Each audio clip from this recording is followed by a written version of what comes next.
summary you might want to post into the Facebook group.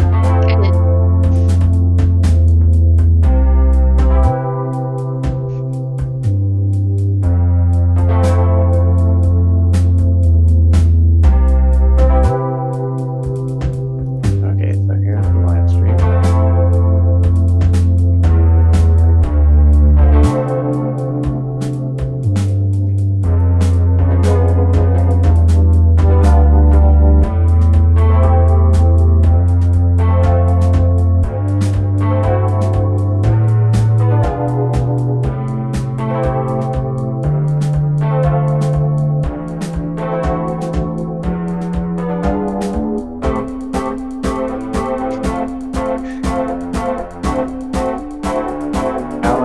Is there a way you can lower the volume of the music for a moment? Okay, sorry. It's just getting in the way of being able to talk. So let's see. The live stream page now has.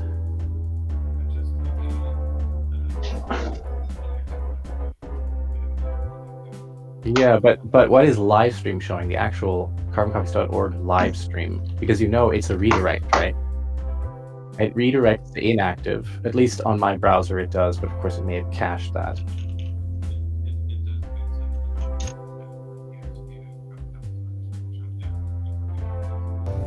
So let's see. Click here to view Carboncopies. Okay, so interesting. So the inactive one is now also showing that, which is fine as long as whatever is shown. Live stream says this is somewhat embarrassing, isn't it? Looks like nothing was found at this location.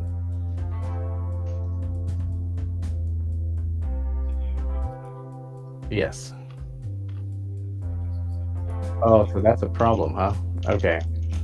So you need to set up two redirects, one with a slash and one without. Yeah. It's weird that it's inactive live stream instead of active, but whatever. Yeah, let's not worry about that too much.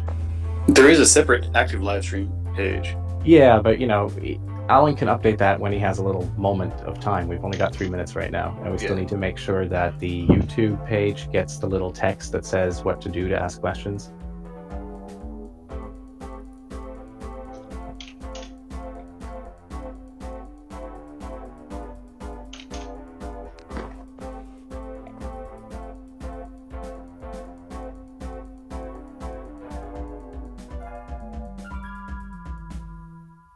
So I just put carboncopies.org/livestream in the Facebook page. Is that the correct one? Okay. Yeah, that's right.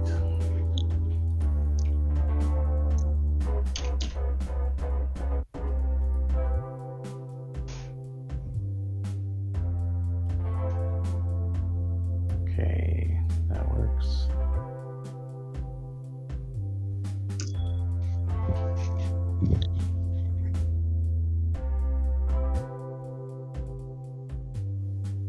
It'd be nice though if there was something right there that told people to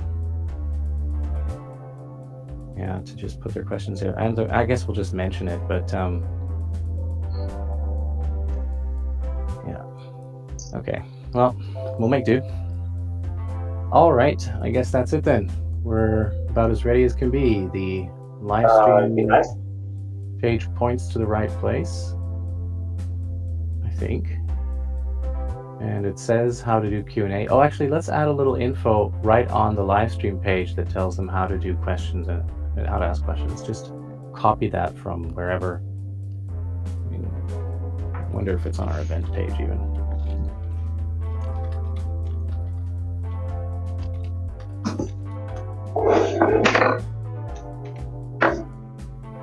I just copy and paste it from the moderator script. Oh, yeah. You can just, the part that's important for them, yeah.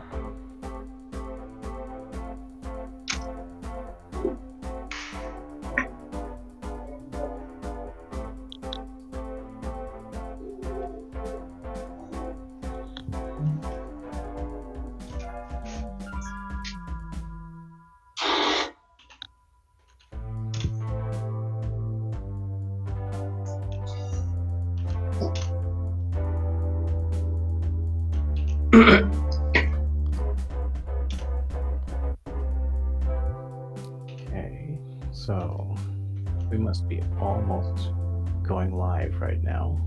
I mean, we are live. It's just not time yet. Now it is.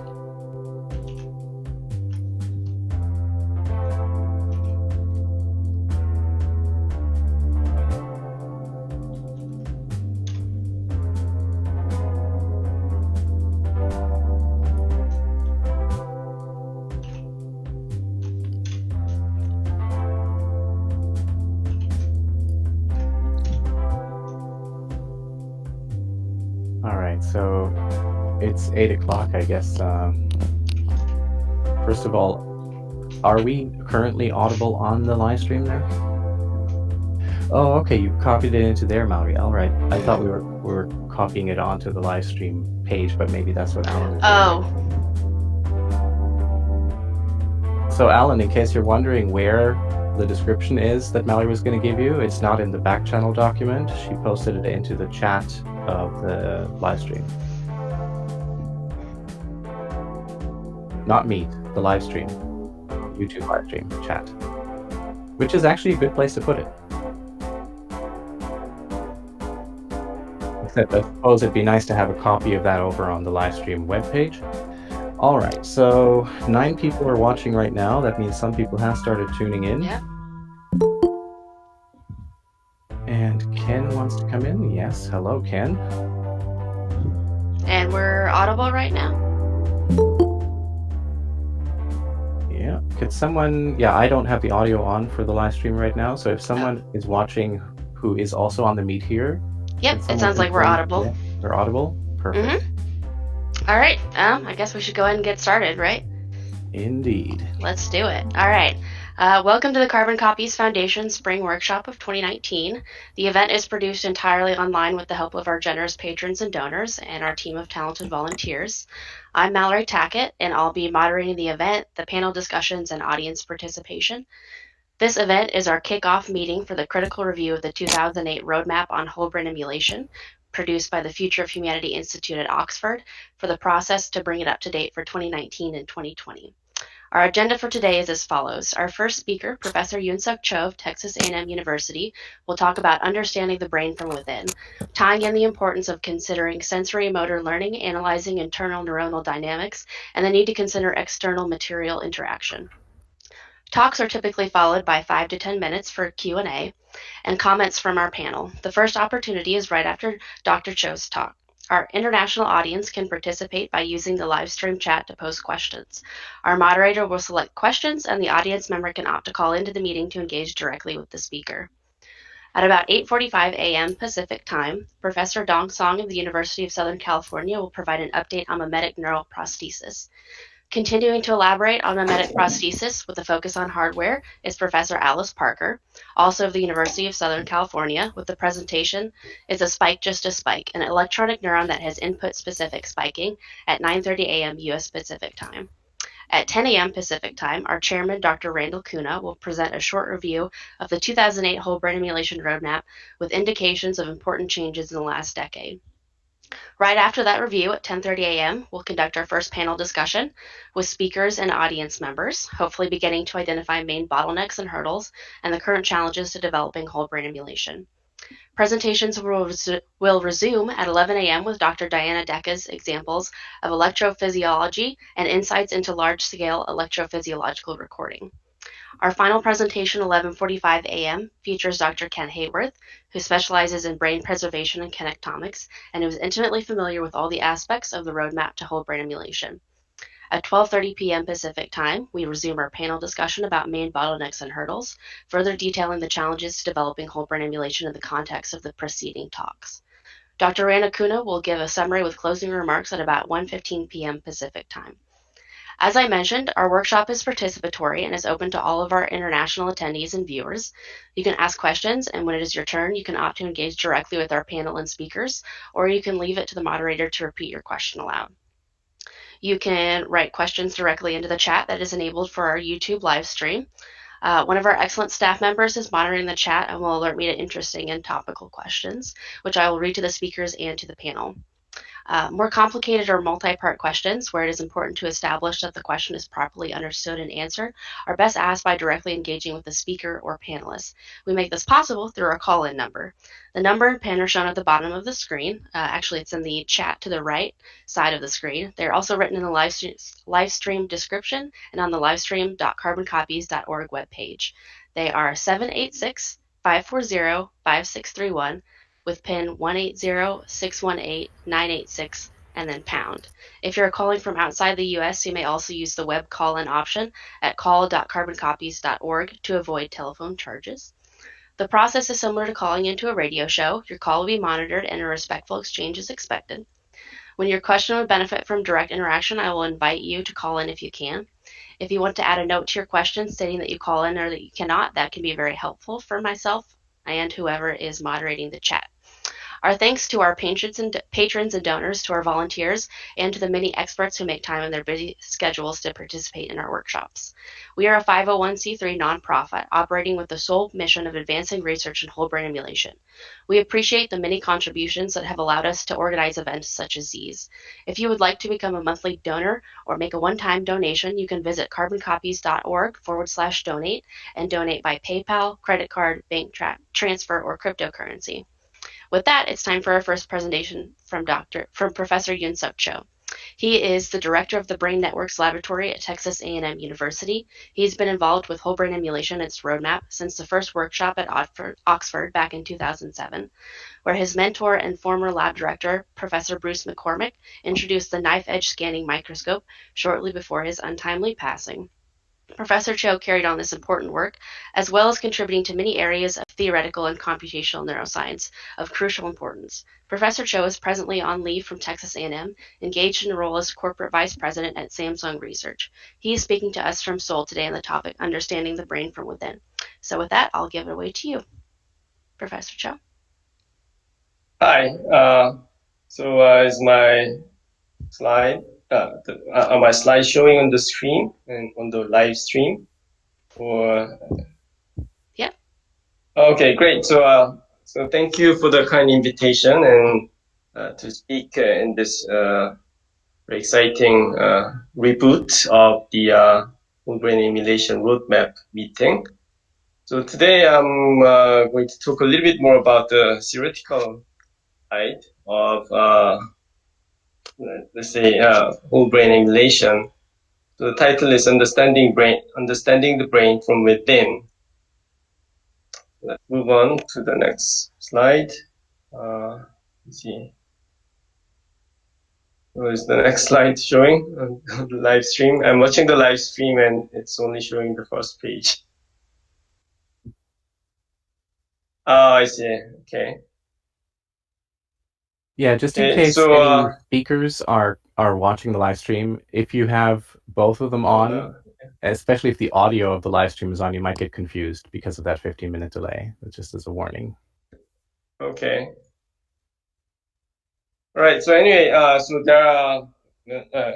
there are two approaches to whole brain emulation, and one is the top-down approach, starting from the theory to simulation to data. You start with some kind of high-level theory, then you can do the simulation, and that will result in the data, which will provide you the experimental predictions. But we don't know well enough about the brain with this kind of approach. So the other is the more, I guess, mainstream whole brain emulation approach, which is actually bottom up. So you gather the data, and then run the simulation, and then understanding comes at the end. So the hope is that a very sophisticated simulation can give you the instruments to dig into the actual mechanics of how the brain functions. So in this end, to this end, connectomics, whole brain activity mapping, and so on, these are the different approaches that people are currently undertaking. However, to go from this data to simulation to understanding, we need at least some kind of guiding principles. So that's what I'm going to talk about today. So another way of looking at whole brain emulation is the external view from the outside, or the internal view from the inside. So the external view is in third person. It's an objective view. So this is exactly what we scientists do to understand the brain. So typically the brain is viewed as some kind of an information processor or a computer, and the brain is typically viewed in isolation. We think that the brain is doing the heavy lifting, and we want to understand how the brain works. We focus very much on the brain itself. The internal view, on the other hand, is an inside-out approach. This first person it can be subjective, and also the information in this case takes on a little bit of a different flavor. So it's imbued with meaning and consciousness. So for this kind of view, strangely enough, the brain is viewed as an integral part of the body in the environment.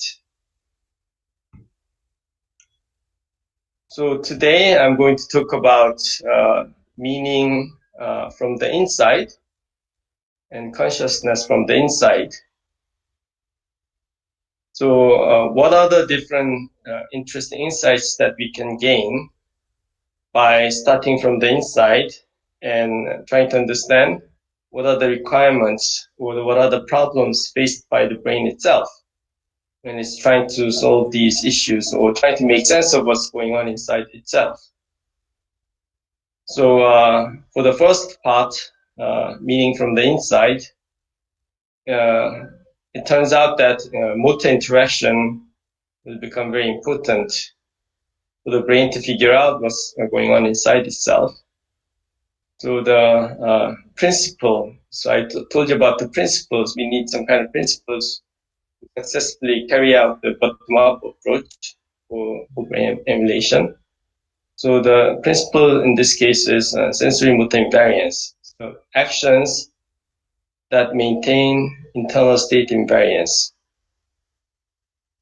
So in terms of consciousness from the inside, so here I believe that the internal brain dynamics is very important, and the principle would be predictive properties in these internal dynamics. So I'll move on to the first part, which is meaning from the inside. So what do I mean by meaning in this case? So you can think about this question. What is the meaning of these neural spikes? So when you see a spike inside the brain, what does it mean?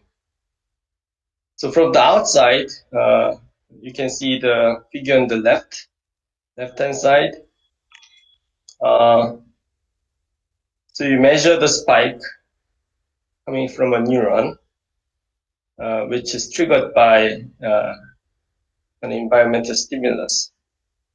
Okay, by correlating the input that you presented and the spike that you measured, you can figure out the meaning of the spike.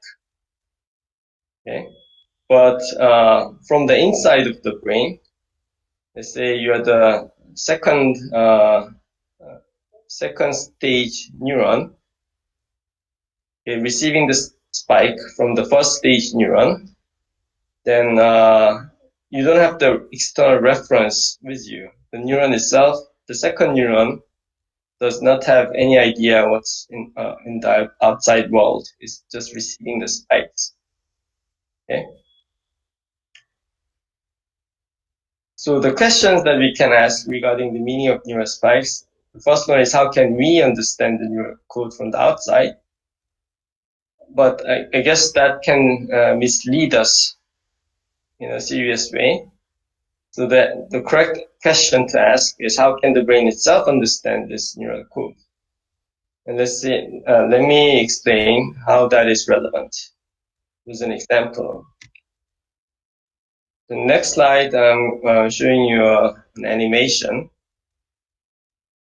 Okay, so how does the brain see this entire situation?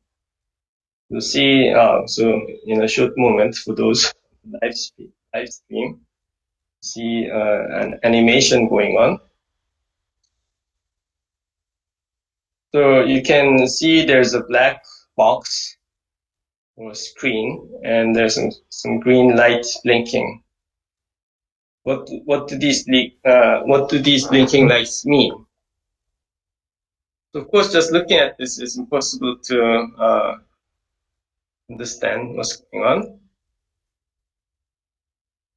Okay, so we're not even sure, just given this, whether there are 4 green lights blinking on, turning on at random time intervals, or whether there's just single light moving around, right? So, but inside the brain, it's like this. So to the second neuron, or the second stage neuron in the brain, the first stage in the brain that sends the second stage, the spikes, may look like this, without any other information.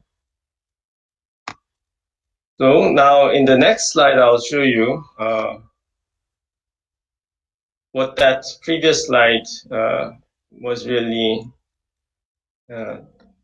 representing. Okay, so you can see that now the 4 blinking lights correspond to some kind of visual cortex neuron representing these different orientations. Right now, it's showing the horizontal line, and in response, the first neuron is activated. And then I'll advance the slide and show you the diagonal line, and then the second neuron is activated, and so on. So each of these 4 lights represent the 4 different orientations that the visual cortical neuron is representing. But as you can see, this kind of understanding can only be gained by looking at the outside environment, looking at the stimulus, and also looking at the internal spikes. So going back to the outside, from external view and the internal view of the brain, you can see that the first case, the external view, is tenable, meaning that this experimental method will tell us what the spikes mean. But the second case, the internal case, it almost seems impossible to solve. Right? For example, the second neuron may not be able to figure out what the first neuron means just by looking at the spike, because it doesn't have any reference. The only way this kind of thing can be solved by the brain. By the way, the brain actually solves this kind of problem all the time, because that's what we all do, myself and everyone.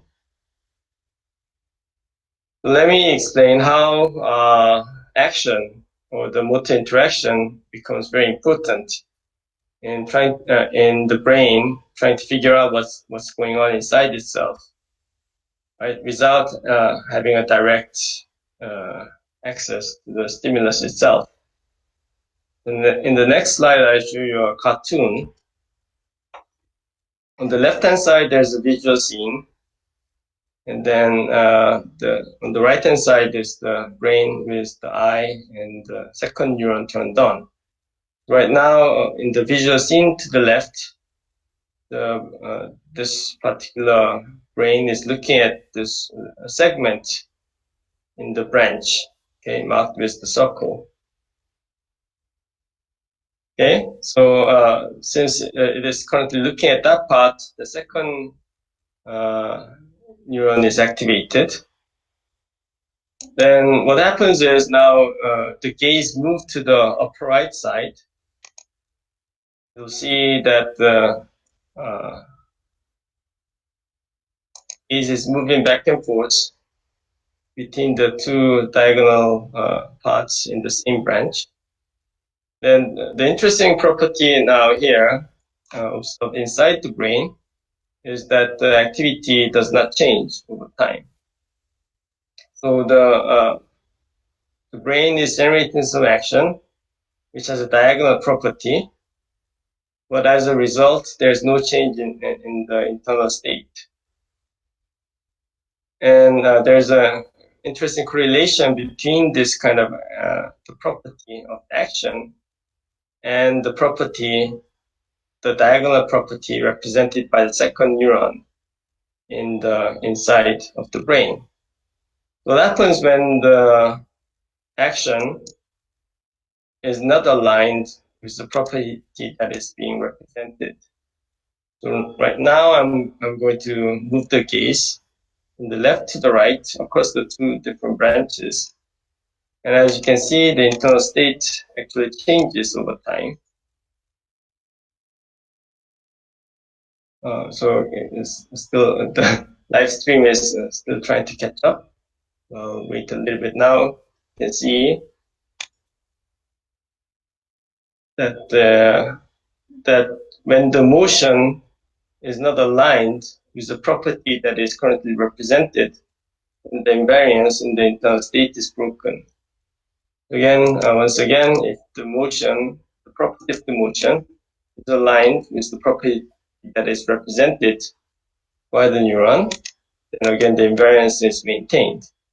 So this simple property of sensory motor invariance is the key to the brain to understand what the internal representation actually means, without having to peek out of the skull. So I ran some. So we ran some computer simulations using reinforcement learning to basically use this sensory motor invariance principle as the reward to train a reinforcement learning agent to generate action. As you can see to the left, these are the 4 neurons. And again, if you just look at those, it's impossible to understand what they mean. Then now, in the next frame, I'm showing you the trajectory, eye trajectory during the early stage of training. Okay, the color coding actually means the passage of time. So initially, it's hard to make anything out of these eye trajectories. As you move along, after significant amount of training, I can see that the actions are more structured. So the last in the next frame, the last neuron is activated. Okay, on the bottom, as you can see, the action direction, the gaze direction is in the diagonal direction, 45 degrees. So as this action continues, the invariance in that first invariance in the internal state will be maintained, meaning that the bottom neuron will be kept undone.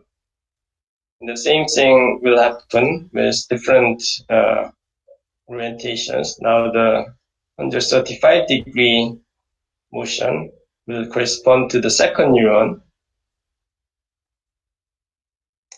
and then the horizontal motion will correspond to the first neuron.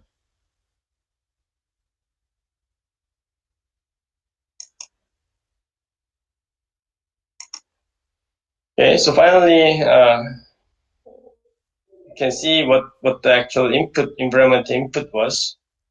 But of course, this input in the background is not visible to the agent itself. The agent is only looking at the green neuronal activities, blinking lights.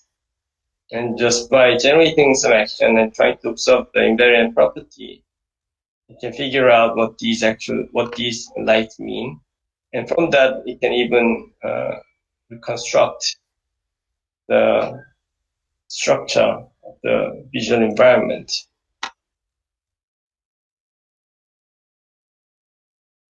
So the next slide shows some quantitative results and more examples using natural images. So, I won't go into detail the slide. We'll move on to the next slide, which is the summary for the first part.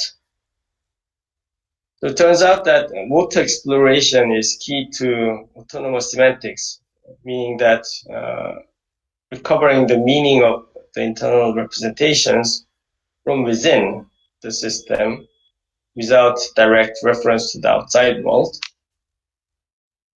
So meaning in this case is in large part based on motor primitives, not only perceptual features. So it's very important to consider the different categories of motions, different modes of interaction that the brain can engage in with the environment. And also a very simple principle of internal state invariance can be used by the brain to learn the sensory motor meaning. Oh, I see. Oh, okay, so the implications on whole brain emulation is that we must consider the motor aspect and the entire brain-body environment system. Because if we just isolate the brain, then this kind of important perspective will be lost. And we must consider the problem faced by the brain itself. So this, I think, is very important, because when we are defining the problems to be solved by whole brain emulation, we need to define it well so that the solution is relevant to the brain itself. So moving on to the second part on consciousness and internal dynamics. So we can ask this question: what is the? So we have this question of consciousness. So what is consciousness? Okay, but of course, there are so many different ideas and theories. What I think is important, or more relevant question is, what are the necessary conditions of consciousness? Okay. So what is consciousness? Almost subjective. But when we start asking about the necessary conditions of consciousness, the question can become objective. And predictive dynamics, it turns out to be, is maybe very important, and it may be one of the more important necessary conditions of consciousness. So why do I think that prediction or predictive property is an important condition of consciousness? I may ask the audience whether there are future events that are 100% predictable. Of course, there are events that are almost 100% predictable. For example, the sun will rise in the morning, tomorrow morning, and so on. Okay, but what about events that involve human decision? Okay, so what if I say there are certain events, human-related events that are 100% predictable? Of course, people might say, well, there aren't that kind of events involving human decision. So, but I will say, I will present you with this. So I will clap my hands in the next 5 seconds. Okay, and then 1, 2, 3, 4, 5. now I can clap my hands. So this kind of event, these are 100% predictable. Okay, so this is a very strange property about the subject or the ownership or the owner of the action. So my action is 100% predictable, and this authorship is a key property of the self, which turns out to be the subject of consciousness. So, so this is why I think that this kind of predictable brain dynamics is could be one necessary condition for consciousness. So what we did was we asked the question of whether this kind of internal dynamics could be could have some kind of evolutionary benefit. So we ran a very simple simulation involving a recurrent neural network for a simple cart. It's a cart with a pole on top of it in a two-dimensional arena. So the input is the XY location and then the two angles from the vertical and the velocities. Sorry, I guess I didn't include velocity in this case. That's the whole point of having the recurrent connections. Anyway, to make the matters simple, we just use 3 hidden units as the internal state, then 2 output units to indicate how much force to apply in the X and Y direction. So because now we only have 3 internal units, the hidden units, we can look at the time course of the 3 activities and then plot it in 3D. And what we did was we used neural evolution. So we generate a bunch of controllers with different connection weights and so on. And we picked the good ones after putting through this controllers in the pole balancing task. We picked the good ones. And then further, what we did was we analyzed the internal dynamics. So because it again has 3 neurons, you can look at the XYZ activity over time and then see whether you can more easily predict the current internal state from the, let's say, 4 to 5 previous internal states in the brain dynamics. So some will turn out to have higher internal state predictability, showing more smoother dynamics. And some others would give you more complex and hard to predict dynamics. So low internal state predictability. Suppose these 2 groups, those with some kind of desirable internal state predictable property, some with undesirable property, these will equal in their performance because they all came from the same pool, which is the high performance controllers. So if the story ends there, then this is very disappointing. So in the next slide, let me show you a typical example of these high internal state predictability trajectories and low internal state predictability trajectories. So these would give you high ISP value. These will give you low ISP value. But again, all of these will have equal performance in the same initial task. But what we found is that if the task condition is changed, meaning that the initial pole angle, which is initially limited to, say, 5 degrees from the vertical, if you make it a little bit more difficult, saying that initial pole angle can vary within 10 degrees, then suddenly the performance between these 2 groups would actually change. So the blue is the performance of the high ISP group when the task became harder. Then the gray is the performance of the low ISP group when the task became harder. So this means that even though at a certain stage in evolution, the two groups with high ISP and low ISP have equal performance, when the environment changes, those with the individuals with high ISP would have a competitive advantage. So to see whether this really has something to do with consciousness, what we did was we analyzed some public EEG data. So the EEG data was from awake subjects and subjects undergoing REM sleep and subjects undergoing slow wave sleep.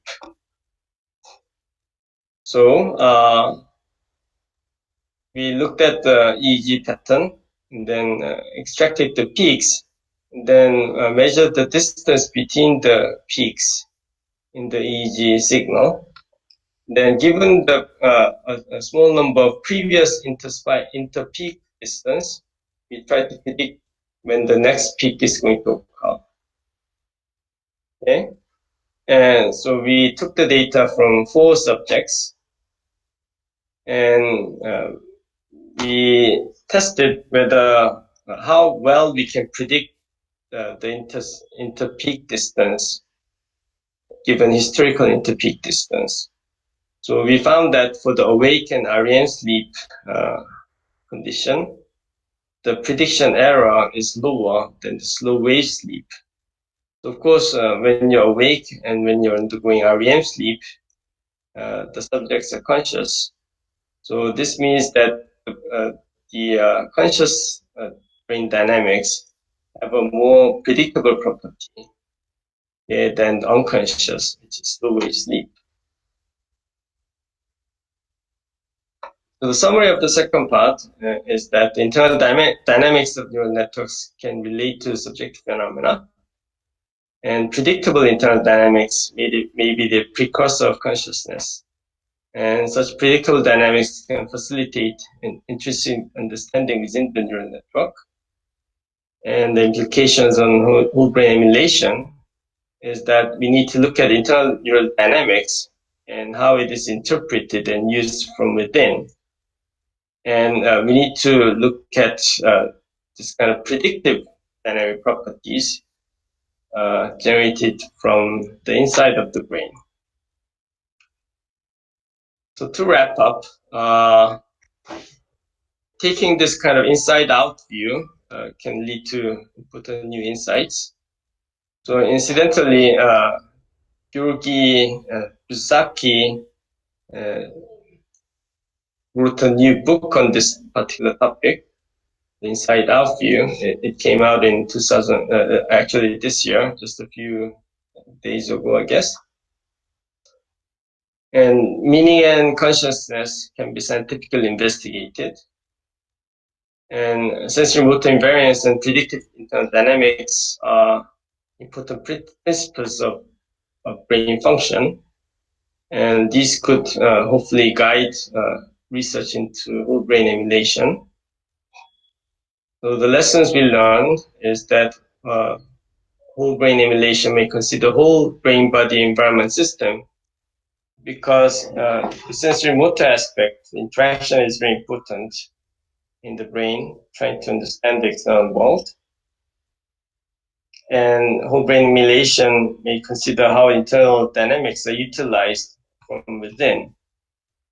So we need to look at these dynamical aspects of brain function. So that's basically it. The last slide is just a bunch of references upon which this presentation is based. So I'll leave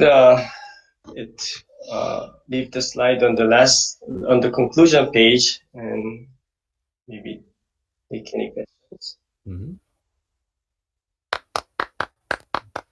Thank you very much. If there were more people unmuted, then we could get a real some real clapping going. Thank you. That's okay. Yeah. So Mallory, you want to take some questions? Because I have some, but I'd like to let other people go first. It looks like we don't have any questions yet on the YouTube live stream, so you can go ahead with your questions. I'll let you know if anybody posts them. Okay. Yeah, so I mean, I thought this was really, really interesting because I think that looking at internal predictable, so it's like neural dynamics, predictability of neural dynamics, or being able to predict your own neural dynamics in a sense, it's like an attempt to get to what you might call the self model or something of that nature if you're thinking of consciousness as a self model. And I like that because it's, to me, it's just very, it really gets to the core of what is it like to be conscious rather than, just some IIT measure or something like that. Right. But I am, I mean, the example you gave, I'm a little bit confused by. Maybe you can explain a bit more to me, because to make something like you're going to clap in a few moments make that predictable for yourself, isn't this just more a memory, a buffering of your intention, and then you go ahead and do that? Yeah. Of course, that's just really somewhat a simplified example. Yeah. Right. Okay. Yeah. So, well, I guess that's something that people usually don't think about that much. The things that you do as yourself is very different from what you observe from other people's behavior, right? And people generally believe that things are not very predictable, but there's something that is very highly predictable about your own behavior. Yeah, because you know your own intentions and you know your exactly. And of your course, I own mean, this could be characteristics. due to some kind of a simple memory or like the Benjamin Libet type of pre-activation type of thing, right? Yeah. I guess if someone were to course, come up with a counter example or a counter model, they might imagine an entirely artificial robot, and they might imagine, if I were building something from scratch right now that wanted to be able to predict its own behavior, how would I do that? How would I build a system like that? How would I build something with a model of itself? And then maybe you would just use, a set of cache or buffer places where you would store something that points elsewhere, but you still need meaning. So the whole point about learning the meaning of your internal activity, the gaze plus the perception of, say, something that is a diagonal or whatever, as you were showing, that's still necessary, even in a robot like that, if it's going to learn from scratch. Yeah, I'm just trying to wrap my head around how much internal learning to predict your own dynamics is necessary to be able to build a self model. Yeah. So I'm again, all now. of these are to me just very basic building blocks, right? Mm-hmm. So I always get the question, so what's next? So okay, that's fine. You can have the basic level of meaning or basic level of predictable self model or something, but that's just very simple, and it almost seems entirely mechanical, right? Yeah. So there's really nothing meaningful, or there's really nothing conscious about the examples that I provide. But I think that these are very important basic building blocks, without which more complicated and sophisticated systems like what we humans are can be built. This So happens again, all the all of time. these are very important necessary conditions. It always happens that when you try to explain some part of a system, or in this case, consciousness, that then consciousness disappears. You talk about a piece, and then you say, well, this piece is clearly not conscious. But that's right. Yeah, that always happens. Are there any other questions? Is Keith actually on? Because he would probably have a question for this. I know he was trying to join. Keith Wiley. It looks like we have a question from Joe Strout in our live stream. Okay. Yep. So Joe Strout says, I think the predictability of your own actions is maybe analogous to defining what objects in the environment are self versus other, i.e. self is that set of objects we can move or control. But in this case, we're talking about future actions. We can more accurately predict future actions that we do ourselves than actions that come from not self or other people. But what about things easily predictable from simple physics, such as the path of a thrown ball? We predict that very well, yet do not mistake it for self. Yeah, that's a good question. So that's the reason why I briefly mentioned the example of sun rising. Right, that's another thing that is highly predictable, and human culture heavily dependent on that kind of predictability of the planetary motion and weather and so on to be successful as we are. Right. So yes, that's a very valid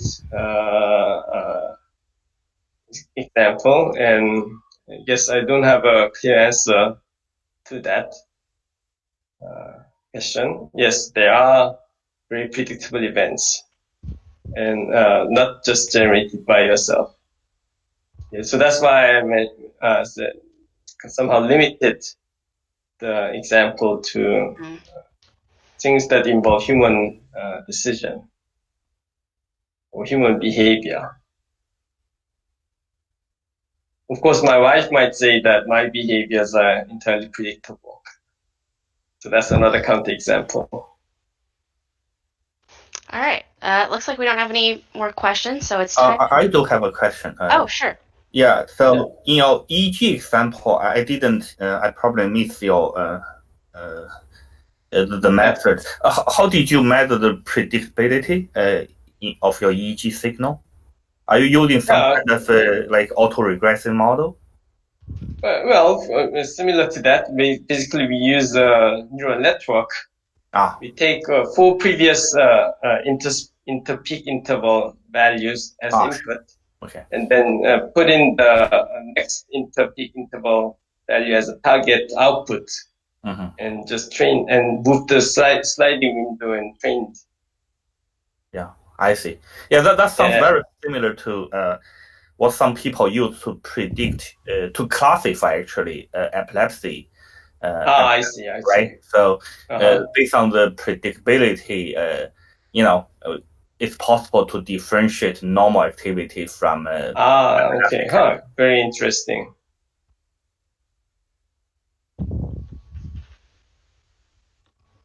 Yeah, I'll look into it. Thank you. But so Dong-Sung, just so I understand correctly, when there is epilepsy, then the system is more predictable, right? Correct. Yes. And it would be another way of saying systems that have more coherence, or there's more system coherence in a sense. Those are more predictable. Right. And also visually, you can see the epileptic waveform is sort of stereotypical. Yeah. It's less random. It's not actually random, right? I know you would argue that it's more conscious. Right? It's an extreme, right? Yeah. And maybe you don't have to be at either extreme. Right. So actually, I didn't mention a key shortcoming of our model of the necessary condition, which is if you are dead, you are conscious, right? Because you can predict the next inter-peak interval. Yes, but that's what MRI has shown as well, right? Like the MRI of the dead fish. Yes, exactly. Yeah.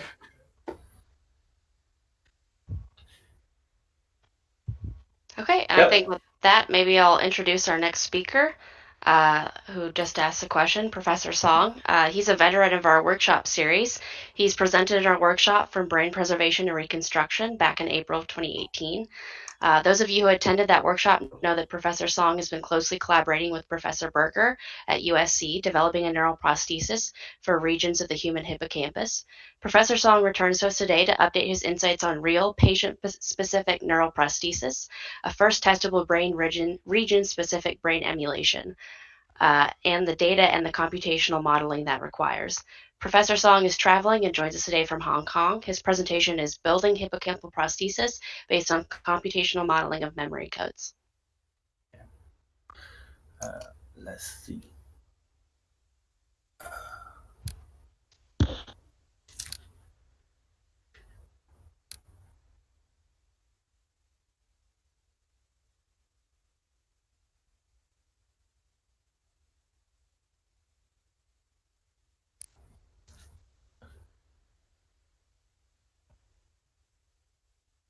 Okay. Can you see my slide? Yep. I'm showing the title now, okay? Yeah, the live stream will always be 15 seconds behind, but just don't pay attention to it because, you know, if you wait here for it, then they'll see you waiting there. Okay.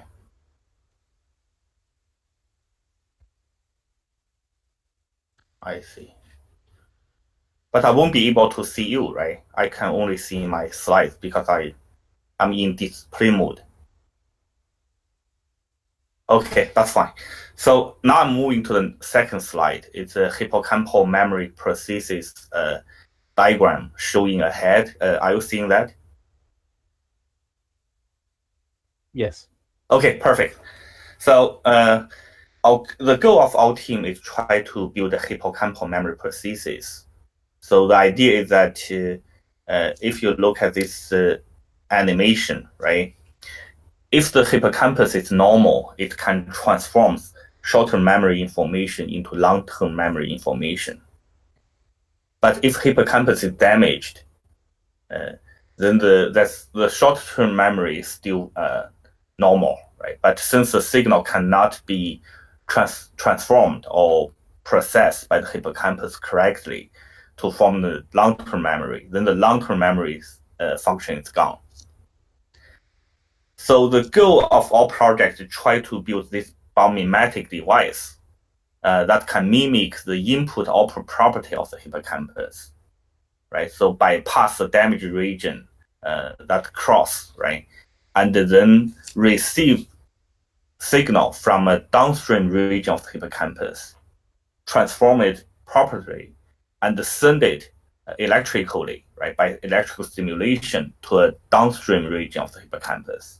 And by doing that, we can bypass the damaged region, restore the lost signal, and hopefully restore the lost function. In this case, it's the memory function.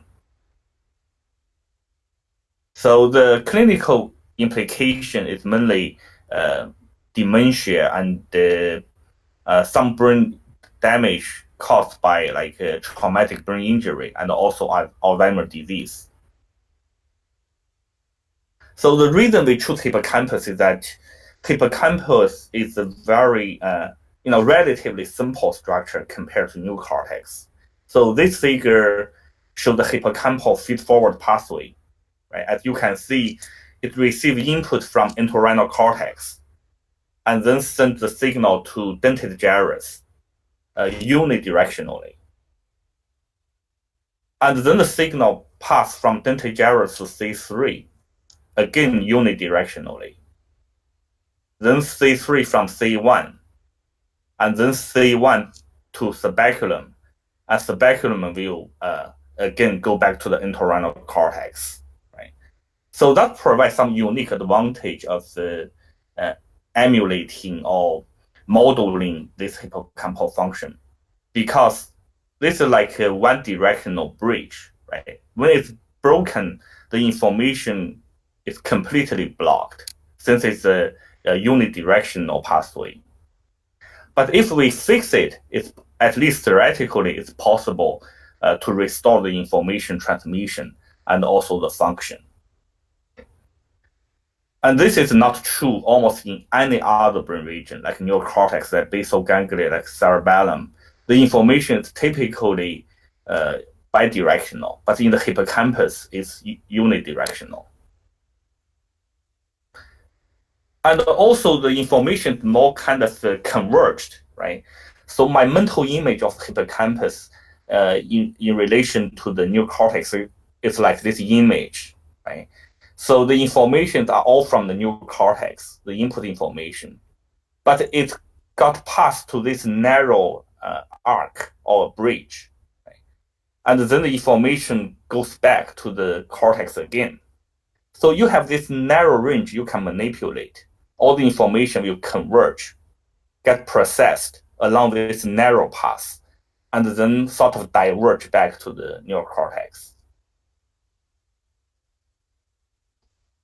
So this approach, we call that the cortical prosthesis.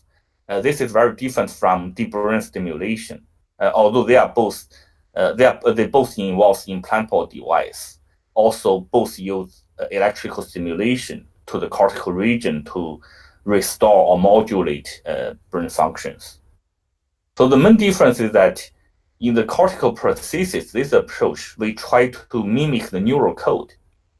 The whole idea is based on some fundamental principle of neuroscience, is neural encoding and re-encoding. So, and on the right figure, you'll see what neural code-based stimulation look like, right?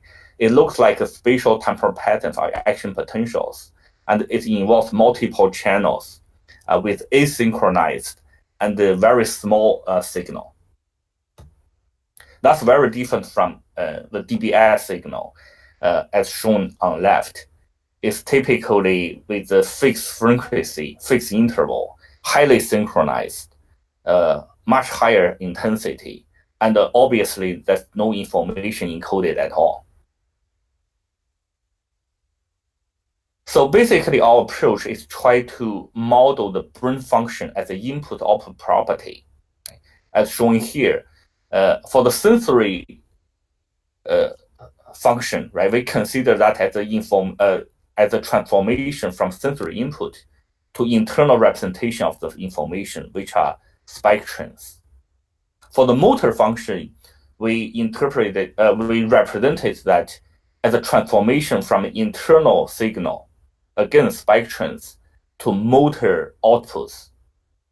And for the hippocampus, since it's very deep in the brain, it doesn't directly receive sensory input or directly generate motor output.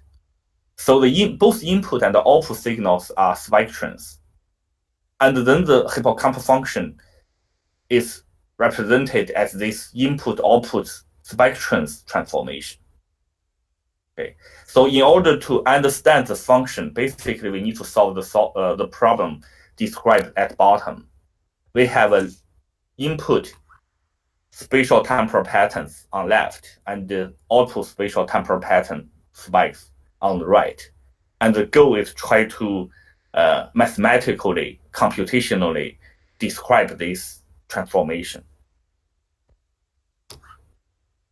And the pattern can be color coded. So this is the 2D signal to a 2D signal mapping problem. And this, I think, is very different from other approaches like realistic brain, like hippocampal or brain simulation, like blue brain, right? I'm sure you all heard about it. The way I see it, the biggest difference is that when you simulate all the details, you are actually trying to generate or build an ultimate, like a generative model. You not only consider input-output property, but also you consider all the statistics of the input, right? Actually, more than that. And also in statistical term, it's a joint distribution of both input and output. And in our input-output modeling approach, things are simplified. We are only considering this kind of discriminative model, right? It's given the input, what's the output, what's the probability of the output. So that's kind of a simplified version of the generative model. Okay. So in order to build that model, for the sake of time, I think I will skip some of the details. But first, we ask ourselves the question, what do we want from the model, right? For building this kind of prosthesis. It's not really for simulating all the signals. It's not really the whole hippocampus emulation, right? We only consider the input-output property. So obviously, it need to be data-driven, right? Because we have to directly interface with the patient. We need to record signals from the patient and also stimulate the signal back to the patient. And second, obviously, right, it has to be predictive. We want to accurately predict output based on the input, and also for arbitrary inputs, right? And also consider different properties of the signal. And also, it need to be mathematically tractable. And in this specific case, what I mean is the model should be exclusively identified from available data. This is also different from generative model, which you can rely on a lot of existing data or existing knowledge about the system. And lastly, is something I think is important, but now some other people may not agree. It also need to be interpretable. And in this specific case, that means the model variables should be related to biological mechanisms. So we can, by looking at the model coefficients, we can get better understanding to what's really going on instead of the black box, right? So I really don't like other people call a model a black box model. To me, it's really a hybrid. No, I don't like the gray box term either. So to me, everything is transparent. It's really a transparent box, trying to capture the input-output property of the hippocampus. Okay, so in order to do that, what we come up with is combine mechanistic model and the input-output modeling approaches to build accurate and interpretable model of the hippocampus. So here's what the model looks like. So it's as you can see on right, that's how the signal is propagated or generated or processed by a single neuron, right? It receives point process action potentials as input, and generate also point process output signals. So, and on the left, that's a schematic diagram of how the model works. It doesn't contain anything like Hsieh model or detailed morphology or synaptic connectivity. Everything is kind of abstracted in mathematical form, and it contains several important components. One is the feed-forward kernel, as shown here. Right? That transforms all the input spike trends, right? All the available input spikes into a synaptic potential of the output neuron. So from discrete to continuous. And that's captured by Volterra functional series because it can capture the nonlinear dynamical property of the input-output function. And it biologically is determined by a lot of mechanisms like Hsieh model, Hsieh like ionic channel, dendritic integration, and also short-term synaptic plasticity.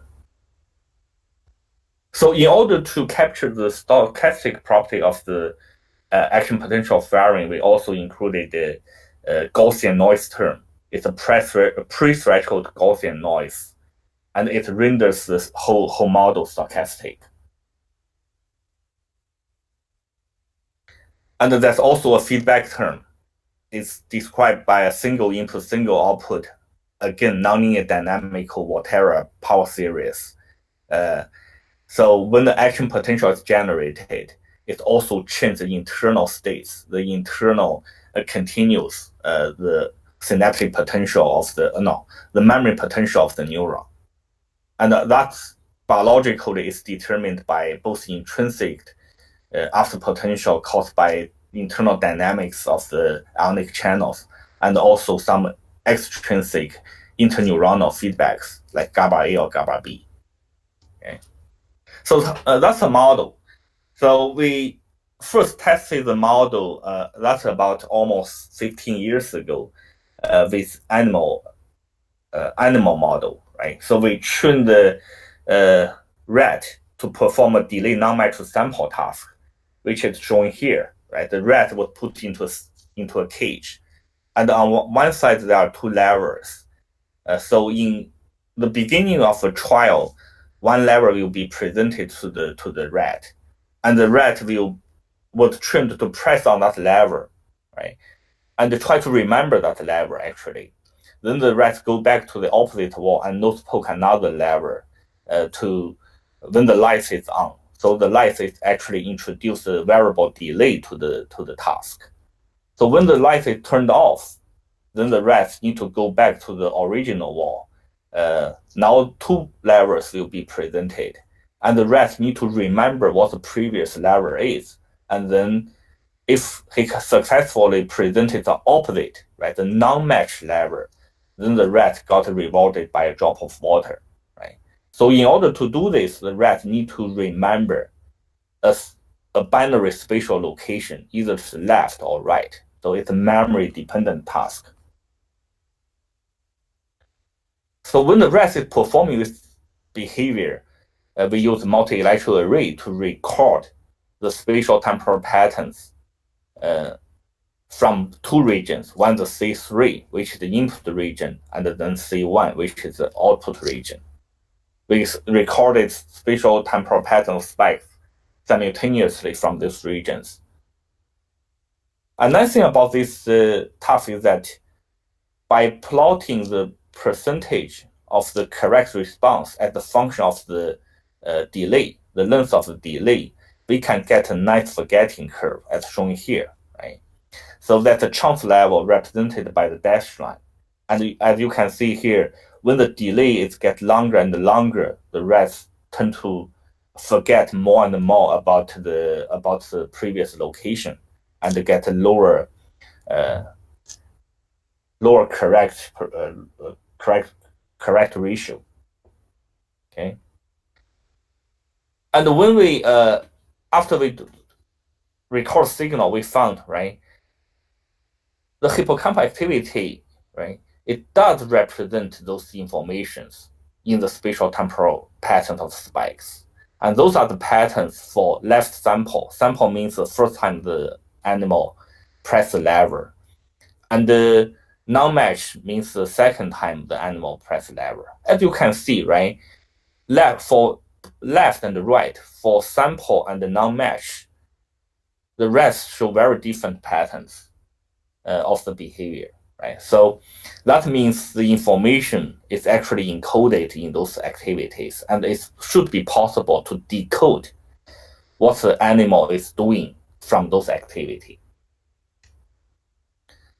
And the goal of the MIMO model is to try to predict in this case, the C1 activity based on C3 activity, or C1 pattern based on C3 pattern, or C1 codes based on the C3 memory codes, right? So here is how the model perform.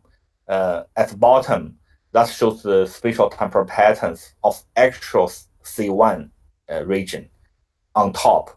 And at the bottom is what we can predict what the C1 should be based on the ongoing and the past C3 activity. So it's kind of a moving average. That's also an autoregressive term in the now described by that feedback term, right? So it's basically based on what happened in the past. You want to predict what's happening at present time. And when the time goes on, also you are predicting what's going to happen in the future. So you can see the model can very nicely capture this input-output relation and predict very accurately what the C1 activity should be. And we test whether we can use this activity to restore the memory function in behaving rats, right? So first, I will skip some details, but first we get a normal animal, record input-output activity, then build the model, right? You use both normal input and output to build the model. And then in the second stage, we block the C3, C1 transmission. When we do that, we got abolished C1 activity and also decreased forgetting curve. And lastly, very importantly, right, when we replace the input-output transmission with the MIMO model using recording electrode and the microstimulator, we restore the signal. And also on right, you can see we can also push the forgetting curve up again.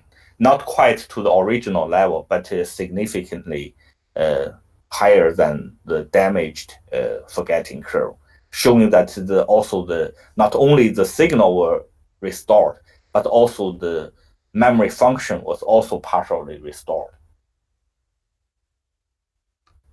So that's what we did about 15 years ago. And about 5 years ago, we moved on to human patients. And this image shows the implanted electrode into the epilepsy patients, right? And we use the EdTech recording and stimulation electrode as shown at the bottom. We let actually the neurosurgeon, not us, right? He implanted those electrodes to the hippocampus and adjust the angle, make sure one set of electrodes are recorded, are positioned in the C3 region, and the others are positioned in C1 region. So we can do very similar thing to what we did in animal. Okay. So what we did in human, the behavioral task is a delayed metro sample task involving basically video images. Because this is human, we can do something much more sophisticated than in animals. So when the trial starts, that's a video queue, right? Then one image will be presented on the monitor. Then then the patient, right, need to see this image and try to remember this image. That's a sample response. Then there's a delay. After delay, multiple images will be presented in different locations. And the patients need to pick the correct one, right? In this case, those are the pencils. And then generate the correct match response. And then you go to the next trial. And we let the patient typically to run 100 to 200 trials. But one problem with this kind of image is that for most of people, it's very easy. It's actually too easy to remember. So we don't have we have got a ceiling effect. We don't have like less than 100% performance. So there's no room for improvement. So to solve that, we use contact image, right? Those geometric shapes with different colors. And those images are much more difficult to remember. So we can lower the performance. So there's room for improvement. So, but in the delay metro sample, the delay is is relatively short. It ranges from seconds to a minute. So to test the real hippocampal function, we also make a long delay. It's after we finish the delay metro sample task, then we wait for 15 minutes or even longer. And after that, we let the patient to perform a task to rank the familiarity of multiple images. So we want to see whether when we stimulate, we can help the patient to remember better those images. So here are the actual patients performing the task. This is a sample, this is the delay, and this is the match response. So here are some details about how we train the model and how we stimulate. So I'll skip the detail, but basically that because we want to use the code of the patient to improve his memory, right? It's like a bootstrapping. So how do we do that? It's we only use the data when the patient's performance is high, right? Meaning probably the patient's memory function is high, right? We only use that data to train the model. So those high performance or high memory state data presumably contains a better transformational property of the hippocampus. And when we use that to stimulate, it's possible we want to see whether that's possible to boost the lower memory state, right, to a higher memory state. So it's like it's using this single patient's data, right? But it's let the patient when its memory is good to teach when the memory is bad himself to improve the memory function. Okay? So there are some mathematical detail which I will skip, but it's only for better perform the prediction to make the prediction as accurate as possible. And here what the prediction look like. This is one patient. Again, on top, that's the actual C1 activity. And at the bottom, the second row, that's the predicted activity. So you can see, because we can record a lot more neurons, we can get much better prediction than in rats. The prediction can not only capture the main trend, but also some fine details of the C1 activity. And also another important thing that if you look at those activity, they are modulated by the sample events, by the memory events, and also presumably different images. And here's another case, right? So we can do the prediction very well. And here are what the model looks like. Those are basically mathematical descriptors of the causal relationship between neurons, input neurons to the output neuron, and which has a sparse representation. So here's the key result. So when we use this approach to stimulate the patient, we found that if we do a MIMO model, right, this multi-input, multi-output model kind of stimulation, we can boost the memory performance. And if we don't stimulate, or we stimulate with a random pattern, with the same amount of stimulation pulses, but shuffle the intervals, we don't see the effect. And that's true for both the short delay match sample task, and also the longer delay recognition task. So that's a MIMO model, right? In order to directly test whether those patterns, those memory events are, in this case, are the images are encoded in the C1 and C3 activity, and also whether we can write in specific code, right? For example, if you want to write in a cat memory or dog memory into the patient, what the pattern should be, what the stimulation should be, right? And based on the recording, how can you derive that stimulation? And how can you design experiments to see whether you can write in that memory? So in order to do that, we built another set of model, which I call memory decoding model, right? The difference between MIMO model and memory decoding model is that MIMO model is a point process time series, right? Input-output regression model. So it predicts the output based on the ongoing input continuously, okay? But on the other hand, the memory decoding model is a point process classification model, right? It takes discrete time windows and map that to the sample images the patients try to remember or remembered, right? So for every pattern, you associate that to the image and try to derive the mapping, estimate the mapping between the activity to the images. So, and here's another way to seeing the same thing, right? Basically, we try to find the mapping between the image and the spatial temporal pattern spikes during the delayed metro sample task, right? So mathematically, it's challenging, mainly because of dimensionality. Data is very, very short because we can only record some patients for about 200 trials or less. But at the same time, we have very high dimensional feature. because of the number of neurons and also different delays we need to consider to make the model. And also, when you talk about the memory, right, that's also a high dimensional space. So that makes the estimation challenging. Our solution basically, again, we use sparse representation between the input output.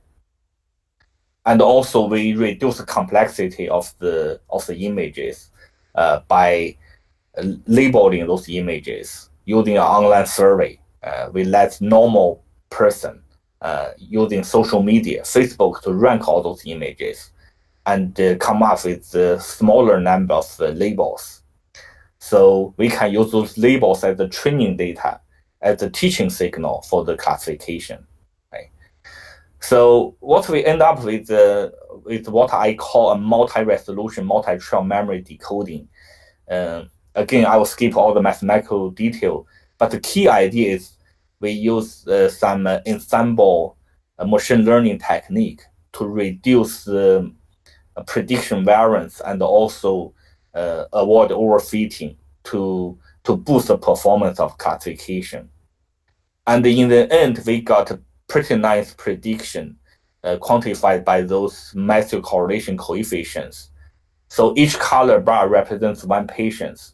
And in multiple categories, as you can see, we can achieve significantly different, higher than zero performance. And in some cases, we can get very good prediction. And those are all out of sample predictions. So those are not overfitting results. Right? And based on that, right, we got classification model, and then we derive the classification matrix. And then we design the stimulation patterns, right? We design some patterns presumably can boost the memory of the patient for that specific label, and for some, and we also derive patterns that can suppress or decrease the probability of that patient remember or a certain label. Right? So we actually got some behavioral preliminary results, but it's not published yet, so I won't present the results this time. But here it's basically this is the idea. We do the classification and use that classifier to derive those memory specific patterns, and use those patterns to stimulate the hippocampus and try to influence the memory of a specific memory label.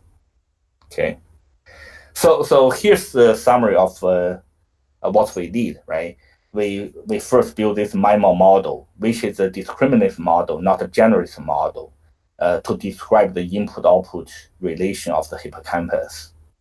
And we show that in human, we actually can use this kind of neural code-based stimulation, right? So we have actually two approaches to generate a neural code-based stimulation pattern. One is based on the input signal and the nonlinear dynamic model, right, to predict the neural code signal on the fly, right, and use that to stimulate the downstream region. The other is we derive a classification model for each specific memory category, right, and use that. Potentially, we can also use that to influence or to enhance or even decrease the memory of a certain patient to certain memory labels. So I guess I will stop here and take questions. Thank you so much. Yeah, thank you. We don't have any questions yet in the YouTube chat. So Randal, I see you have some questions that you're preparing. Did you want to go ahead and ask those? Yeah, sure. I've got questions. And I'm sure the other ones are going to come in. It's just that they've got that 15-second delay anyway. Mm-hmm. Yeah, so thank you very much for this update on the model. It's great to see how the memory decoding is coming along, and that you can use that to strengthen the output, and you can even use both positive and negative influencing stimuli now. It's really nice to see how that works. I So there are some things that I guess play into the question of whether this kind of modeling, this kind of prosthetic modeling, would be an approach that is usable in some sense for what we might call brain emulation. And when you start thinking about it in those terms, then you have to start asking yourself questions like, okay, if we wanted to use this not just to help a patient who has epilepsy and who's having trouble with memory and who's just happy for any kind of performance, if we wanted to use this to capture the transfer functions, all of the transfer functions that have been learned by a small piece of neural tissue, then you have to start asking yourself questions about where the big challenges occur. And I'm wondering if you have some thoughts about that. I'm just going to seed these thoughts by saying that I think that you might find that working with healthy tissue, of course, means that all of your codes are presumed to be good codes. So that's one thing. On the other hand, you may have, depending on what you're investigating, you may have more difficulty trying to tie it into an output that is clearly measurable or displayed in some way. It's not, the experiment may be different. The number of patterns is going to be a lot larger than the ones in a simple experiment. And the number of input neurons and output neurons that you need to be able to measure is probably going to be quite a bit larger. So these are some things that, and of course the learning time for something that complex. Those are things that immediately pop up. But if you were to comment on this as a way of moving towards at least a partial emulation of a piece of brain tissue, what are your thoughts? Yeah. So I guess I have two levels of goals, right? A lower level goal is try to restore partially of a completely lost memory function. Right? So for example, like a very serious late stage Alzheimer's disease patients whose hippocampus region is completely damaged, or hopefully a part of the region completely damaged. But use my bridge analogy, right? Even part of the bridge is broken, that no information can flow from input to output at all, right? So in that case, a partial restoration of this transmission could be helpful, right? Like, like what people see in blind people, those people couldn't see anything, but if you build even a super crude retinal prosthesis with only 16 pixels, right? And not every pixel is working, by the way, right? Because retina is not that simple. It's not just pixels. But surprisingly, that still helps the patients. The patients feel very happy to see the difference between black and white, or even some weak perception of the edges, right? So I think, if we can build a hippocampal prosthesis, even based on smaller number of units, and also based on imperfect transformational property or transfer function, that still can be helpful for some of the patients, right? Yeah. At least that maybe can help the patient to remember who his sponsor is, right? Or where he parked the car, or maybe even not that far, but something very basic, right? So that's the first level. But the second level, obviously, is much more difficult, right? So what if we want to restore more sophisticated and more daily life-like memory function? So obviously that have to involve a large number of neurons, right? But I don't think it will be scalable linearly to the number of neurons, right? We can still introduce some kind of state variable to see what the dimensionality of the brain state is. And I highly suspect that the dimensionality scales linearly with the number of neurons we can record. There should be some lower dimensional subspace, which we can infer based on sufficient number of neurons. But how many neurons are sufficient, I still don't know yet, right? I don't think it's tens. I don't even think it's hundreds. Maybe thousands, maybe million, right? But I don't know. I don't have the answer yet. Yeah. That's something we need to see with the real data, with actually better better brain machine, better neural interface technology, right? So we can record and manipulate larger number of neurons, right? And also, in terms of computational model, it probably requires more sophisticated model, right? One thing is like related to, instead of modeling the transformation from signals to signals, we probably should build a model to describe the, from states to states, right? From that low dimensional dynamical states of C3 to the lower, right? I don't really mean lower than the number of neurons, right? That's transformation. And also we need to find a way to use something like, for example, like transfer learning, right? As you, I guess, implied, right? In some of patients, if the hippocampus is damaged, you don't have the output signal to work with, and what would you do, right? So one possibility is that we can try to find the similar pattern or similar behavior across different patients, right? So we can borrow information or knowledge from other patients to better build a model for a new patient. So we don't rely on the availability of the output signal in those specific patients. I have a quick question from someone from the YouTube audience, Jan Klock. He asks, is this prosthesis already available, and could it be tested to some useful degree in something like an embedded system that simulates some of the inputs and outputs of neural tissue?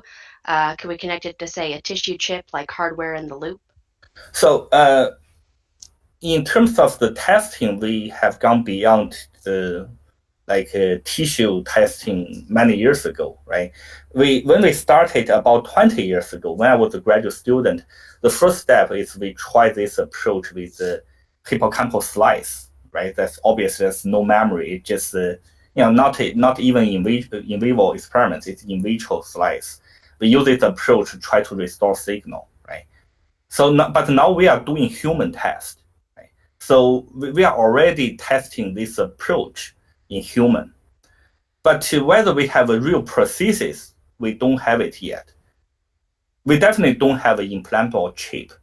What we have is this whole system consists of a set of implanted electrodes into the patient, and also some cables connecting those signals, right, to a computer with programs with a computational model running the computer, and in near real time sending signals back to the stimulating electrodes and to the brain, right? So it's not available for the whole system is available for testing in human, but we don't have a real implantable prosthesis yet.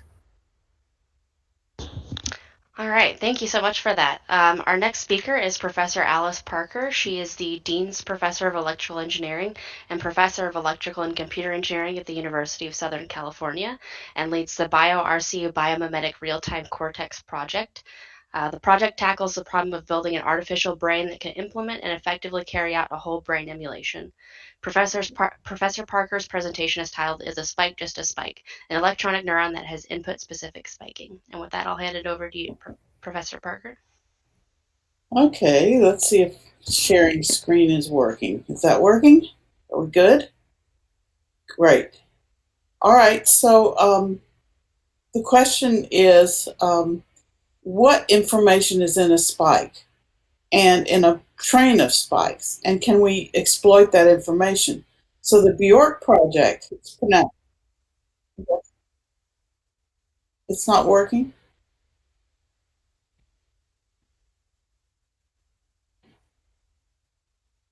Yes, I did. You can't see my screen? Is it asking you any further questions, like whether to show your screen or your Let window? me try again.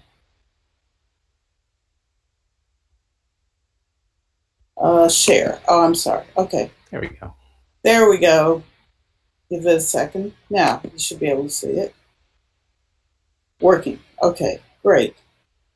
So, pardon?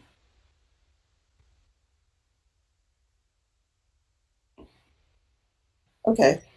I think that's about as large as I can make it and still be visible on print. Okay, so we're looking at whether a spike is just a spike, and this is part of the Bjork project at University of Southern California. Let's see if this makes it better. Is that better?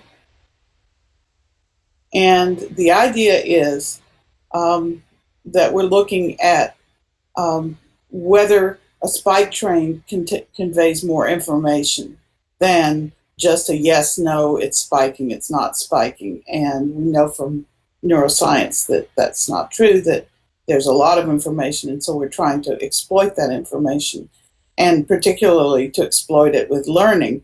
Because if we're ever going to build something that mimics human intelligence, we need some capability of learning and reasoning. And this funding is coming from DARPA right now. We're looking at whether we can build a system that can learn without forgetting. And there are a lot of challenges that we're looking at. And one of the challenges is that in the brain, in the biological brain, there are complex neurons with massive connections to and from other neurons. And within each neuron, there are a significant number of nonlinear dendritic computations. And those nonlinear computations can cause a spike, as you can see when I move my cursor around it, a little dendritic spike. If the connections coming into the neuron are related to each other in some way, they show up very close to each other on the dendrite. And so they cause a little dendritic spike, and the dendritic spike can cause a neuron to spike.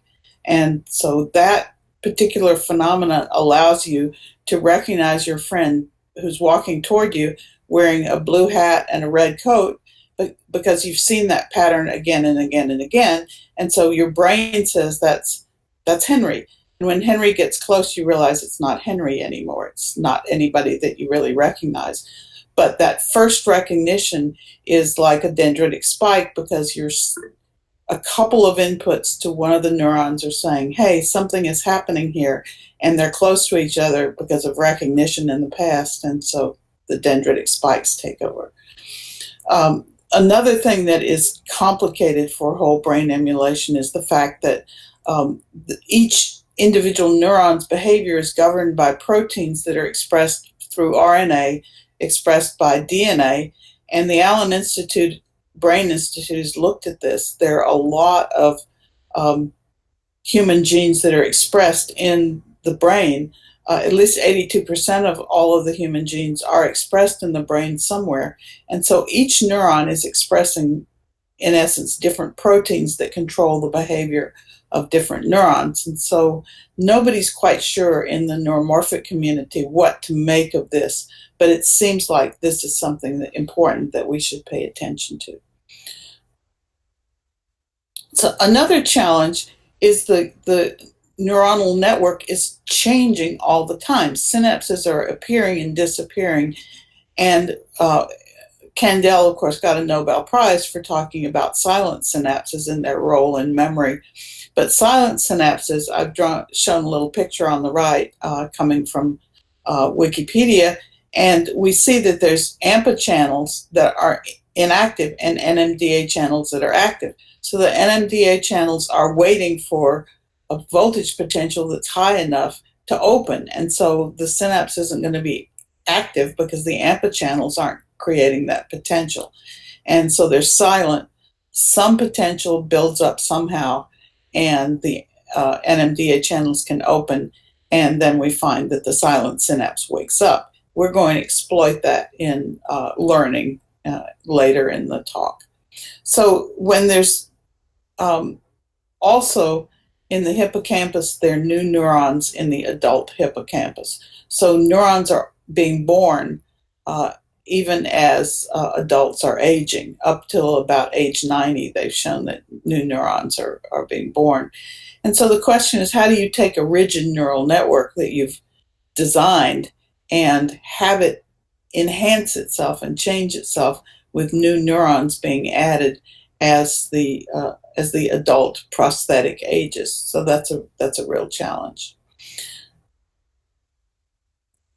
Another challenge is the thing that we've been doing a deep dive in for quite a while now is astrocytes, because the astrocytes are providing a diffuse form of communication, and they control the energy to the active areas, which is particularly important if you're building a large brain-like prosthetic device, because it's going to require significant amounts of power. And so you need something like an astrocyte to control the power consumption to the part of the prosthetic device that needs to be active. And astrocytes preserve homeostasis. So if something happens to one of the neurons, the astrocytes are going to try to preserve homeostasis, and it results in wiring around the damaged neuron into other living and healthy areas. And astrocytes can assist in repair. They assist in learning. They contribute to brain synchronization and overall waves in the brain. And we've shown a lot of this in the computational models that we built. We happen to build computational models that are electronic circuits, but these electronic circuits then can be directly implemented as neural networks. And so it's a win, because we've got a computational network. We've got lots of simulation equations that are thousands of differential equations. And then we take those differential equations and they're actually implemented in electronics, and the electronics can be built into special purpose chips. So we're showing here an astrocyte communicating with a synapse right at the synapse, since it's called a tripartite synapse. Over here on the right, we've got two microdomains of an astrocyte. A microdomain is a little piece of an astrocyte because it's going to span a lot of neurons. And then there's some neurons that are busy over here and some neurons busy over here. And the microdomains of the astrocyte communicate with each other and inject slow inward currents, or S6, into the neurons in order to affect their behavior. And in this case, the example we did was to show that the neurons can be synchronized by the astrocytes. So the final set of challenges for whole brain emulation is where I've been spending most of my thinking time in the last year or so. And that is that there's a lot of signaling that isn't completely understood. A single neuron fans out to 10,000 other neurons in the cortex, and the neuron does not signal all those areas at the same time. So there's a switching function that's going on, and the cortical neuron only reaches certain areas at a time, depending on what's going on. So the switching that's going on is controlled by inhibitory interneurons. And so any sort of neural network that would model this phenomena in the brain to switch the activities so that the signaling gets to the right place, there have to be inhibitory interneurons sprinkled throughout the neuronal network that would be built for a prosthetic device.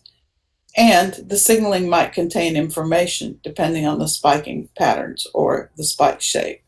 And so this is where we jumped into looking at spike signaling. So we're using a lot of these mechanisms. We're using the nonlinear dendritic computations to signal something interesting happening in the neuron. And we're using silent synapses that wake up as development occurs or as they're recovering from damage. And we also show that astrocytes assist in the repair if the neurons are damaged by trauma, or if the existing neurons need to perform multiple functions. You learn to ride a bicycle, but you don't forget how to walk. And so that's what we're working on. And we're using signaling with varying spike shapes to indicate where the signal is coming from. And this is an important result that we've used that came from Israel, and I want to talk about that for the rest of the talk. So here's the background, and it came from Sardi and Ido Cantor in Israel. And they showed that if you have a neuron in a petri dish, and it turns out that they were using rat neurons from the cortex, if an input is coming in from one side or the other of the neuron, that you get a different spike shape out of the neuron. So you get a fast or slow repolarizing spike. So these are a couple of examples. In one neuron, they see that if you stimulate it from the right, you get a sharp spike. If you stimulate it from the left, you get a repolarizing tail on the end. A different neuron that they experimented with, if you stimulate it from the left, you get the sharp spike. And if you stimulate it from the right, you get the repolarizing tail. And we hypothesize that this is caused by some calcium channels that are called high voltage activated calcium channels in the dendritic arbor. Now, the dendritic arbor, recall that we talked about nonlinear spiking in the dendritic arbor. So these nonlinear spikes are activating the calcium channels, and that calcium is causing the neuron to spike with this tail at the end. And that's signaling which side of the neuron the spike is being caused by, right eye or left eye, for example. So we built a model of this, and so we have a whole set of dendrites. We have a set of synapses for each dendrite, so that the synapses together might cause a dendritic spike. They all add up, the potentials add up, and they could cause a spike at the axon hillock. But most likely, what seems to be happening in the Israeli neurons is that these high voltage activated calcium channels are getting triggered in the dendrites, and they're causing the axon hillock to spike because there's a significant amount of charge.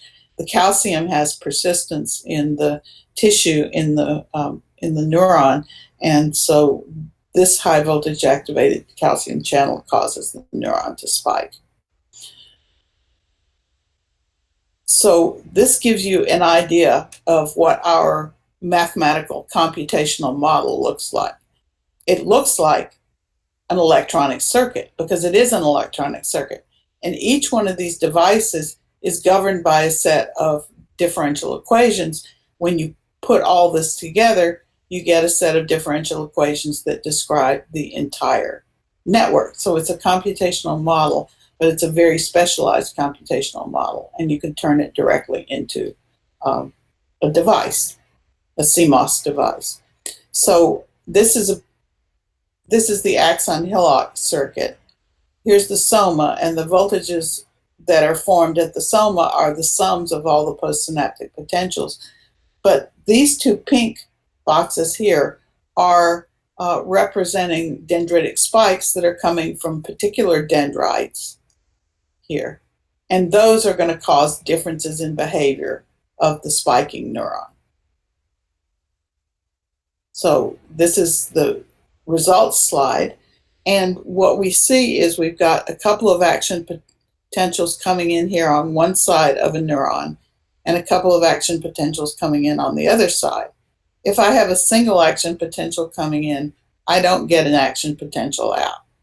If I have two action potentials coming in on the same side, then I get a nice branch one action potential out of the entire neuron, and I get this tail on the dendritic spike. If I have one input coming in to the other dendrite, again, nothing happens. Now I have two inputs coming into the other dendrite. I get a different shape action potential coming out. If I have one spike on one side of the neuron and another spike impinging on the other neuron, other side of the neuron, then I do get a spike out, but it's a very clean spike without any tail because there's no dendritic spiking going on. If I combine inputs coming in on both sides of the neuron, then I get a different shape as well. And if both branches are active with spiking, I get a very pronounced tail out as a result. So what this does is it says that we can build neurons that signal where the signal is coming from that causes them to spike. And that's an important piece of information that might be used down the line, because learning occurs in existing neuronal networks in the brain, and those neuronal networks are overlaying capabilities. As they're overlaying capabilities, the spike shapes are signaling which capability is happening. So, for example, it might be signaling to an animal to browse and look for food, or signaling to an animal to retreat in fear. And those two signals might have different spike shapes. So the conclusion of this is that complex signaling might help a neural network to explain the decisions that it's making along with learning, because it's very difficult to understand exactly what's happening inside an artificial neural network, even one that's built with sophisticated capabilities like spike timing dependent plasticity and even noisy behavior. So it's hard to tell what's happening. If the signaling has some information in it about why each neuron is spiking, then that complex signaling might help in explanation of decisions. It might help the system to be more self-aware, and it might lead to something that we don't like to mention, the C word, consciousness. But consciousness is something that would have to be incorporated into a prosthetic device that was implanted if it was having a major impact on the cognitive functions in the particular human. So it's something that we have to address at some point. So we're just beginning to build these kind of neuronal networks that learn and have these complex mechanisms built in. But the evidence is that the more complexity we build into each individual neuron, and the more capabilities like this spiking that is different and individuated by depending where the inputs are coming from, the more we put into that, the fewer neurons we need to have a spiking neural network. The cortex is about 6 layers deep. It's not a deep neural network. And so we can have many, many fewer neurons if each one is significantly more complex, and the processing going on inside each neuron is highly nonlinear and sophisticated. Thank you. Sorry for the low amount of claps is just because most of us are muted. Thank you so much for joining us. It's really wonderful to have you here and to have you give the talk that you just gave.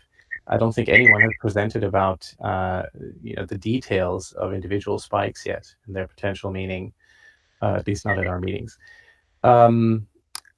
If I can just jump right in with a question before letting anyone else have a chance. I was mostly wondering about direct evidence that the brain is using these specific shapes of the spikes, because I mean, it's one thing, of course, to demonstrate that we can identify the source of the input because we're able to determine that from the shape of the spike, versus having shown through some direct evidence that the brain is using it. I don't think there's direct evidence yet. The group in Israel, it's an interesting project because Ido Cantor is a physicist and got into neuroscience and decided that this was a question that he wanted to ask, is what happens if I stimulate one side or another of a neuron? Do I get different signaling out? And so he's asking a lot of fundamental questions. And I'm an engineer.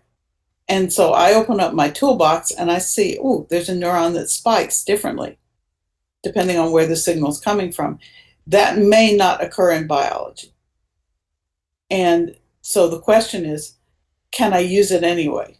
Because a lot of the mechanisms that I've incorporated in the almost 12 years now that we've been working on this project, the mechanisms we've incorporated are not well understood.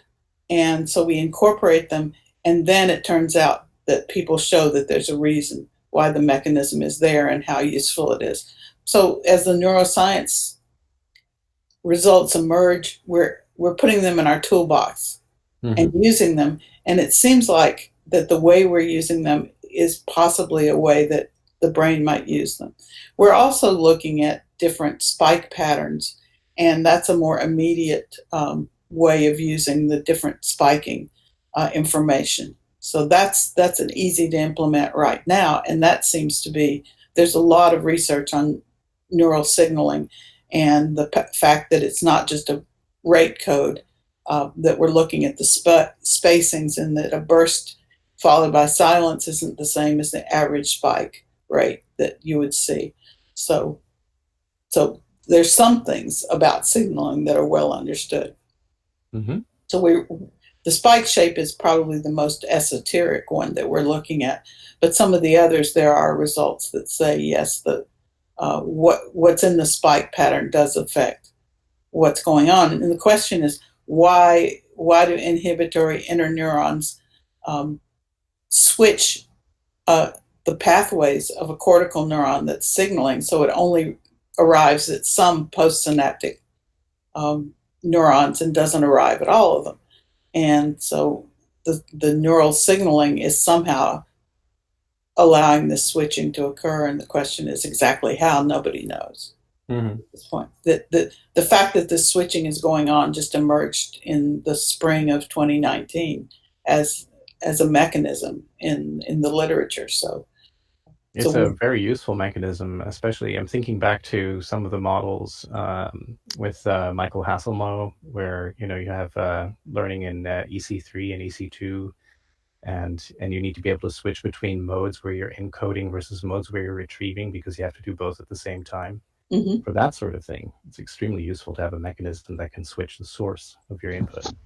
I think so. I think it would be very useful, and so we're looking at neuroscience results as they come flying by on Twitter and Google search and everywhere else, and as they come flying by, they just present themselves as part of a toolbox. Let's build this. Let's build each mechanism that looks interesting, and then figure out how we can exploit it. And maybe we exploit it in a different way that the brain doesn't. But it's been my experience that if there's a mechanism, it's getting exploited somehow by the brain. It's not there just because it's frills and it's a decoration. There's a reason for it. And so we're looking at all those mechanisms and saying, well, let's figure out how to exploit them, and serendipitously the reasons emerge over the years as the results come rolling out. Okay, I have a question from Joe Strout. Do we have a model for how the spike shape could be used by downstream neurons? How would the receiving neuron detect or make use of that tail to produce a different response? That's a great question. And that's a question that I've asked my students. And it's not easy to tease out spike shape.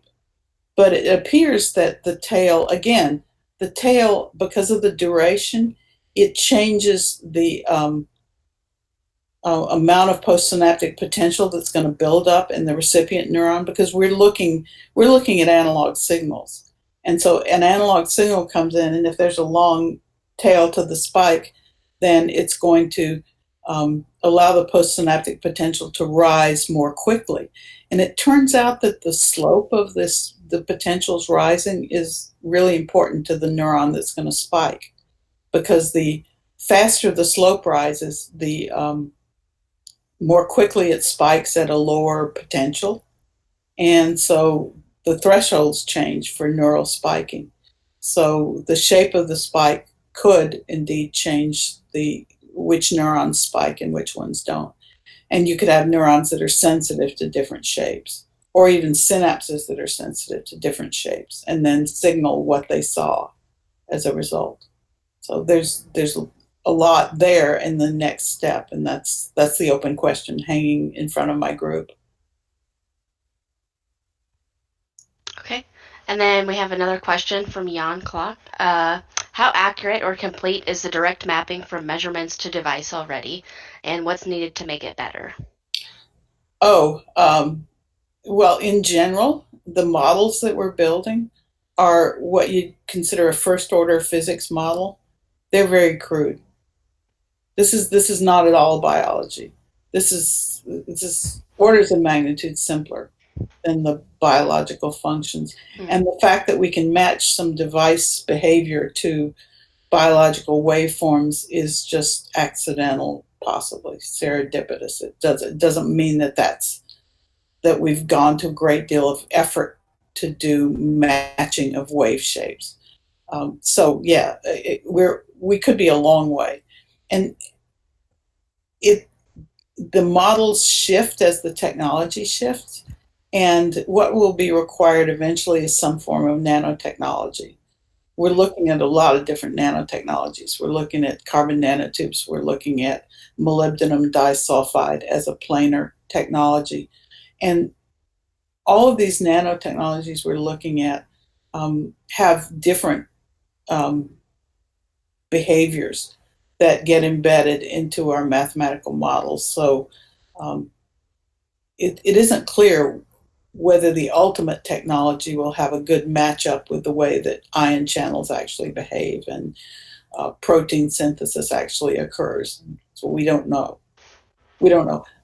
My position after working in this field, I've been an electrical engineer since 1967. So working in this field, my position is that we're a long way out from having a fully functioning cortex. However, having a prosthetic device that works in any crude way would be extremely helpful and very near term, because the second side optical is giving people prosthetic vision, and it's very crude, but it helps people find their way around. So I think some of this, even though it's crude, it's going to work okay for particular applications, but it might not build in the reasoning that you would like to see in, for example, an autonomous vehicle. We're light years away from getting an autonomous vehicle to reason like a human being. Even an elderly lady like me driving can do better. So the picture I'm showing is of my neighborhood lighthouse, so just to make you all jealous. Okay, thank you. Yeah, thank you so much, Professor Parker. Yes, that was a very great much. presentation. By the way, if there are still pressing questions, and if Professor Parker still has a minute or two, I'm happy to cede a few minutes of my time to make that possible. We don't have any more questions in the live stream. Okay. So now we're going to change our pace, and we're going to be reviewing the contents of the 2008 manuscript produced by the Future of Humanity Institute of Oxford. And presenting that is going to be our Carboncopies Foundation Chairman, Dr. Randal Koene. Okay, so now I'm going to do that thing where I switch to share the screen. So I hope Alan's got the right one going to the live stream now. Let's see what's happened here. Oh, okay. My tab suspender has gotten active. All right. Let's see if I can go all the way home. All right. Okay. So yeah, this is kind of like an introduction to this event.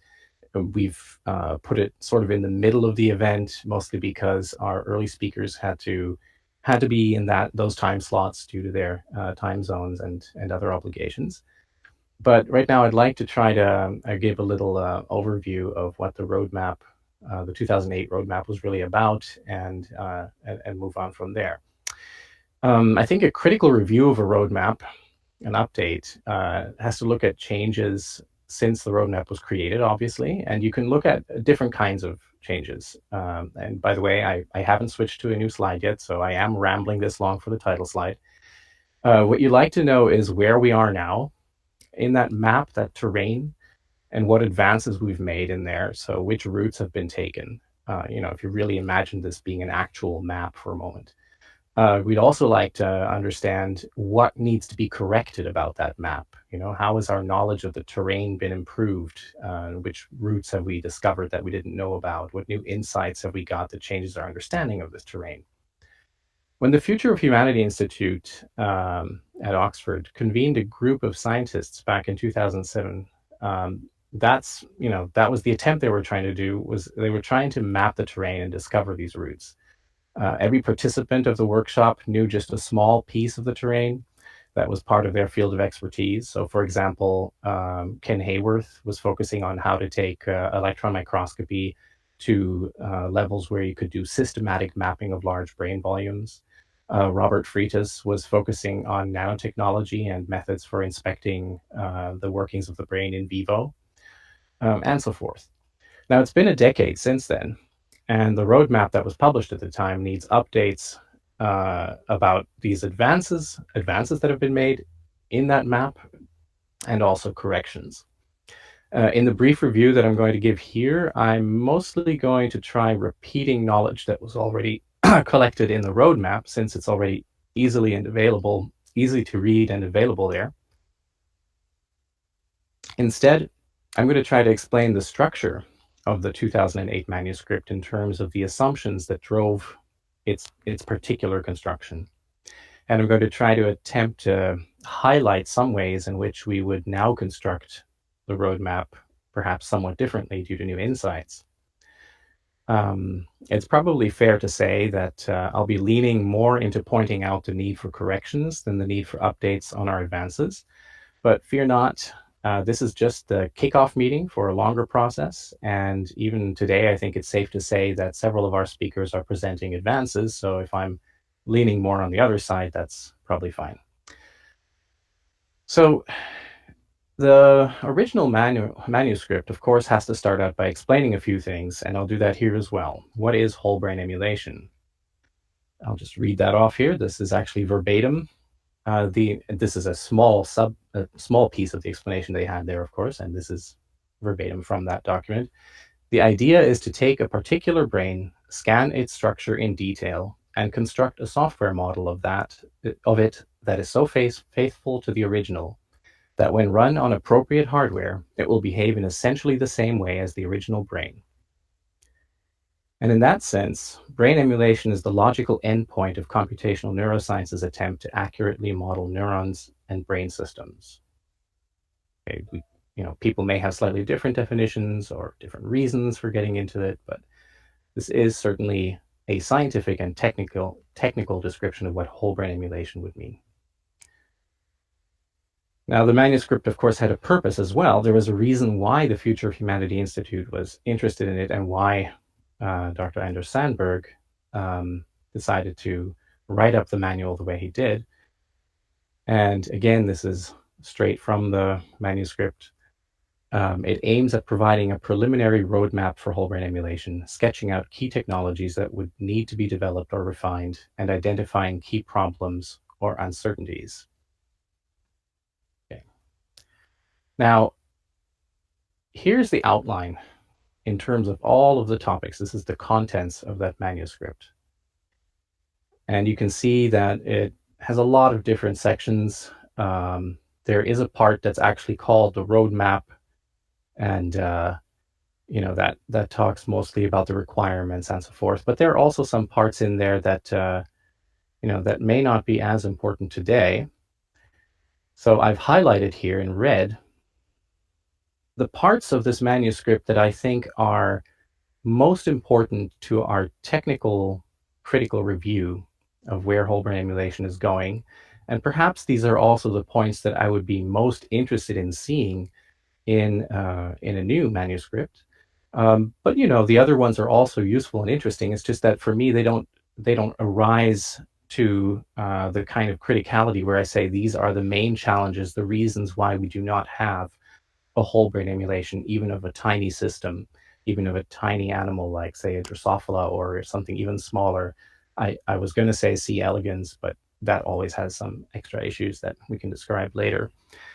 So you see here some areas that I picked out are some of the assumptions, the underlying assumptions, like that there's little need for whole system understanding, scale separation and such. That's right at the top here on the left-hand side. Then, of course, there are bits about what is required to get to whole brain emulation and how those parts have to link together. Technology drivers are interesting, and certainly whether there are alternate pathways, different ways to get to the goal, and so forth. And then scanning. This is clearly an area that has great importance. You want to be able to make a map of the connectome if you want to detail its functions. And then there's a part about neural simulation that's very important. I highlighted validation as well because I think that's, it's absolutely essential. Anytime you're doing any kind of modeling work, validation is probably the most crucial thing you've got. And often it kind of gets just a little note at the end. This is how we validated our model, but I think it usually deserves the most attention. I was going to ask Professor Dongsong about validation as well, but maybe we'll get to that later if he's still on the panel at that point. So there are some parts that I would like to talk about more and some that I'm going to mostly leave out of the discussion. I think when we look at the difference between 2008 and 2019, one very big difference is the fact that when this all started, and this is also mentioned in the manuscript, it says clearly that basically all work on brain emulation is entirely theoretical. It's a purely theoretical activity at that point. That's not true anymore. Sure, we don't really have brain emulations, but certainly we have practical work that is attempting to carve inroads into brain emulation. So an example is the Open Worm project that is trying to do this for C. elegans, the nematode, in some sense. And you could say that there are similar projects going on, like taking the map of the entire Drosophila brain that Genelia Research has created, and then taking that to the next level, trying to reconstruct portions of that. We had Professor Scheffer and his student in one of our previous workshops talking about that. And then the work that Dongsong presented today is clearly aligned with this project, because even if the neuromimetic approach to creating a prosthetic that is patient-specific, by the way, so it really is an emulation in that sense, runs into some difficulties when you try to make it a prosthesis for a complex part, for something that is a more whole emulation of, say, what the hippocampus is doing, or that particular region of the hippocampus is doing. And for many contexts, you can imagine it runs into some difficulties. There are some challenges there. But even then, just being able to create something that actually has to work in the context of a brain, that the rest of the brain needs to understand and that the patient needs to be able to work with, means that you end up learning a lot about the initial assumptions that go into brain emulation.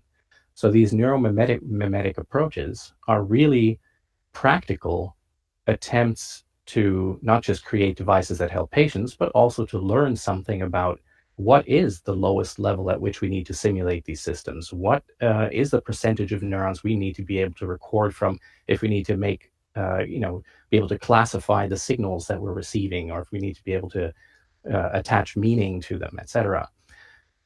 So this begins to answer some of the questions that we have as we get into brain emulation, the way that it was described in 2008. Okay, let me see. That was that part. Yeah. In 2008, an important hypothesis was that it would be unnecessary to understand the whole system of the brain in order to emulate it at the lowest level. The manual states that explicitly. It says that the amount of functional understanding needed for a one-to-one model is small because behavior is emergent from low-level properties.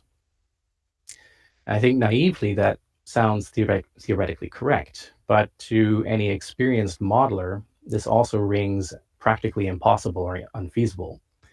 The more complex a model is, the more unpredictable the outcome is if there are low-level errors, especially if those are compounding low-level errors. Without top-down constraints on that model, and actually at multiple levels of the model, it quickly becomes impossible to determine where the errors reside. So then you can't figure out how to correct your behavior, the behavior of the system. So you could say that in a sense, what the 2008 manuscript worked with, it was an assumption of a brute force approach with extreme precision, extreme reliability that was almost miraculous in a sense. If we just assume that perfect situation, then you could do whole brain emulation in the way described in that manuscript by just doing a scan, then taking the scan, recognizing what the neurons and the synapses, et cetera, are, then building a functional model from that based on some library that tells you how each synapse works and what sort of a response it has. And then miraculously from that would emerge a mind that actually works just like the one that was present in the original biological brain. That's the brute force miraculous approach. Now, a significant difference is, of course, that we would, in reality, spend a lot more time considering practical trade-offs between different methods and approaches.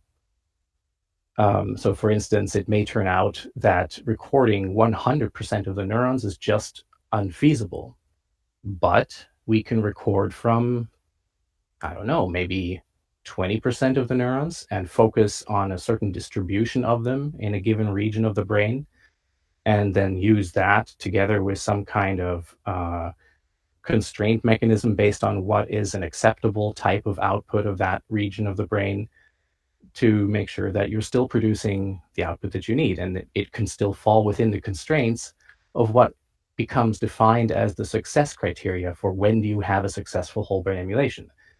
And that's really that question of success criteria is something that that wasn't detailed much in the 2008 manuscript, but is really critical because, as both Dong Song and Alice Parker have already mentioned, they both see great utility in even systems that are perhaps still a bit kludgy, a bit simple, etc., because for their purposes, let's say we build something that a patient has to use, the emulation success criteria are much, let's say, less strict than the ones that you might have if you're trying to recreate a person's entire inner experience.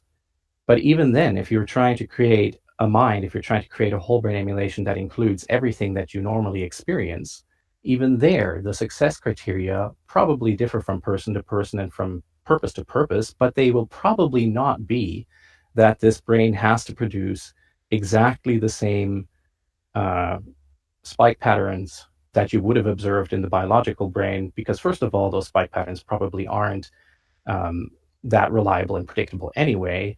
And secondly, even if the brain produces spike patterns that eventually lead chaotically into a slightly different path of how the various spike trains develop, those can still be perfectly plausible spike trains that feel natural, that feel normal.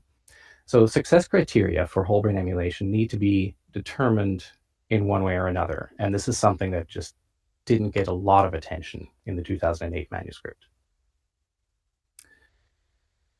So having put a lot of work into validation, specifically in the cases where limited attempts at emulation have been made, like in the hippocampal prosthesis, gives us a lot more insight into the importance of system understanding. And this graph down here, I'm just going to skip that thing about inference and emergence. That was just something about worrying that you have circular dependencies where you're assuming something about the system based on low-level measurements, but you're also using inference from system understanding to get around the problem that you can't really measure everything perfectly. It's not worth too much discussion here. So I think that looking at 2019 compared to 2008, because we have more practical understanding, I think we'd be more likely to describe this as an iterative process between improving things at the low level, such as being able to carry out better measurements, whether that's by scanning brains better with electron microscopes and doing better reconstructions of those images, or whether that's by having ways to record from many more neurons at the same time in electrophysiology. You get better measurements, you can take more measurements, and that means that you can build models that contain a lot more detail. So on the low level, we keep on making improvements. And at the system level, There will be other kinds of improvements. You'll have models that are more predictive. We'll have a better understanding across subsystems, how they interact with one another. And our success criteria will have a better understanding of what those are and which validation schemes we have to use. And as you go back and forth, you improve the system level, you learn something there. This means that you can then apply trade-offs where, say, you don't need to measure quite as well because we have constraints coming top-down, and so forth. Or you improve something on the lowest level where you can measure a bit better. That means that we need to, that we can get more insights that we can use for our high-level models and therefore better constraints. So it's this iterative process where you'll see a first version of something appear, like the hippocampal prosthesis that the Berger lab and Dongsong was working on. And eventually you'll see a better one, and then perhaps a switch to a different technology where, say, the work that Professor Scheffer has been doing pans out and it becomes possible to create actual working systems by looking at electron micrographs and stacks of those, and then being able to move what you see there into an actual parameterized functional model. Okay, so let's get into a few of the other assumptions here. A very big important assumption from 2008 was, of course, the question of scale separation. It seems like a very basic, important thing for any attempt at whole brain emulation. And in short, you could say, is there a level between molecules and the whole system where combining a detailed parts list with scans that detail their arrangement and hence their interactions is sufficient to enable higher level success criteria to be met? That's a convoluted way of saying, is there some place where you can make a cutoff and say, if I can emulate all of the behavior above this cutoff, then we're fine. And it doesn't matter if I'm implementing everything below that in some different way. And scale separation isn't always a given, especially in complex, chaotic systems. Now, I think the reality is that in 2019, it is still an open question. We can't say that it's entirely solved. But again, basing this a little bit on what I just said in the previous slides, it's possible that by adding constraints from a higher level understanding of what we're expecting to see, we can rectify the output of an emulated system so that we're taking care that even if the system isn't wandering the same chaotic path perfectly, that it's still wandering a chaotic path that is acceptable according to those success criteria for whole brain emulation, which I think is something I should probably do an entire blog or something on at some point to explain what I mean by that. But yeah, you can see that something like this is already being applied in a sense in the work that Dongsong presented, where he's come up with this additional method of doing memory decoding as a method for improving the performance of the memory prosthesis. That is, in a sense, a higher level constraint because you're attaching a meaning to the codes, classifying them, and you're using that meaning to drive a better output. All right, another important thing from 2008 was the question of simulation scales. And the figure you see here is taken from Churchland and Sonosky, and it was used verbatim in the manuscript. And you see a number of different levels here. You see at level 1, the computational module, classical AI, and going down to, say, level 4, we've got spiking neural networks. Just above that, analog networks, which perhaps could show the shape of a spike output or the response, the membrane response. Then you've got at 5 electrophysiology, at 6 the metabolome, and below that we get into the proteome, states of protein complexes, distribution of complexes, stochastic behavior of single molecules, and ultimately the quantum mechanical realm. And the question, of course, is, if you're going to do whole brain emulation, if you're going to build a good neural prosthetic, or if you're going to emulate a brain and the brain should be able to exhibit everything that you would like to see, including consciousness, how far do you need to go? Which scales do you need to take into account? Now, at the time, I think in 2007, during the workshop, there was a poll among participants, and the consensus was that whole brain emulation could probably be achieved by modeling at the levels of spiking neural networks, electrophysiology, and the metabolome. And I think that in 2019, when we look at the work that's being done, there's still pretty much the same consensus mostly.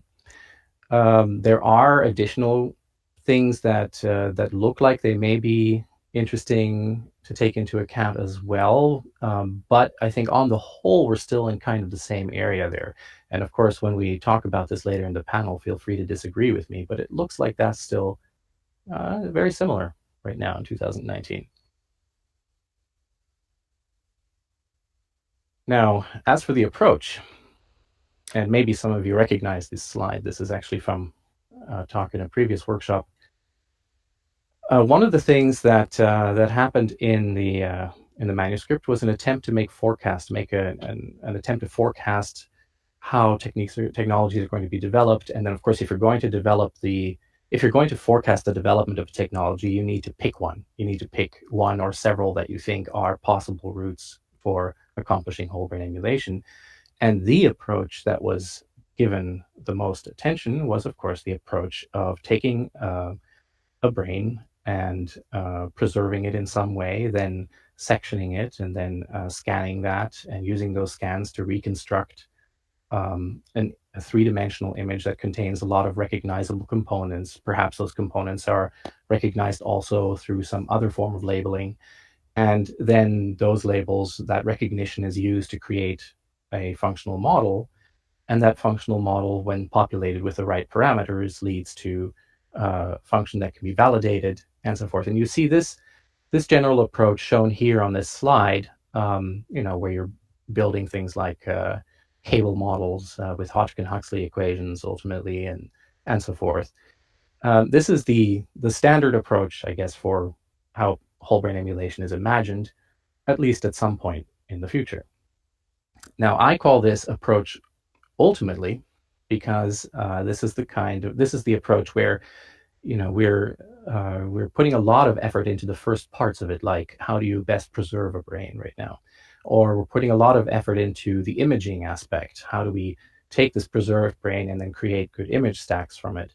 And the part where you then try to take that and create models that actually work, that is in its absolute infancy at this moment, largely because we don't have these, we don't have a good way of taking what we're seeing in this image stack and from that inferring parameters for a functional model. This is simply something that hasn't received nearly as much attention as it should, for good reason.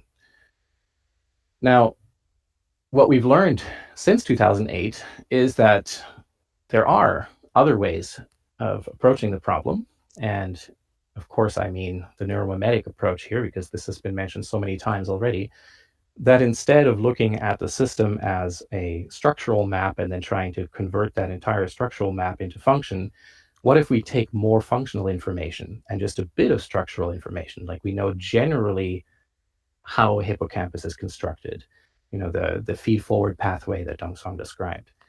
Now we take functional data, electrophysiology, and with that we can predict how the system is supposed to behave.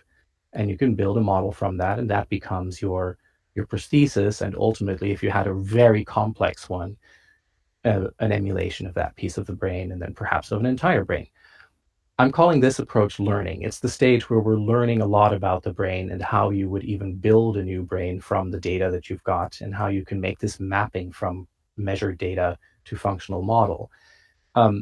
I think that ultimately the previous slide, which I'll just pop back to for a moment, this ultimate approach using the structure is the one where you can process brains at volume, where you can ultimately I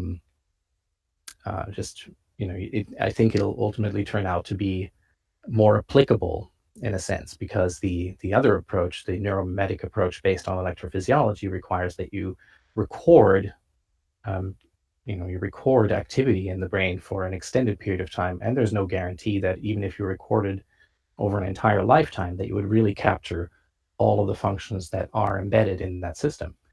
So I think this is a great learning system, but it's probably not where whole brain emulation ultimately goes. But now we at least know that these two methods may be possible in some sense, and that they both have their place.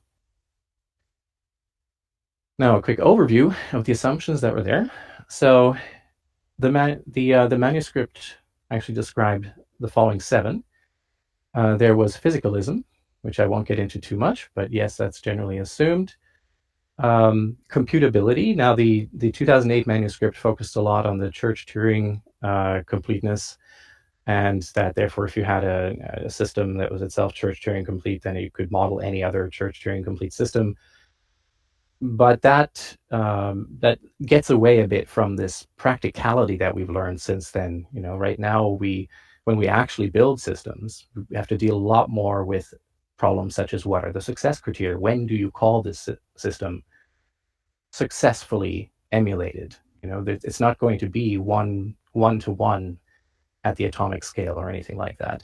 And we have to make a lot of approximations in our mathematical modeling, and we do trade-offs where we'll say, okay, well, this method allows us to put on some constraints, and then we don't have to measure quite as much, and then we'll still get a really good system that, from the point of view of what is the experience in that system, is probably the same.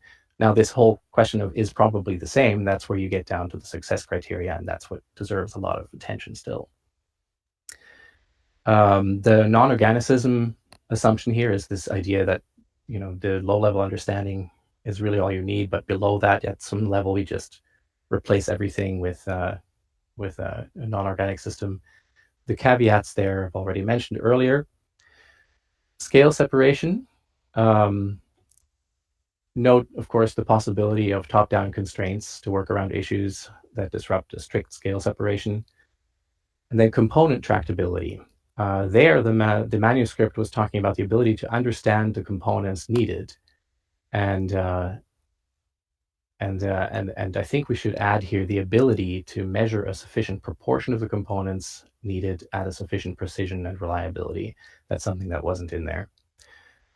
And then simulation tractability is, of course, something that's ultimately important, that you can, say, run the simulation at real-time speeds and it doesn't take all the power in the world. But I think that's not as interesting right now, and we're still just trying to understand how to build the system.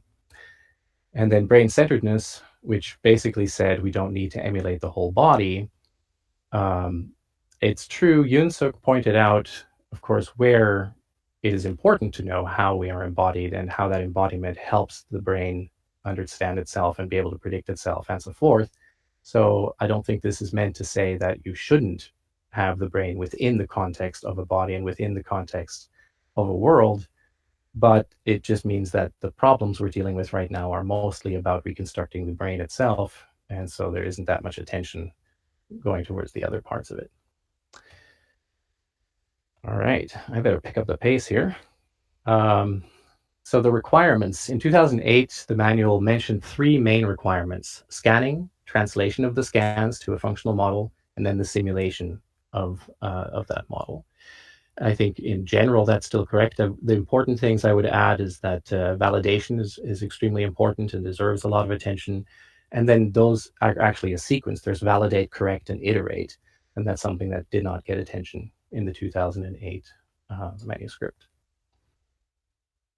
Now, when it comes to scanning, I think I'll probably leave most of this to Ken Hayworth, since this is really his domain.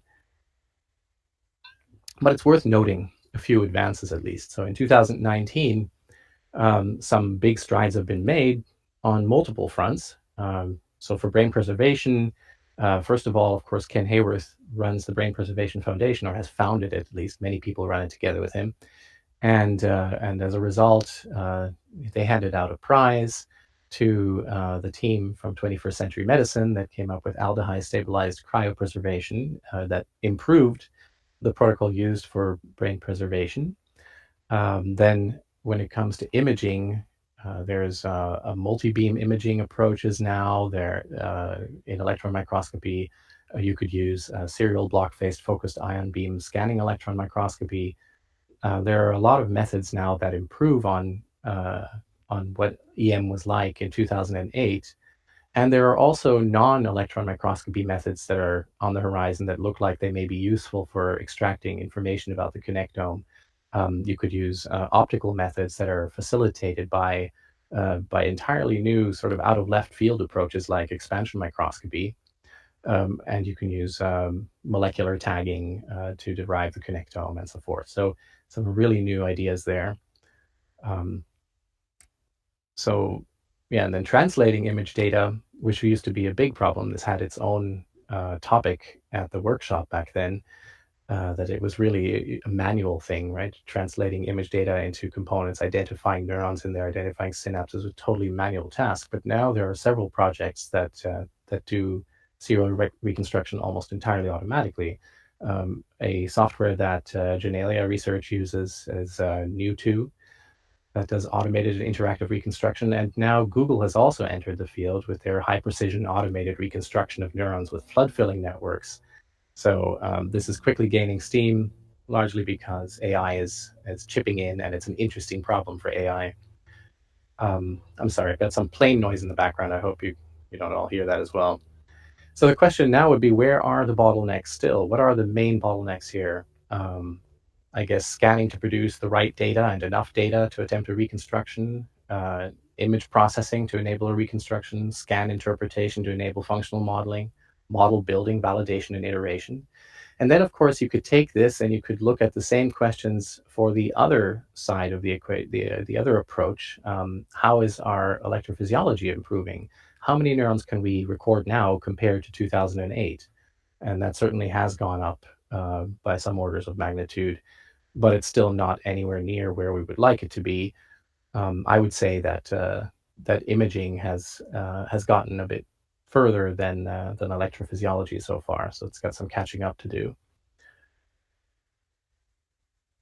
Now, in terms of the road mapping part of the manuscript, in 2008, developing whole brain emulation was presented as a two-phase endeavor. It was presented as develop the basic capabilities and settle some key research questions about feasibility, level of detail, optimal techniques. Do that, for instance, through partial scans and simulations and integration of work.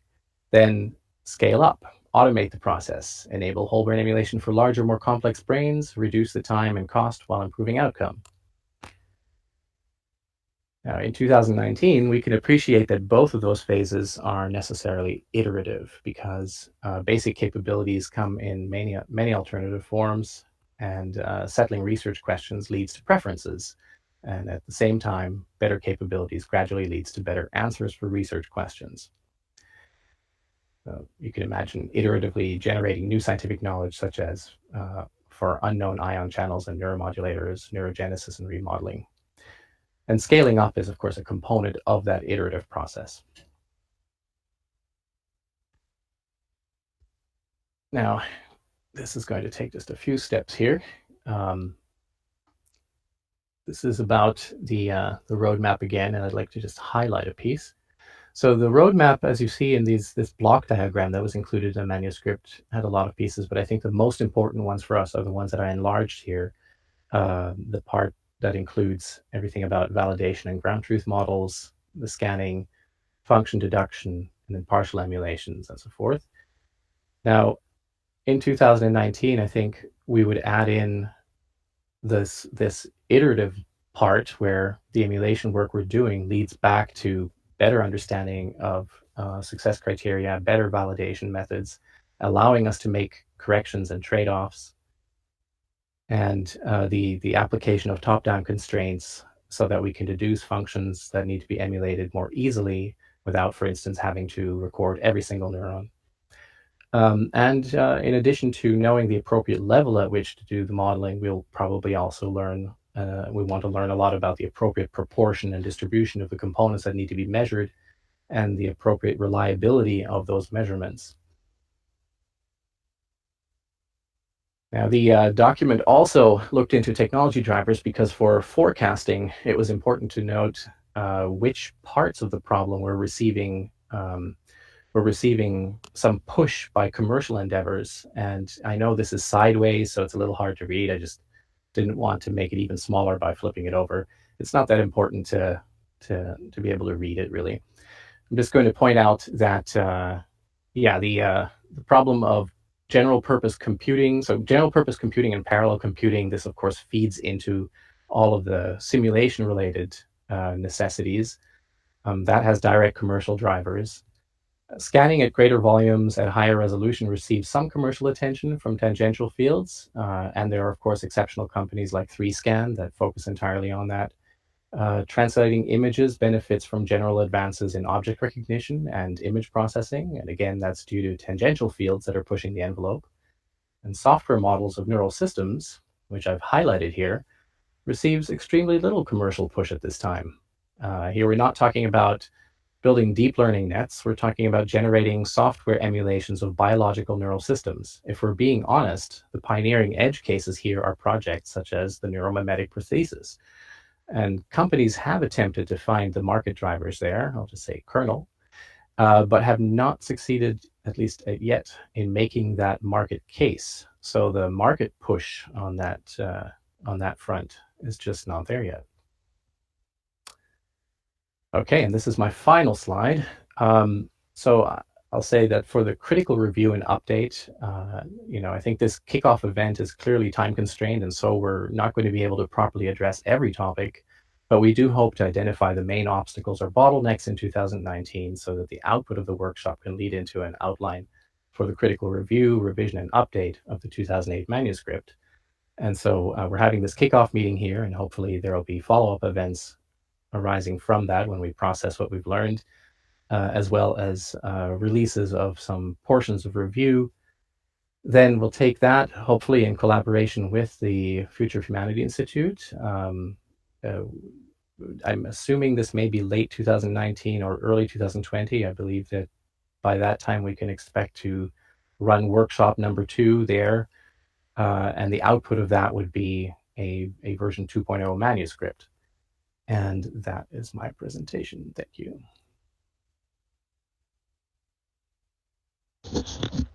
Thank you, Randal. So now we're going to be, yes, now we're going to be doing our panel discussion, and we don't have any questions yet in the live stream chat, but I do have a couple of questions that were sent in ahead of time. This one is from Charles Linson, who's actually one of our volunteers now. And just so you know, we have, let's see who we have in the panel, Dong Song, Keith Wiley, it looks like Ken Hayworth is on, Yoonsuck, Choe, and Randal Koene. So Charles asks, to what extent would it make sense to create a traditional set-based ontology for, say, neuron types? And does making such a classification expedite WBE, and to what extent?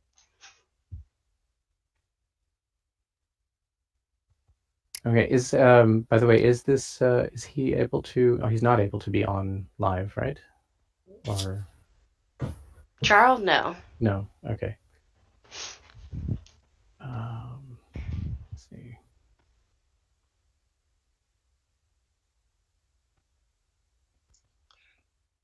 Let me try to address that. Sure. This Ken. So one of the projects that's trying to do something like that is the Mouse Light project at Genelia, which does for whole mouse brains. It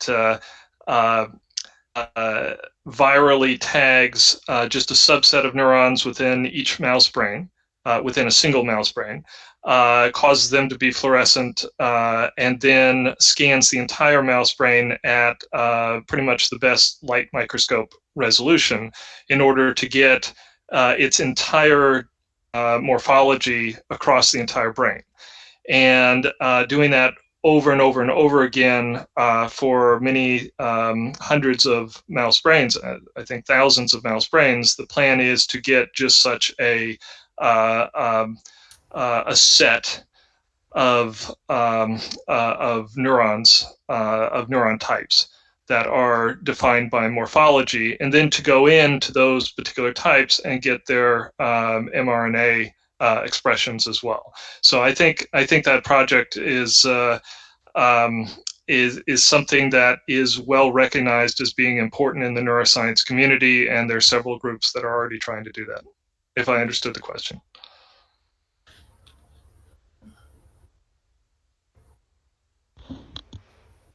Yes, and for some reason I thought that the Paul Allen Institute was trying to do some cell classification as well.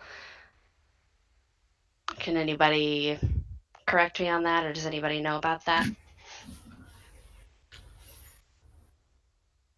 Yeah, there's several different approaches to this, and I think the key players are kind of collaborating. It's not my it's not my area of expertise, but I just want it to be understood that the neuroscience community is all over that area, and for good reason. Great. And then really this panel discussion, we should be talking about the main bottlenecks and hurdles that should be included in an updated version of the whole brain emulation roadmap. Does anybody want to jump in and talk about some of the things that they believe should be included in the updated version?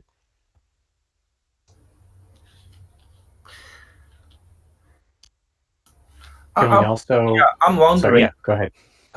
I'm wondering, is there a plan for like starting probably from a lower animal to do exactly described by the roadmap? Meaning, you get this animal, right? Maybe with very simple brain, like C. elegans, right? Just a worm. You freeze it. Before you freeze it, you study the behavior. You let to learn something, right? Some simple stuff, simple behavior, simple learning, and then you freeze it, right? And just based on the structure, I'm assuming when you freeze the animal, all the activities, all the electrical activities will be gone, right? And then based on the structural information, reconstruct, not necessarily in protein, right? Or you shouldn't use protein. You just in some simulation to see whether you can restore that behavior the animal learned. Do we have is there anybody trying to do this? Yeah, to my knowledge, there are actually several projects, or there have been. Mm-hmm. So one project that sort of precedes the OpenWorm project is the Nemaload project that David Dalrymple was running as a collaboration with MIT and Harvard, where he was indeed trying to train worms and then label and image them and at least be able to discover the differences there as a first step towards being able to show that, yes, you could identify something in these different groups of worms to that would be useful for being able to reconstruct one or the other and show that the learning was discovered in there. So that's one. The other is that the team that Louis Scheffer is working with at Genelia, I believe they are trying to move into something where they would be able to recognize a difference between one fly and another based on learning, but I'm not 100% sure if that's an active project or if this was just something he was discussing there. And I'm sure there are several more of these. I think that there's some that maybe we can't discuss because I don't know what Nectome is willing to talk about right now. Ken, maybe you could chime in there. Yeah, well, there are several projects. I'll just mention one that probably excites me the most, that I'm unfortunately not involved in, but it still excites me the most. The group, there's a collaboration involving people in Winfried Fink's laboratory in Germany, specifically Jürgen Kornfeld, trying to use seroblockface EM and potentially other techniques to map out a large enough region of the of a songbird in order to infer what the song characteristics were of that bird. There's not too much more details that I have on that, but I think that's the type of a project that is very well constrained. It's very well thought out. It's a system, it's a model system that's been studied for decades. It's a model system in which you can write a memory in. These male songbirds learn their songs from their fathers, and so you can actually write in whatever song you want at the beginning and know some of the characteristics of it.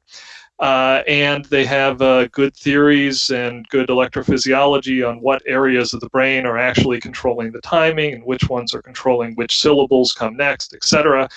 And essentially, these projects are, testing those models with brute force. And I think that's one thing I want to stress here is that. And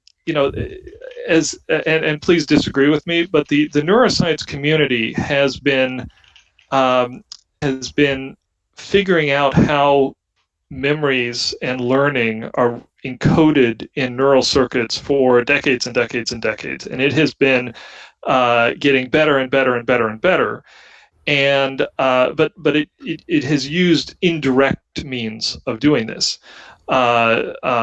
Indirect in the sense of you can use optogenetics to write a memory into a mouse so that it becomes fearful of being in a cage that it was never actually shocked in, or it becomes fearful of a tone even though it was shocked when another tone was in place. And so there's all these experiments that show that we really do understand the basic encoding of memory, except we haven't developed the technology to massively decode that. And so I think over the next decade, what we're going to see is we're going to see a lot of memory projects where those low-hanging fruit, if you will, those things that we already know how they work, and now we're brute forcing and seeing, can we actually extract the memory out of the connectome? And it would be really shocking if we could not. But I think there's going to be a lot of those that drop. Mm-hmm. Yeah. And just a quick question, follow on to your bit about the Jürgen Kornfield work. Do you know how they're dealing with the problem of it's a pretty vast area to map in the songbird, I'm assuming. How do they manage with that volume? Do you have any idea how they can find details such as the differences between one song and another in that area?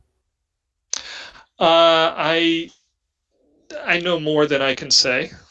Okay. But suffice it to say, these are really brilliant people that if they're constrained to work with only a few cubic millimeters, then they will figure out the other tools and the other knowledge that they need to make that cubic millimeter enough. But if a technology comes along that could do 10 cubic millimeters, then they would be able to do this in a much more unconstrained manner.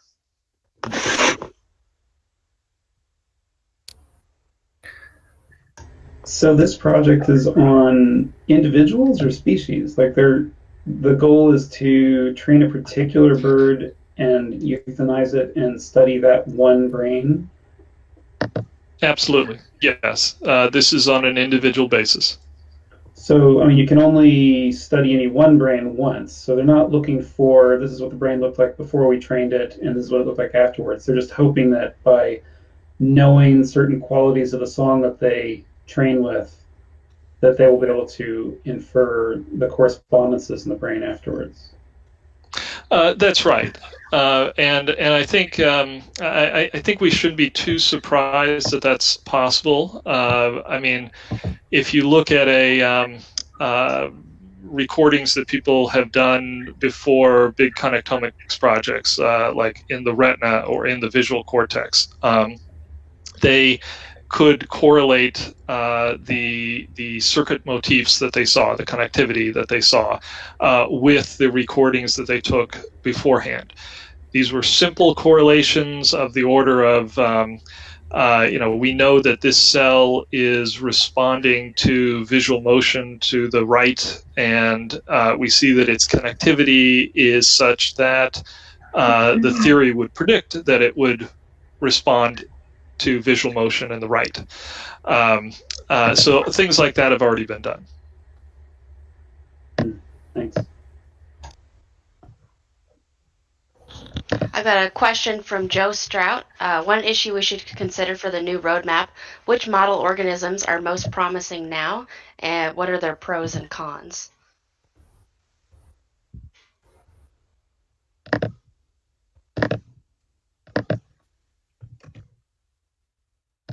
Yeah, so, with model organisms, if we're thinking pros and cons, I guess some of the things we'd like to see in a model organism is that the model organism isn't too large. We would like it to have some similarity with what we need to be able to explore in a mammalian brain, though. So it'd be nice if that system had multiple brain regions doing different things, if it had spiking neurons, if it used groups or populations of neurons to accomplish things, if it had spike patterns in those areas, if it exhibited oscillations, oscillatory activity. It would be great if that organism also was easy to experiment with. So, for instance, we don't really want to work with primates because that makes it too hard. So all of the things that I'm saying that kind of start to point in certain directions. And I mean, it's nice to hear about the songbirds stuff, but it's still interesting to me just to see what we can do with Drosophila because it's so, accessible. Yeah, I would put in a caveat on that. I think that the amount of information that we have, I'm all in favor of lots of memory research in Drosophila, obviously, but the amount of information that we have in terms of mammalian learning at excitatory synapses onto dendritic spines is enormous, and so we have this fundamental thing that I know probably everybody knows here, but I'm going to state it. So most of the synapses in the cortex are these excitatory spiny synapses. Those are the ones that models tend to say are encoding memory. Those are the ones where side experiments have shown that undergo LTP and LTD in the same fashion that is correlated with memory. And there is a range of experiments from many different angles that say that the size of the synapse, the size of one of those dendritic spine synapses is correlated with its functional strength, as really determined by the number of AMPA receptors that it has. And so, this is a gift that there is such a structure-function correlation between synapse size and synapse strength in this. What is key, the key memory synapse of the brain, at least according to most of the literature. And I think if we're looking for model organisms, that points to mammalian and other types of model organisms where most of that research has been done on those types of dendritic spine synapses in LTP and LTD. So I personally think that the best research on memory right now is being done in mice, and I suspect most of these will be done in mice. So we're talking about memory research in general, not about a model organism for, say, attempting a whole brain emulation or something like that. Actually, yes, but let me be a little bit more controversial here. So, if there was milestones in a roadmap, which I think there usually should be, the next decade or two should be filled with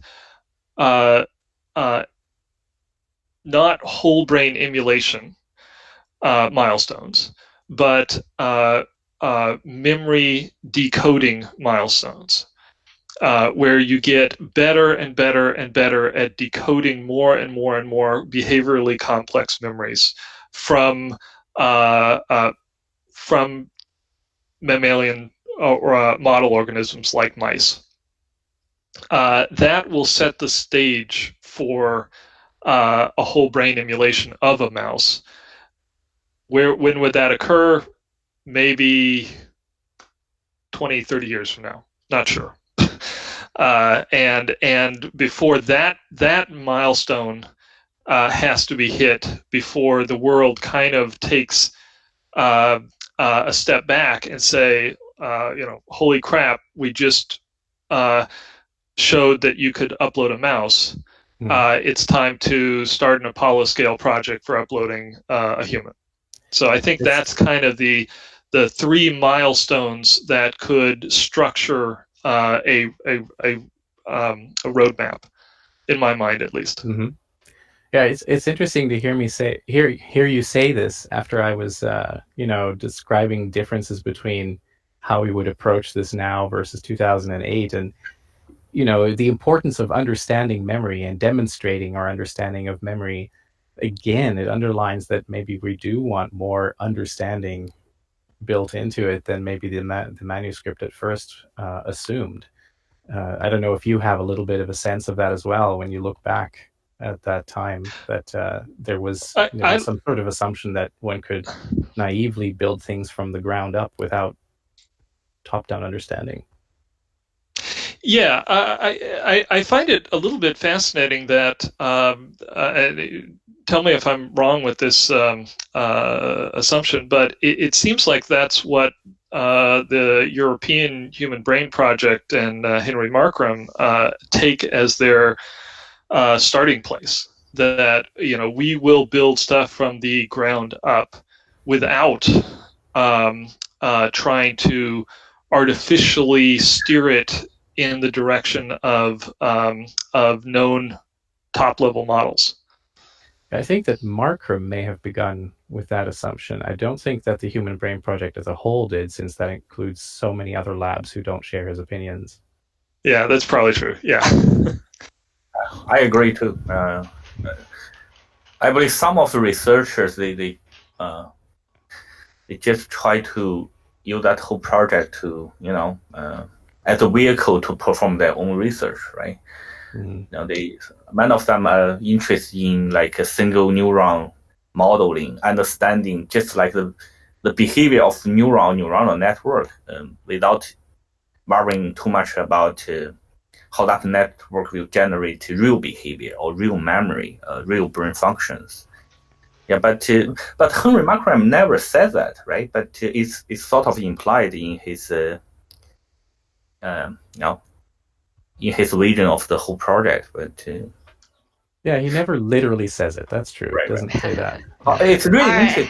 Yeah, when Ken also use the memory decoding, right? That makes me think, because I also use memory decoding. But there is a very important difference I see. Maybe it's what you implied when you say memory decoding in the context of this whole brain emulation. I'm assuming you are thinking about decoding with respect to the structure, right, or the synaptic weights of the whole network, right? If you can find, for example, like go back to the example I showed, if you can find for certain memory of certain image, you can find the synaptic weights for storing that image. That's what you mean by the decoding, right? That's right. Let me give very specific examples that I think would be good for Ken. milestones. Yeah. Sorry. I'm sorry to cut you off, but we're actually at the end of this panel discussion. But our second one is going to be 45 minutes, so we're going to have plenty of time to continue the discussion.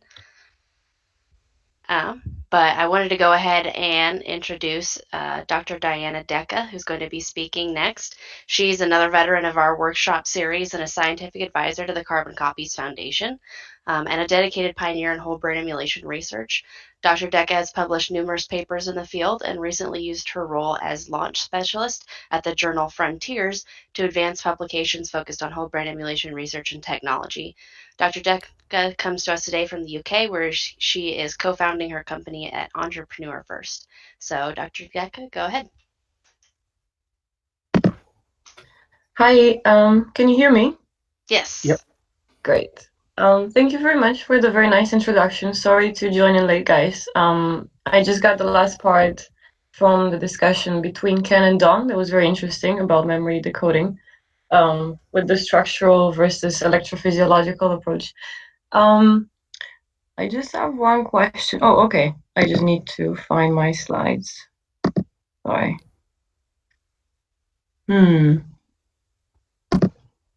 Okay.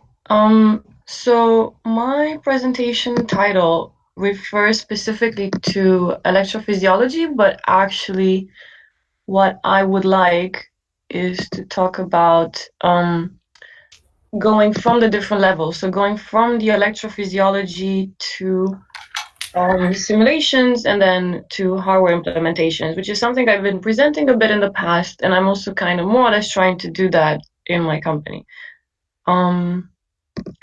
I'm just having this slight issue in that it seems I cannot share my window. I'll have to ask you to bear with me for a second. Sorry Can about you that. share your screen and then maybe expand the window Yeah. to fill the screen? Oh, there we go. Now it works.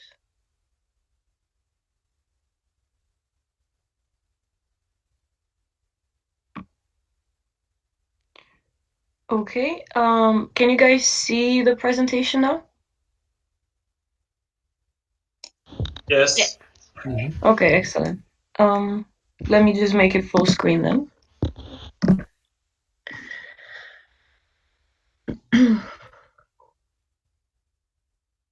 So yeah, very exciting times. Can you guys see the screen now? Is everything okay? My voice, the slides? Yes. Excellent. All right. So yes, I mentioned that I will talk a bit about electrophysiology. Oh, why? Oh, it's right in caption. Sorry. So I mentioned that I will talk about electrophysiology, but I will also talk about what would be the right models to look at that data and what would be a good way to do hardware implementations in order to test our assumptions. And I'm trying to do that more or less by revisiting, of course, the manuscript, which is very exciting for all of us.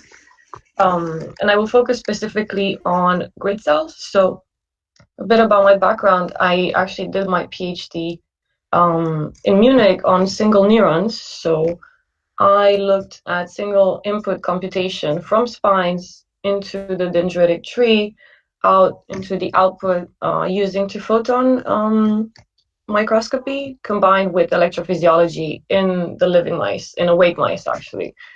And then in my PhD, we came up with a method that we think is pretty good at extracting the input-output computation of single neurons, which I then applied in the Moser lab on grid cells with the aim of understanding multimodal sensory integration. How do we get a spatial cognitive map on that? So I guess I will talk a bit more about how it was to do that. And then this is going to be a less data intensive and more of an open question kind of presentation, because I do think it's really exciting that we get to revisit the roadmap. And there are some points back then that were made, as you mentioned, with the aim of sort of generating a general framework for doing this. But in the meantime, there has been so much exciting science done, and it's just interesting to revisit that and to see, well, does this bring in more questions? Does it solve some of the questions and so forth? So I'm going to start with that. All right. So yeah, I've been writing a bit about whole brain emulation. That's a picture of me 10 years ago in the Oxford conference where I first started talking to Randal and the amazing whole brain emulation people.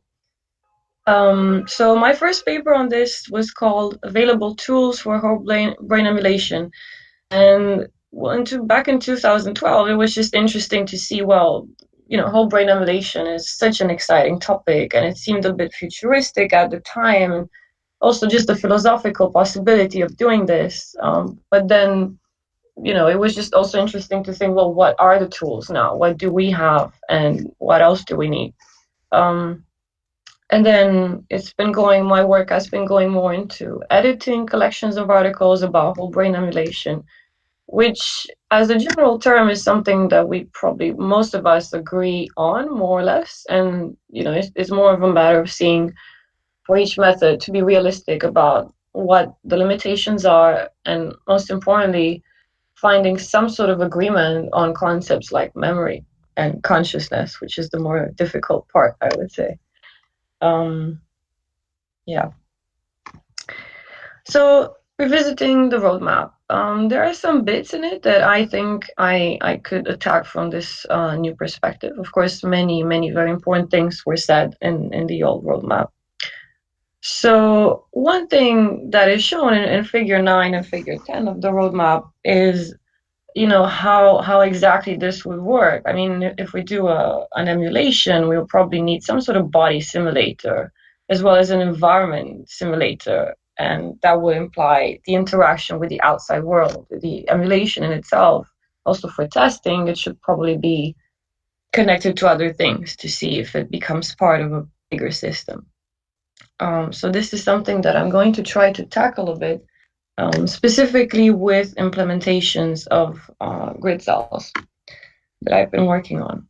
So also the other part of the roadmap that I'd like to revisit is table 9, which refers to CPU processing demands for emulation for the human brain. And this was just nice to see in a table, to see that someone is taking the time to think, well, what kind of spiking neural network would we make if we would make one? How many neurons would be in there? What would be the CPU demand? How much would that cost? Same for the proteome, the metabolome, electrophysiology, brain region connectivity. I think, in principle, all of these things need to come together, and I'm pretty sure Randal will know better, but when it comes to spiking neural networks, there's still a debate on whether this is the best way to emulate, well, at least to simulate some of the brain functions, because there's an issue with spiking neural networks being trained while being more biologically accurate. So there are many discussions in there as well. So some bits from the roadmap. Sorry, it's very quiet. You guys can still hear me, right? Yeah. Yes. Okay. Sorry, it was just perfectly quiet. Usually there's some sort of sound interference. Okay, perfect. I'll just continue then. So some paragraphs in the roadmap that I thought were interesting for what I'm going to present is when it mentions, as a case of future studies, whole brain emulation represents a case where radical future possibility can be examined in the light of current knowledge. And neuromorphic engineering based on partial results would be useful in a number of applications, such as pattern recognition, AI, and brain-computer interfaces. And this is important because people have been asking whether it makes sense to make a brain emulation company. And there are obvious, fairly immediate applications to that as well. And there have been examples where a better understanding of a specific module in the brain can actually generate revenue pretty fast compared to other applications. For example, the BrakeCorp floor cleaner that uses some knowledge of grid cells. And the economic impact that the roadmap mentioned 10 years ago of copyable brains could be immense and could have profound societal consequences. Obviously, as we all know, this is the long-term dream. Even low probability events of such magnitude merit investigation. So I'm pretty sure we all agree on that part. So now my issue as a neuroscientist has been, as I'm sure it has been for many of you, is what is the right way to do this? If the aim is whole brain emulation, how can we do this properly? Are we in a position to answer that question completely now or at any point in time? Is our field well organized enough to do this? Are we conceptually prepared ourselves to do it? So back then, I was very difficult and very conservative. In my first talk, people initially asked me for emulation to work. The question was, to what level do we need to emulate the brain in order to say that we really emulated it or understood it? And at the time, I was quite conservative, and I suggested, well, we would probably have to go all the way down to atomic level, because we don't know to what level we need to go down. My opinion has changed a little bit since then, in the past 10 years.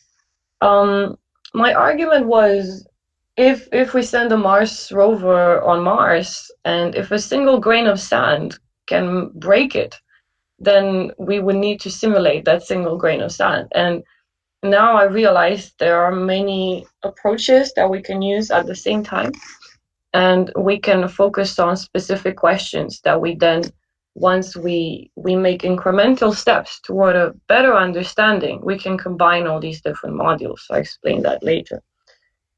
So for now, I will be far less conservative, and I will say single spikes, as long as we have the detailed morphology should we need to access it. The other important part of neuroscience and how we should present this is all papers should include raw data and code. And it is very important to do so, because if we are incrementally going towards whole brain emulation, at any point for answering any specific questions, for example, about synaptic weights or memory, or whether someone, say, enhanced memory, we should be able to access the raw data that is shown in those graphs and the way it was analyzed. And of course, last but not least, it's very important that the data in all these papers is of sufficient quality. So the signal to noise has to be good enough, to be carefully documented, and ideally, this open lab book movement should start. So I'm still in the generation that took most of the protocol during experiments with my left hand in the dark, and I have terrible handwriting, and it happened to me a few times that I was not able to understand what I wrote about my experiment a few months in. So I definitely recommend that people record much more of the experiment. So not just raw data and code, but also record more of what is happening during the experiment, so that it can be better categorized and communicated. So just looking at neuroscience again, and just my perspective, also from the perspective of the roadmap, how can we as neuroscientists answer the question of whole brain emulation? And in my head, this futuristic idea of going from single neuron recordings to, say, autonomous robots and AGI, how can we achieve that? So in my opinion, this would create a loop that has 3 steps. The first step is, as I explained in the previous slide, extracting causal information from the brain at a resolution that is high enough, not the highest that we can achieve, but that is high enough to answer our specific question. If our specific question is about single neuron integration, of course, we need to go much deeper than single spikes. We need to look at dendrites, we need to look at the morphology of spines, and so forth. But let's say, for the sake of the argument, that we're looking at memory C1, C3 in the hippocampus, then let's say we're looking at single spikes. Then step 2 would be to efficiently model that data in a way that allows for easy falsification. So again, if someone looks at my model, they should be able to tell whether I made some sort of mistake, whether I tried to inflate my conclusions, whether I added things in the model that were not really in the data just because it made it look better. So that's why the openness of it is very important to me. And then I think we could also create hardware implementations of those models. So when, for example, we build a robot based on what we know about brain navigation, if that robot keeps on bumping into walls or is way slower than it should be, then we will know that we need to get back to the model, find the missing data points, go extract the necessary data, and then repeat this loop-like process. So what are grid cells? I guess most of you know, but I'm going to show you a little movie because I think they are just beautiful. So you see this mouse, there will be a white dot in this box every time the neuron spikes. And for example, in the case of place cells, most dots would be in one corner, say. And with grid cells, if you just leave the mouse there, it will kind of just look random, but then if you fast forward this movie, you will see some kind of pattern emerging. And I found this discovery to be really beautiful, and I will explain for many reasons why this is so. You can see the grid-like pattern emerging.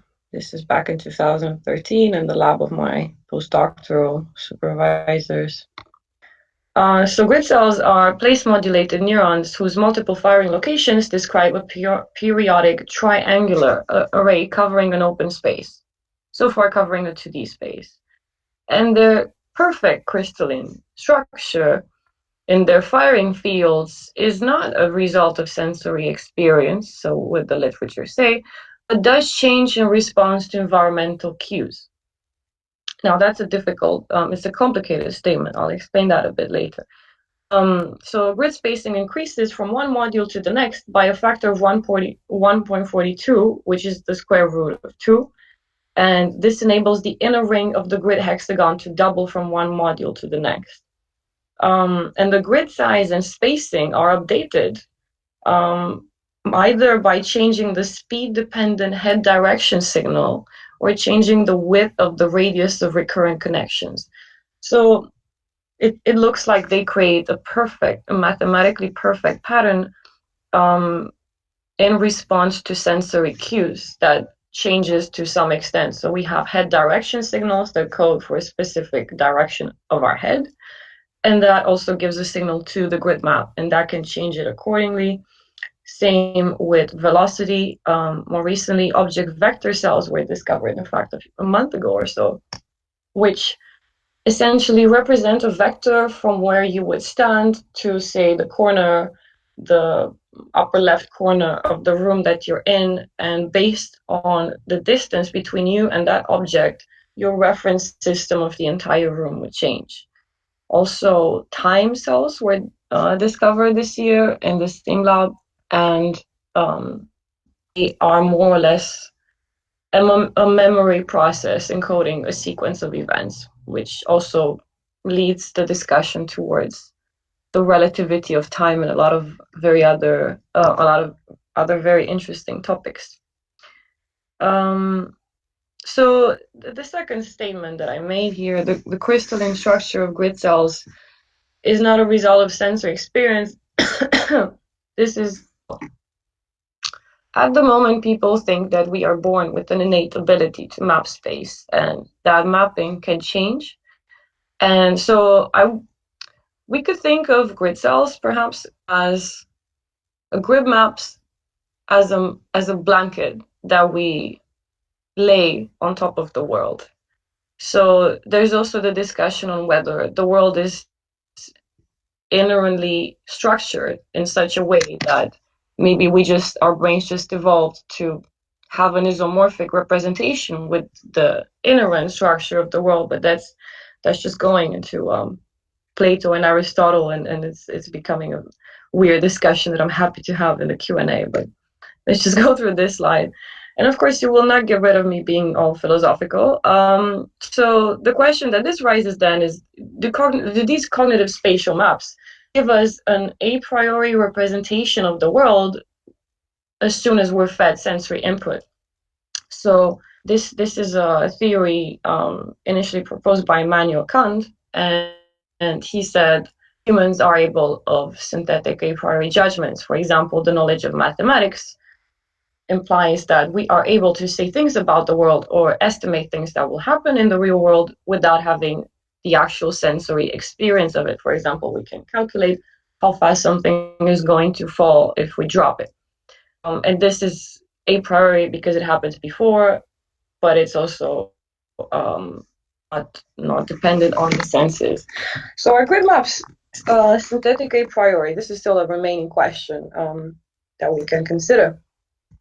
And this was a paper from the Brecht lab where they showed, well, they just tagged the groups of grid cells with calbindin, and they noticed this nice structure in A in green. So it almost looks like the clusters of grid cells are similar to the grid map that they make onto 2D space. So they developed 3 different types of isomorphism, one between the brain and the grid map, potentially the world. Second, between neural networks and a single neuron, which is not shocking and the third was another type of isomorphism that was less important. But the point is, I think, so right now people are in between these two ideas. I think in the process of whole brain emulation, it's good to think of how we see the brain and its connection to the environment. And you see it either as being connected in a way that it has an isomorphism with the inherent patterns of the world, should there be any, or whether we just lay this tool on top of the world because it's useful. So grid cells are pattern generators, and people have tried to model grid cell activity, of course. So one theory that people really like because it's really simple is called the attractor network theory, which is kind of, just imagine a Mexican hat. So basically a grid cell would be a grid cell because it's getting a lot of inputs that are grid cell-like, most of them being excitatory with few inhibitory inputs. So that would kind of be shown in a way by the Calbinden, the fact that the grid cell groups that are very similar are so tightly grouped to each other. So it kind of makes sense that they would wire together, right? This was unfortunately proven to be not entirely correct by a paper done in the Tank lab. So what they did was they patched the grid cell, hyperpolarized it, and therefore didn't allow it to fire or to have any backpropagation. And then they noticed that most of the inputs are not the same as the output of that cell. So now the competing theory is that they're doing oscillatory interference. So if you look at my image on the right, I was asking in my postdoc, what kind of inputs is the grid cell getting? We have a clue about that, but how did they generate the grid map? So they're getting place cell inputs, border inputs, speed inputs, time inputs, head direction, probably some direction selective inputs as well. So how does that generate the grid cell? And the oscillatory interference theory is essentially saying it's probably getting inputs from the hippocampus in the form of theta waves as well. And all these inputs are being summed up at the same time. And even though it seems random, the grid cell is actually generating a pattern out of all that chaotic sensory information. So that's, at the moment, that's probably the closest thing that we can think of. Now, when you listen to my explanation as a neurobiologist of how this works, it sounds a bit naive, which is why I want to invite people to consider looking more into how neural networks and neuromorphic hardware could simulate that, because things actually get a bit complicated. We discussed about the connection between grid cells and the rest of the world, and this is kind of connected to, well, how could we make robots autonomous? Is it that we are failing to do so because we don't understand something in the brain, or because we don't understand something in the interaction between the brain and the world? Now I'm starting to guess it's the second. So one very nice paper that was appeared in Nature 2018 by one Gatsby unit neurobiologist and two Google DeepMind people. Some people would know that paper.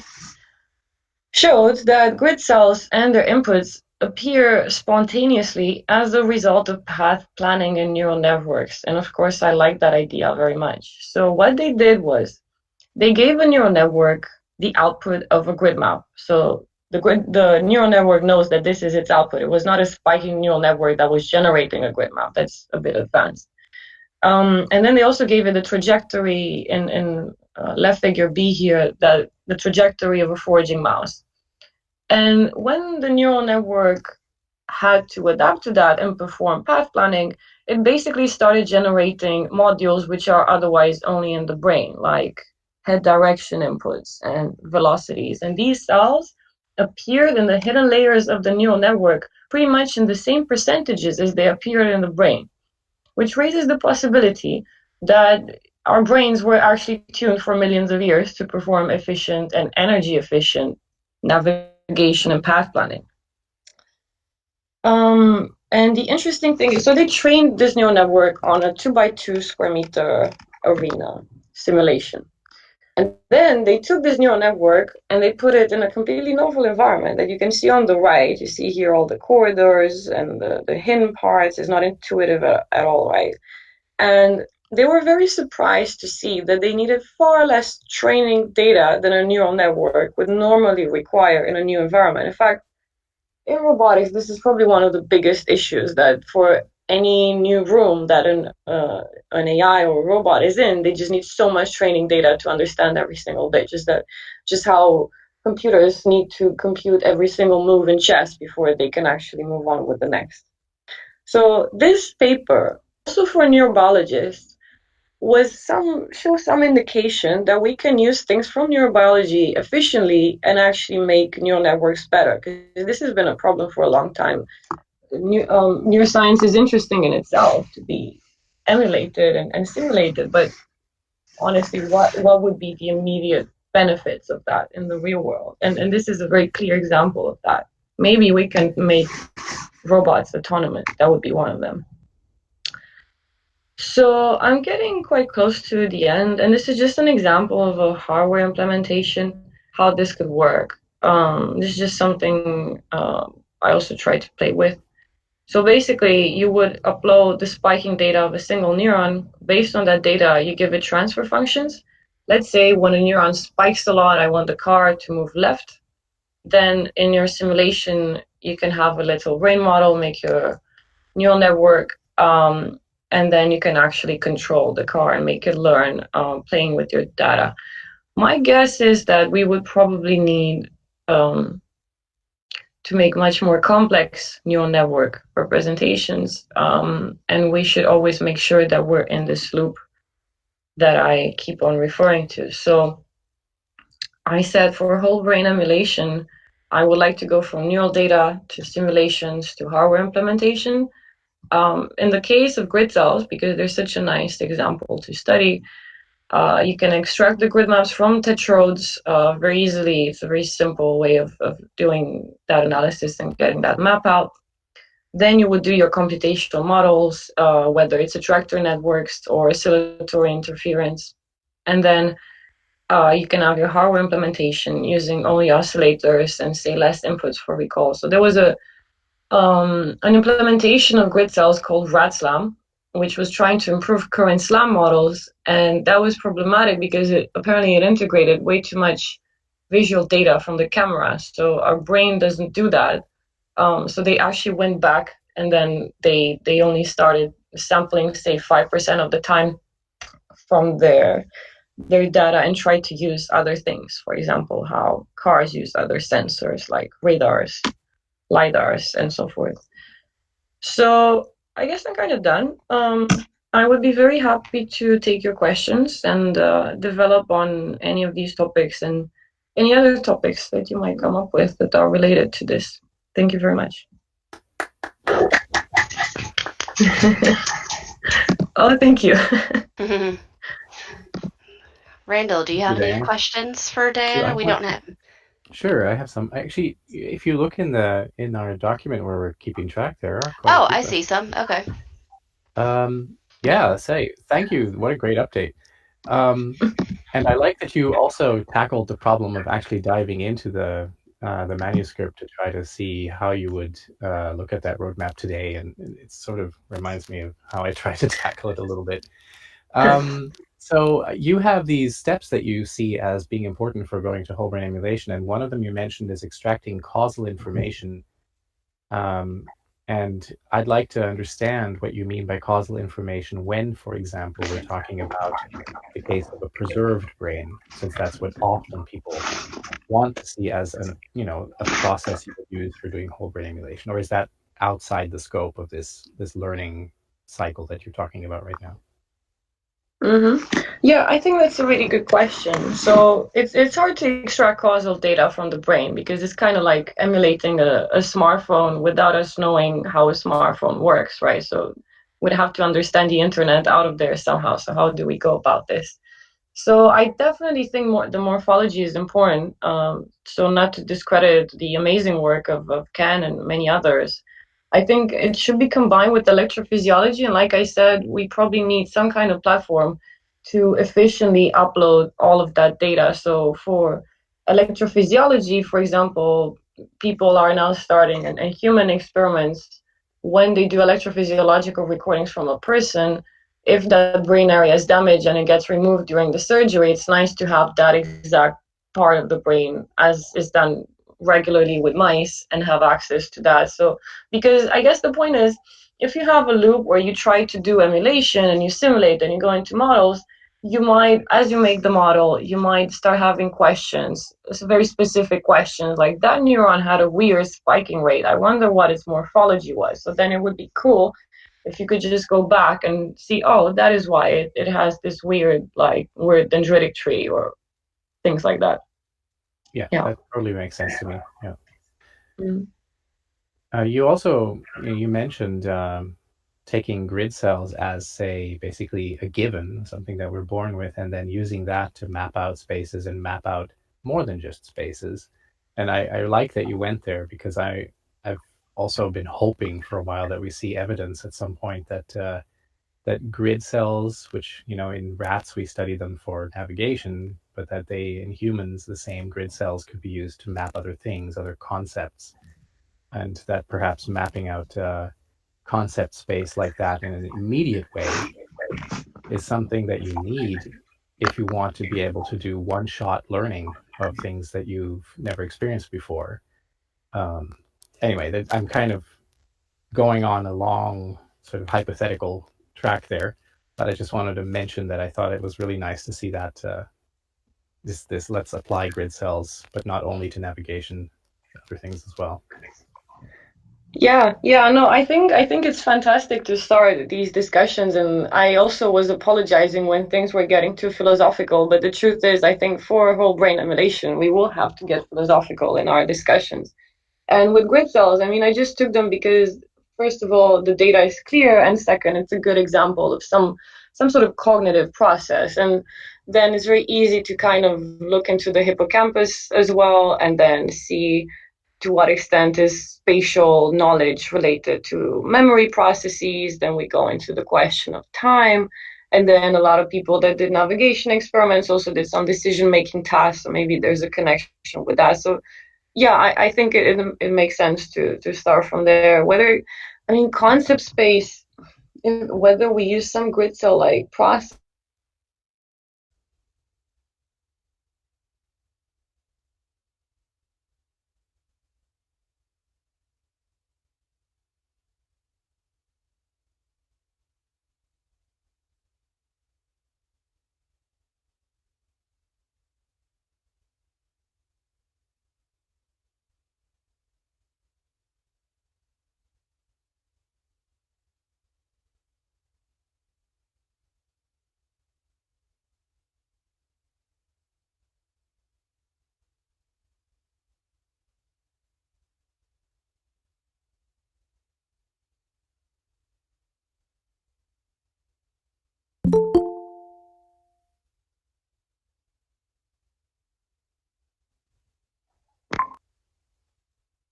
Looks like we lost you there briefly.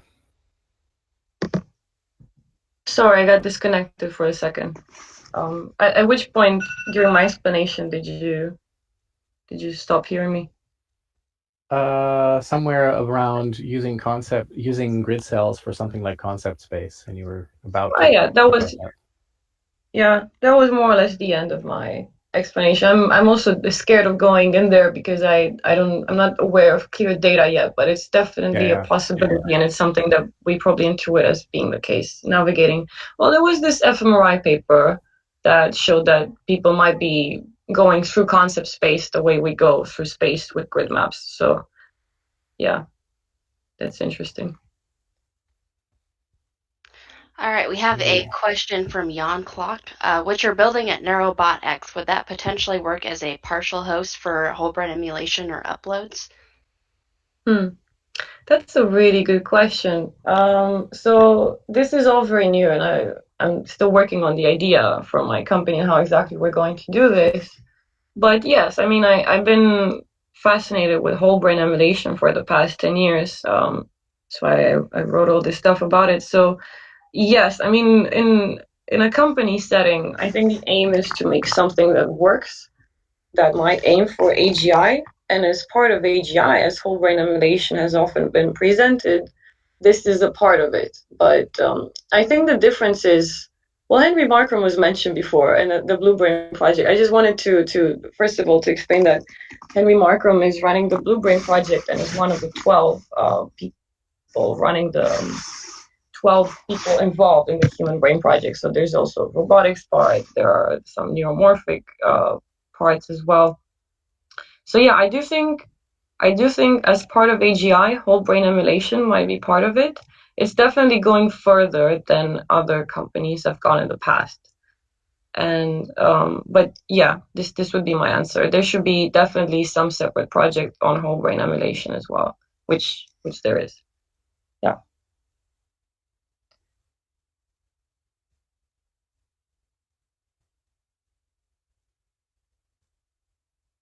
Okay, we Are don't there have more any. questions? No more questions in the live chat yet. Oh, how about Alexander McLean's questions there? Was Oh, that? okay. Yeah, so Alexander McQuinn said, referring to the loop of improving whole brain emulation, if we are creating human WBEs and improving by finding missing data or fixing problems, what happens to the WBEs in between? Are they deleted or placed in cold storage? If those early WBEs display symptoms of being brain damaged, what are our ethical obligations in treating those early WBE models? Oh, yeah, very interesting question. So I'm just going to try to answer it to the best of my knowledge, if assuming I understood it correctly. So we want to have a loop, and we're acquiring data, we're making a model of it, and then we're making some hardware implementations. And the question was, what happens if some of these iterations are not functioning well? What do we do with them? Do we dump them? Well, in that case, I mean, the dumping would just be that of an algorithm that doesn't work, or a set of data, which actually wouldn't dump data, probably. Hardware implementations, yeah, I mean, I gave the example of the RATSLAM and the fact that it was just initially integrating too much visual data, which made navigation really slow. So the way they did it is they just improved the algorithm then based on new data. I don't know how things would work if at any point the simulation becomes sentient and then we still realize we need to improve it. I think that's a very interesting philosophical question. I actually have no answer for that. We would probably have to come up with an ethical system, and I'm really not the expert in that. Yeah, that's the end of my response. I'm sorry. Yeah, I think that's about as far as I could go in responding to it as well, except maybe to point people back to our autumn workshop in 2018 that was on metaphysics and ethics of whole brain emulation, because this is exactly the kind of topic that that we talked about there. But yeah, these are not solved problems at this point, because at what point is experimenting with very large emulations different from, say, giving birth to someone who has some defect? You treat it the same way. Yeah.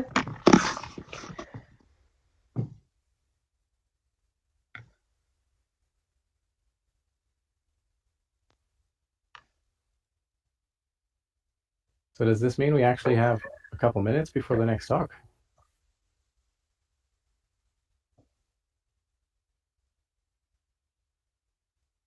Actually, I have a question.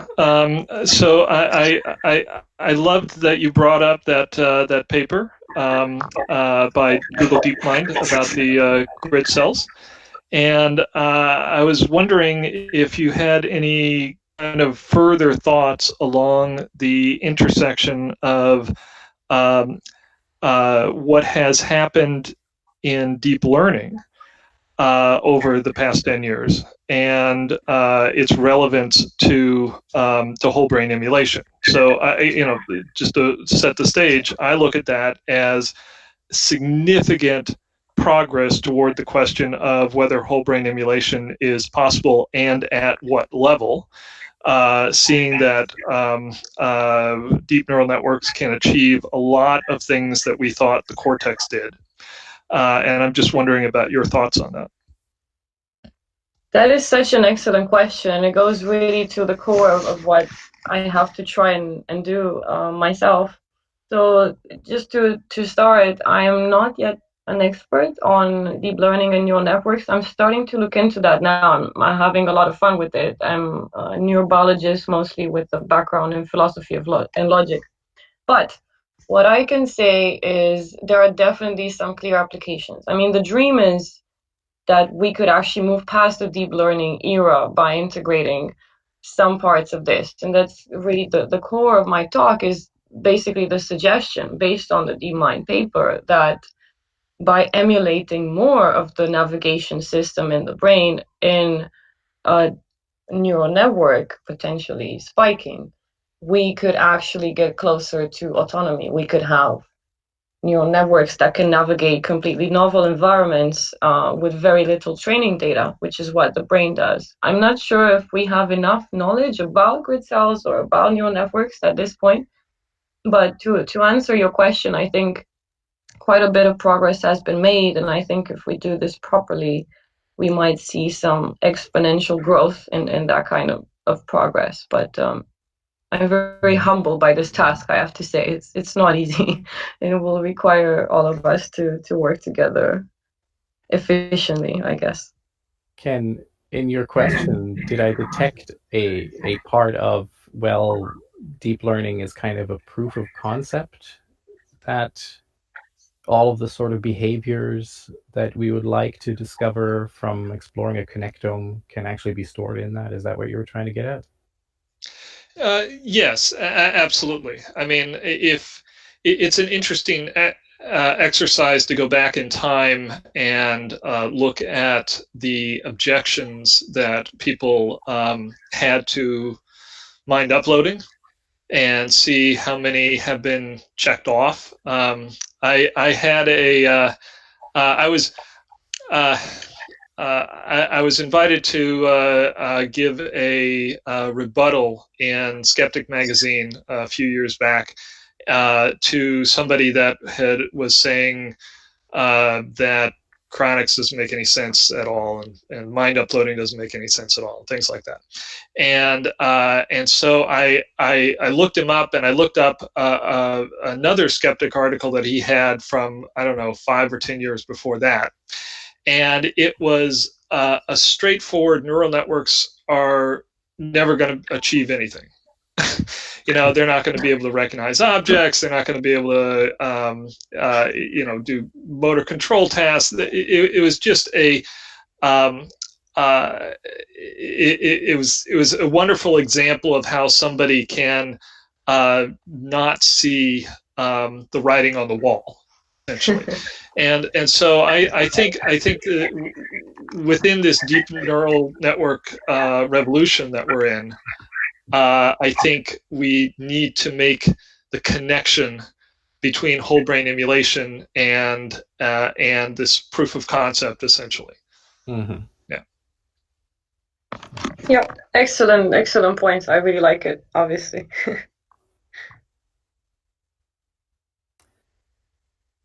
And with that, is it already time for Ken, or not yet?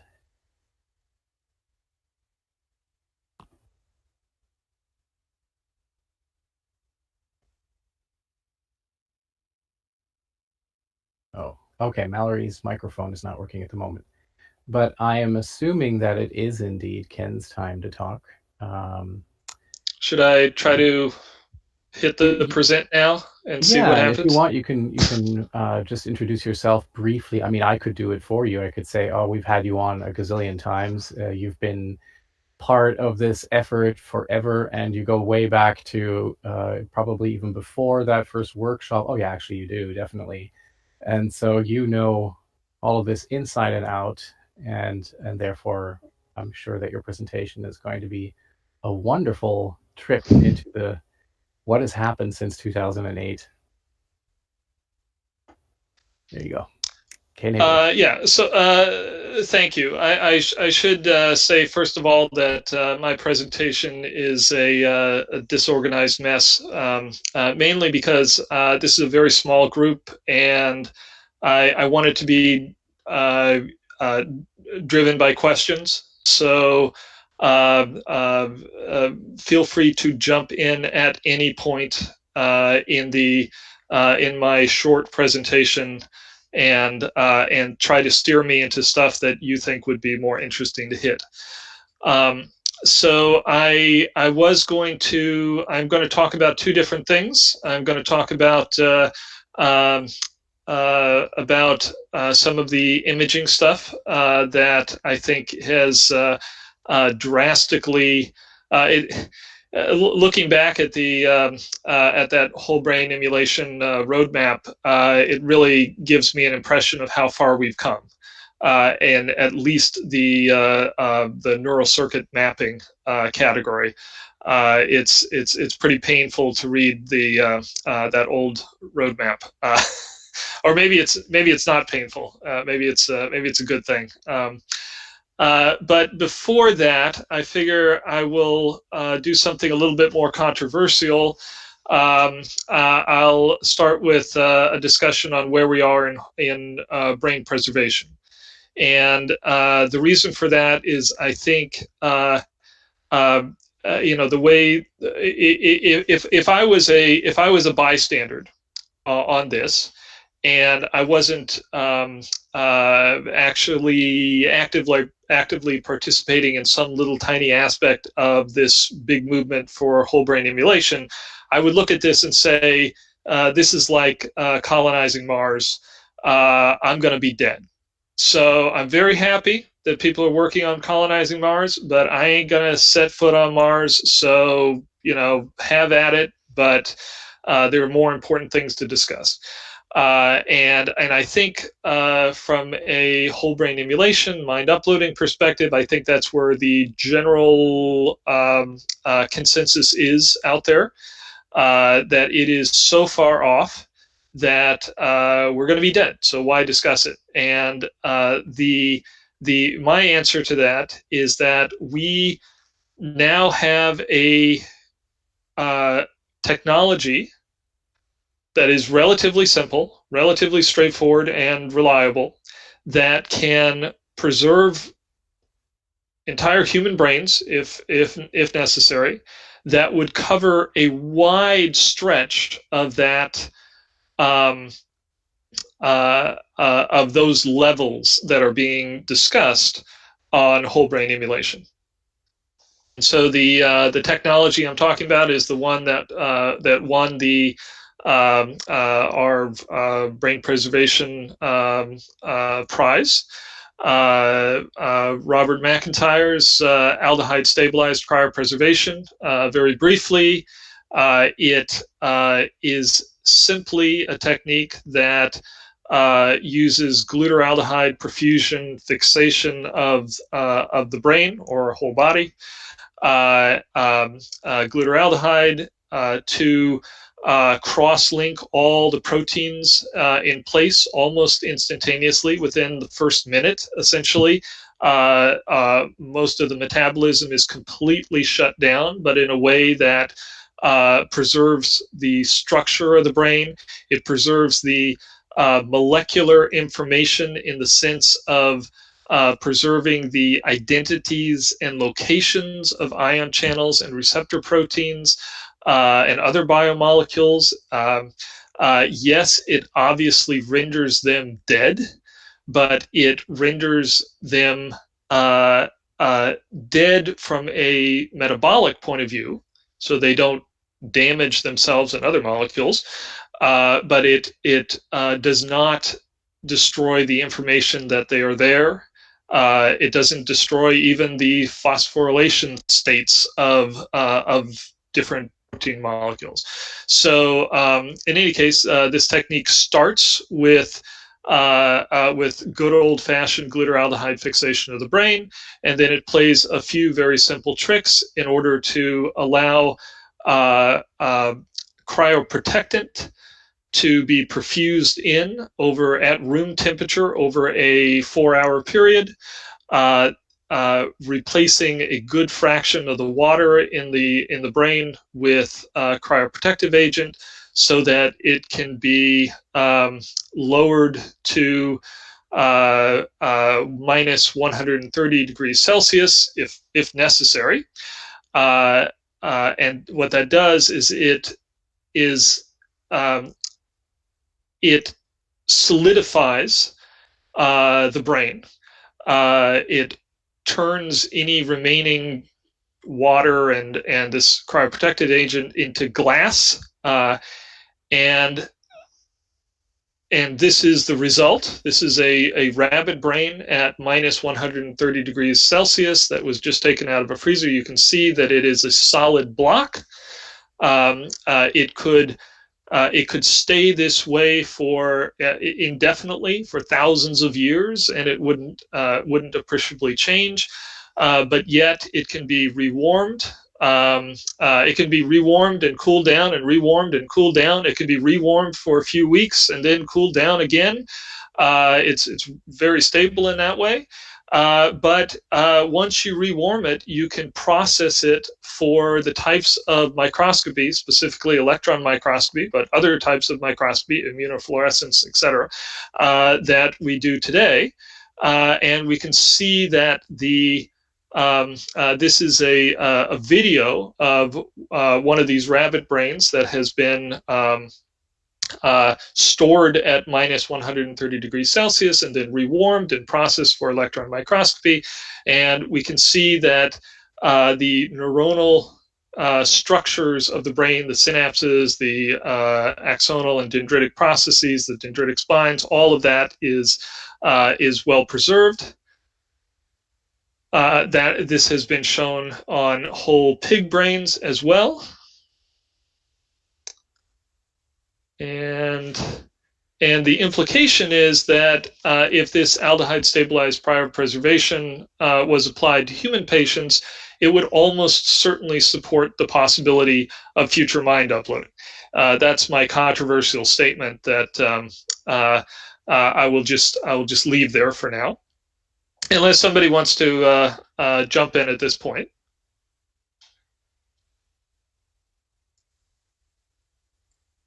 If not, I will move on to what do you do with such a brain.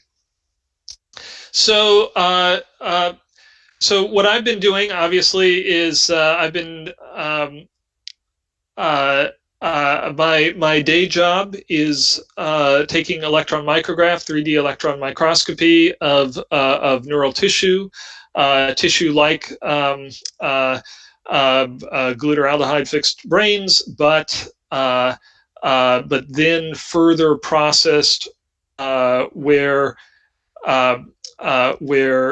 the let me back up a little bit just to put everything in perspective here. So a brain is glutaraldehyde perfused.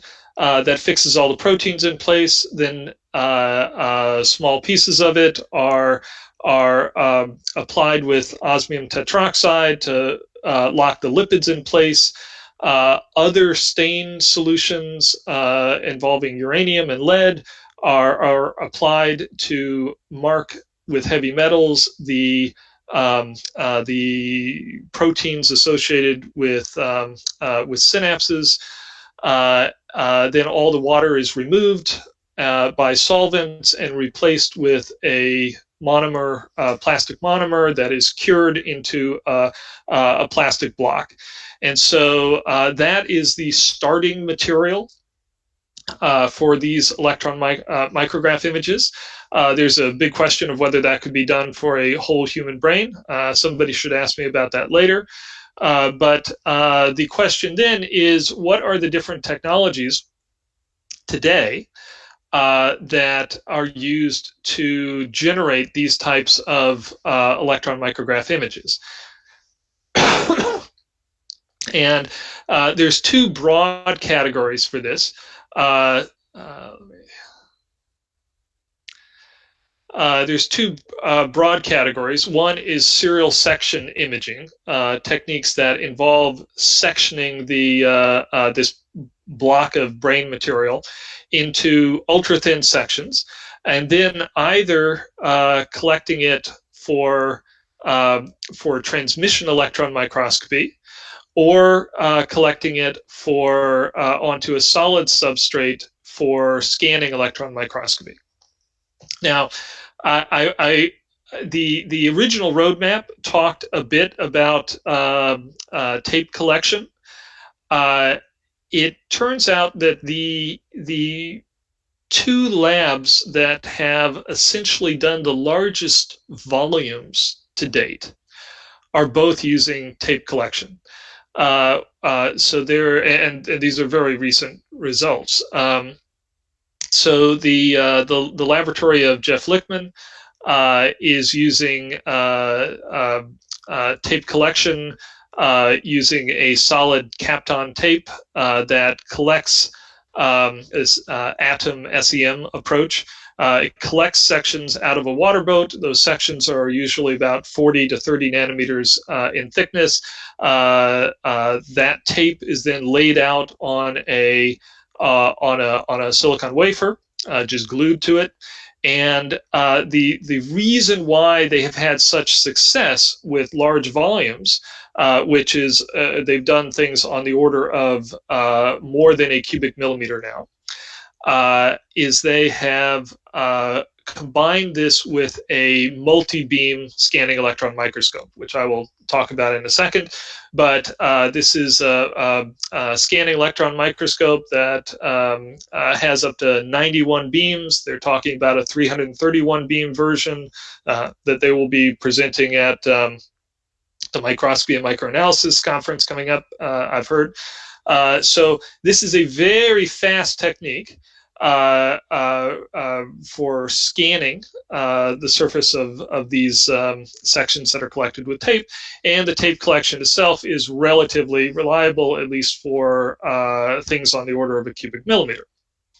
Now, the other technique here, serial section TEM, has also been combined with something called grid tape now, thanks to the work of David Hildebrand and Wei-Chun Alan Lee at Harvard Medical.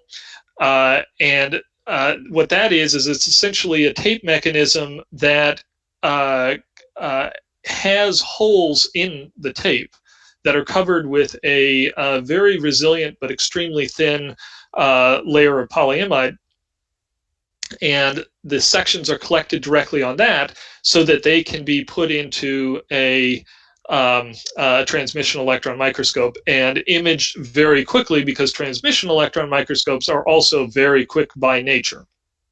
And this has recently been used by the Allen Brain Institute as part of the IARPA-funded Microns project to image an entire cubic millimeter of mouse cortex.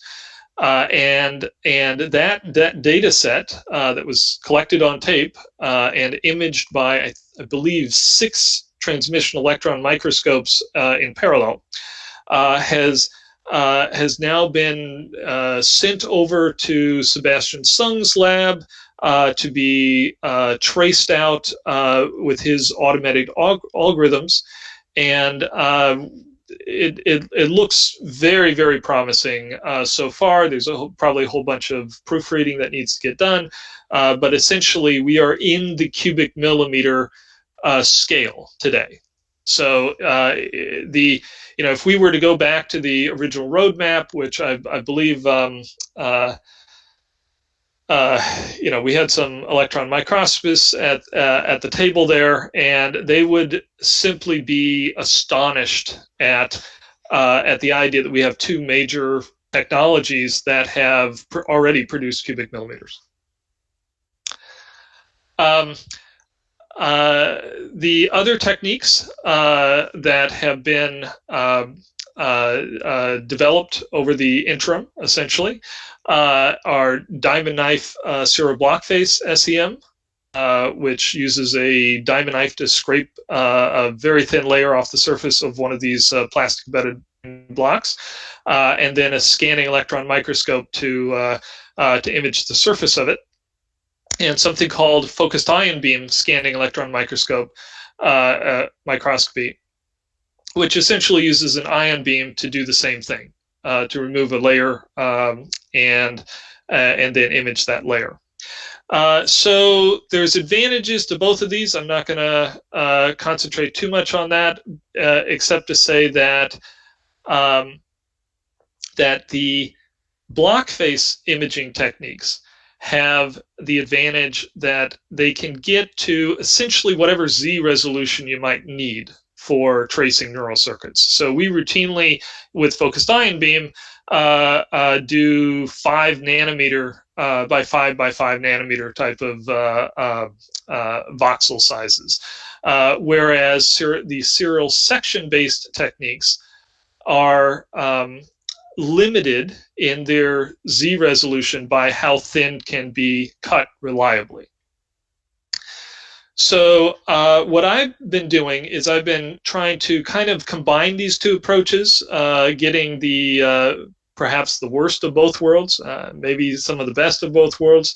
I used focused ion beam on ultra thick sections, which I'll very quickly give you some idea of what I've been doing on that. And then I want to jump into something called gas cluster ion beam scanning electron microscopy, which is what I think might be an approach to doing truly large scale in the tens of cubic millimeter, hopefully, range.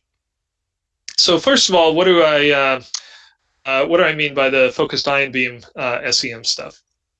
So what we do is we take typically a fly brain, in this case. I slice it into sections that are about 20 or 25 microns thick. So these are extremely thick sections, as you can see. Then I take those sections, mount them on tabs vertically so that they can be imaged with the focused ion beam. The focused ion beam likes to image very small things, but these tabs have been made essentially optimally sized for this imaging. So we can image a whole piece of fly brain tissue like the one shown here at 8 by 8 by 8 nanometers. And we can image a whole bunch of these, in this case, 13 of these separate tabs, and painstakingly stitch them all together. And so let's let this zoom in. Hopefully this is not being compression artifact to death on the YouTube. I should see. So this gives you an idea of the resolution, and then what we do is, and I shouldn't say what we do, what a humongous team of people that are much smarter than me do, including people at Google, is they take those electron micrograph volumes and trace them out in excruciating detail to get a good, every single neuron and a good percentage of the synapses in the volume. So that's kind of a little bit of the state of the art. I want to pause for a second just to see if anybody has any questions on that before I go into kind of this gas cluster approach. We can definitely take questions if you like it that way. I was just writing down questions for later because we've sort of been doing them at the end of talks so far. It's up to you. Okay. Either way, I'm just glad to hear your voice. I thought I might have been talking to myself for a while. Yeah, I thought as well at one point. Okay. Okay, so in any case, when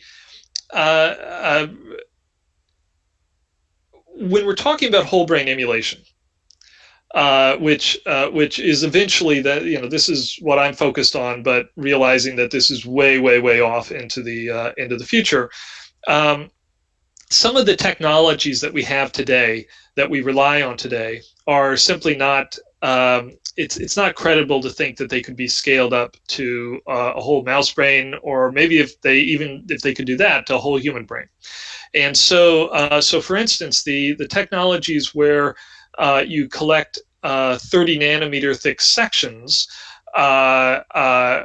if you were to do that across an entire human brain, that just seems impossible. The sections have to be made thicker.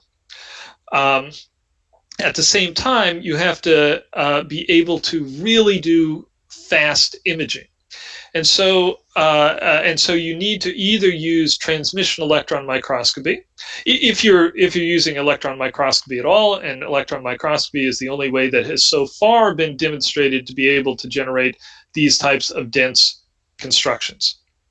There's some promising approaches that I think Randal was talking about, but those techniques have not so far been able to demonstrate the types of dense kind of connectomes that electron microscopy routinely does. So the approach that I've been working on most recently is one where you collect thick sections. Thick could be in the range of 1 micron or even thicker, and so that you're extremely reliable at that point. You're not talking about 30 nanometer thick sections that are just at the bleeding edge of the ability to sharpen a knife and to keep it stable. You're talking about sections that are well within your comfort zone. 1 micron, let's say, as an example, and then being able to ion mill those down to in layers, so that you can image their surfaces with one of these Zeiss multisim microscopes that has up to 91 beams right now. So how does this work? Let me go back a second. So in general, what you have, what we do is we take a bunch of thick sections, let's say they're 1 micron for now, and lay them out on a silicon wafer, or perhaps collect them on tape and then lay them out on a silicon wafer, and then image their surface with a multisim. Or with a regular, we're doing this right now with a single beam prototype system, but we have a multisim on order that will be delivered this summer to combine with this technique. So the idea is to take these sections, lay them out on a silicon wafer, image their surface once, and then ion mill away in a kind of a broad ion beam approach, just the top few nanometers, and then take another image, ion mill, take another image. We do this with a technology called gas cluster ion milling, which probably we don't need to go too in depth on. So I will just say that it's used in the semiconductor industry to achieve really, really polished surfaces, and that's why we chose this to begin with. It might work with other ion techniques as well. This is our prototype system. It's based on a single beam SEM, an Ultra from Zeiss, combined with a gas cluster beam from Ion Optica. And this is the general process. We take we ultramicrotome sections less than or equal to 1 micron thick, or we hot knife sections like the ones I've shown previously. We lay those out on a silicon wafer. We use an electron flood gun to make them conductive, and then we go through imaging, milling, imaging, milling, imaging, milling, to create a set of image stacks, one for each of the thick sections. Those stacks are then aligned and processed to flatten them. I'll show you why I have to do that. And then those are combined into a single stitched volume that can be traced, where the neural circuits can be traced. So let me walk through each of these in turn.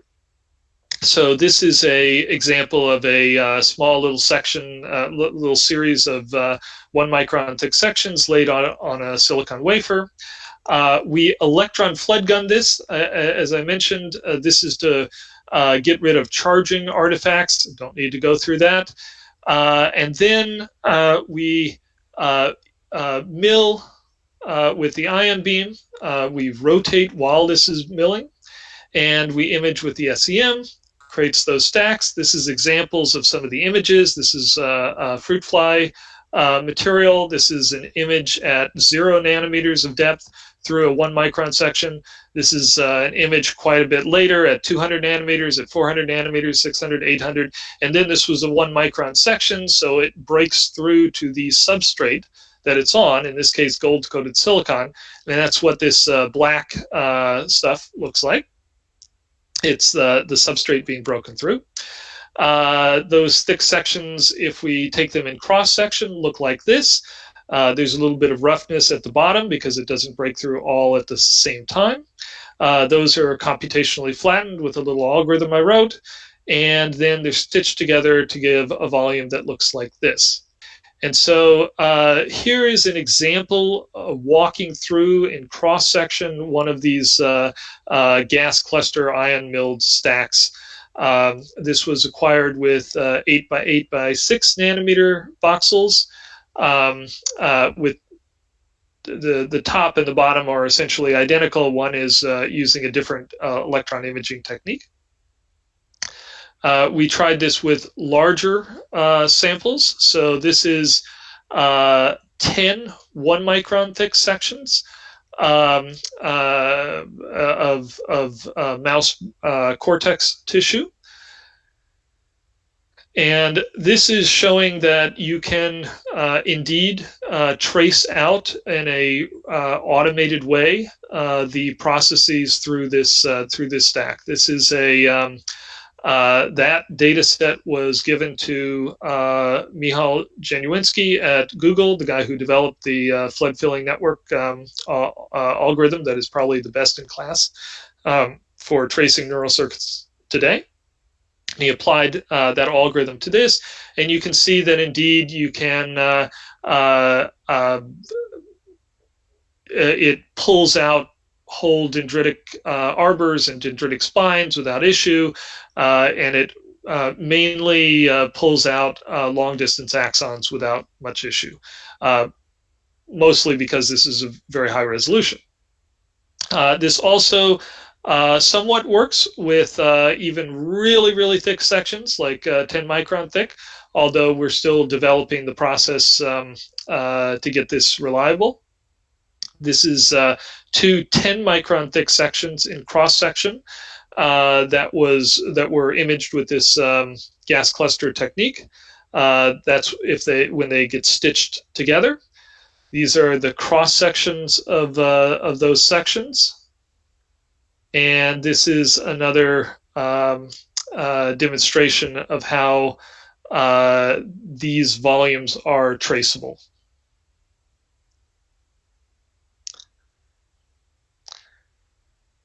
And I've demonstrated that this can also work with atom tape collected sections, and that it's compatible, at least in general, with multisim imaging. So let me stop there and say one thing about where I think the field is from a perspective of really, really, really large scale. I think right now the like I said, the 2 largest scale projects right now in terms of total volume have used these very fast imaging techniques, either TEM or this Zeiss multisim. They have the groups that use them used ultra thin sections, less than 40 nanometers thick, and so therefore I would say that's not really scalable. But both of those techniques have now been, I think there's a path to showing how they could be made reliable enough to go to really, really large volumes.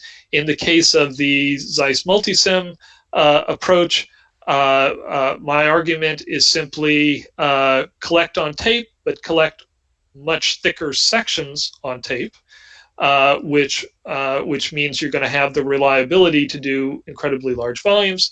And in terms of the transmission electron microscopy, instead of collecting at 30 or 40 nanometers onto this grid tape, you could also collect with relatively thick sections, maybe half a micron, and use TEM tomography on those to achieve the type of resolution that you need to trace out neural circuits. So if somebody put a gun to my head right now and said, okay, what are the technologies that could really be scaled up?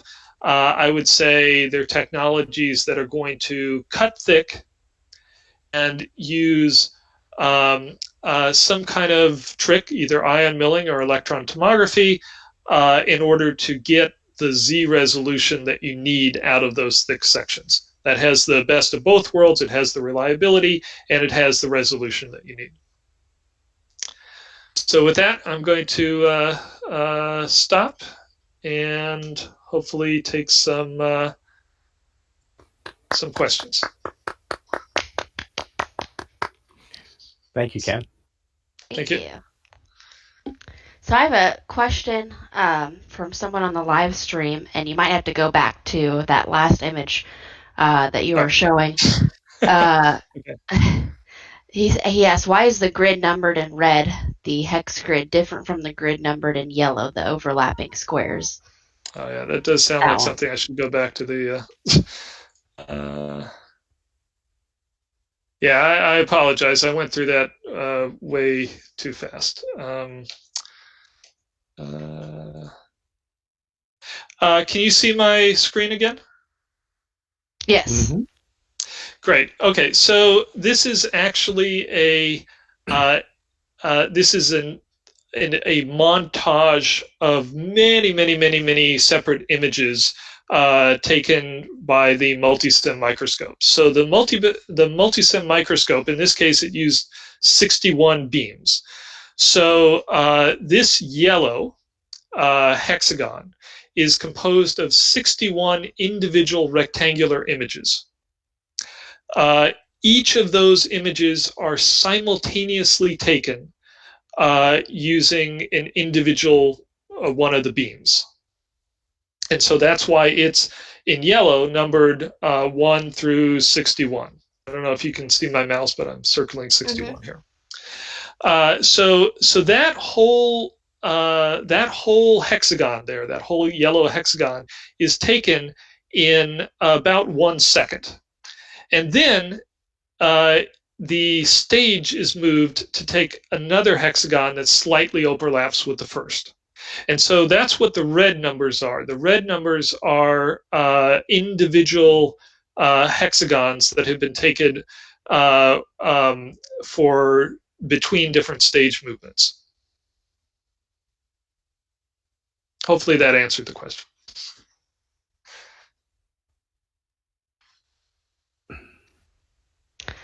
He also asked, please clarify what you would say in response to people who are indifferent to WBE, to whole brain emulation. Indifferent. Mm-hmm. So what would I say? It definitely depends on the context, but I'm going to assume a certain context for this because I like the question. And I meet a lot of people that are indifferent to whole brain emulation. My first take would be to say, all right, do you think we as a human species will ever achieve whole brain emulation? There's a lot of people that say no to that, and essentially the discussion ends at that point. But I think there's a good fraction of neuroscientists that do not want to completely dismiss that the field will ever actually succeed. So they'll say, yeah, I mean, one of these days. I mean, it's not going to be anytime soon. It may take 100 years. It may take 200 years. It may take 1,000 years. in which case I say, okay, well, that's great. So if it's reasonable to assume that that's going to occur, and we can preserve brains today with the fidelity that all of our theories say should, they don't prove, but they say should be covering this space of what we consider to be encoding memory and personality and learning, et cetera, today, then this becomes a relevant question. It's not just, I'm going to be dead and they're going to have fun in the future with this. It's there is a bridge, a potential bridge for getting from today to that ultimate whole brain emulation future.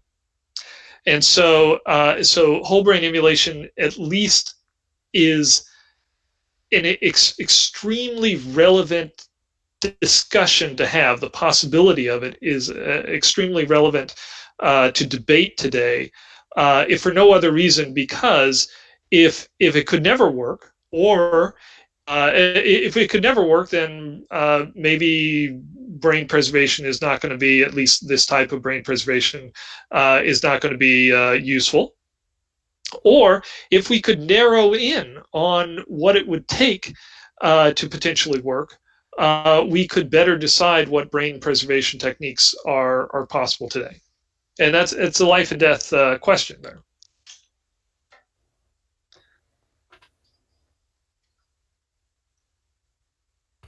Can I ask you the question that you said someone should definitely ask you? Is it possible to stain an entire human brain? Oh, that's a great question. Properly, that is. I'm trying to. Am I still presenting? I'm not still presenting. No, I don't think so. That's good. Okay. It is not possible today to stain for electron microscopy. That's your question. It's possible to do the first step and then pause in an indefinite amount of time, right? So the first step in a whole brain emulation process is to stabilize and stain the whole brain. So we can do the first little step of that and then pause. I think that's kind of a relevant way of looking at it. But so the kind of excellent staining that I showed in my electron micrographs, hopefully it was considered excellent, that can be achieved for about 0.5 millimeter to 1 millimeter slices. There was a brilliant guy that got extremely close to getting a reliable technique to do that for whole mouse brains. That is kind of where we are today. That can almost be achieved for a whole mouse brain. Getting that to a whole human brain is there doesn't seem to be that clear of a path. But there's two promising technologies that people could look for. One is perfusing the stains and the osmium, et cetera, perfusing that as well, instead of just immersing these cut little sections into the solutions. The other is actually just really, really, really carefully cutting at the glutteraldehyde fixation stage. And this is something that has not been so for instance, can you slice a brain in such a way at let's say 0.5 millimeter? Can you slice a brain in such a way that it will that if you then stain those individual 0.5 millimeter slices and image them, that they could be stitched back together again, so that you can trace the smallest axons across, for example. People have not tried hard enough to do this. This is one of the research projects that I'm trying to get started at Genelia now, because people are interested in, at the very least, doing one thing I should note is that the NIH, I went to the Brain 2.0 NIH conference.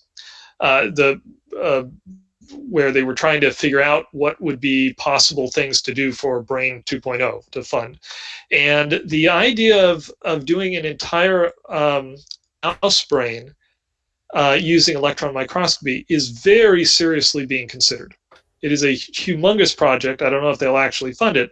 I don't know if it's actually possible with today's technologies, but it is very seriously being discussed at the top levels of the NIH. Like Francis Collins in his talk about what Brain 2.0 is. Ken, are you, just to be clear, you are not describing one of these projects such as been done at the Allen Institute where they build a whole brain map from thousands of brains? Because of course that's not analogous to mind uploading.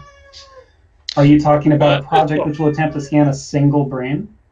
Yeah, it would be a project that would attempt to scan an entire brain. Now, it's not going to be analogous to mind uploading either. This would be an electron micrograph resolution map of an entire mouse brain that would stand as an atlas that you could peruse to see not only all the different types of neurons, but which neurons synapse in what ways with other neurons.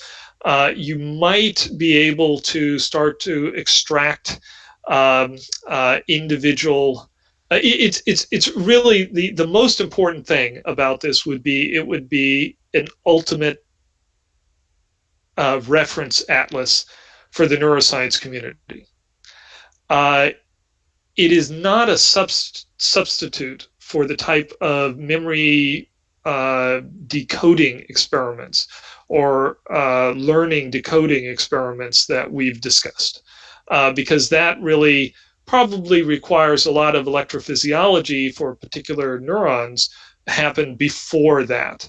And I think it's too much to ask for a lot of electrophysiology and a whole mouse brain at the electron microscope level.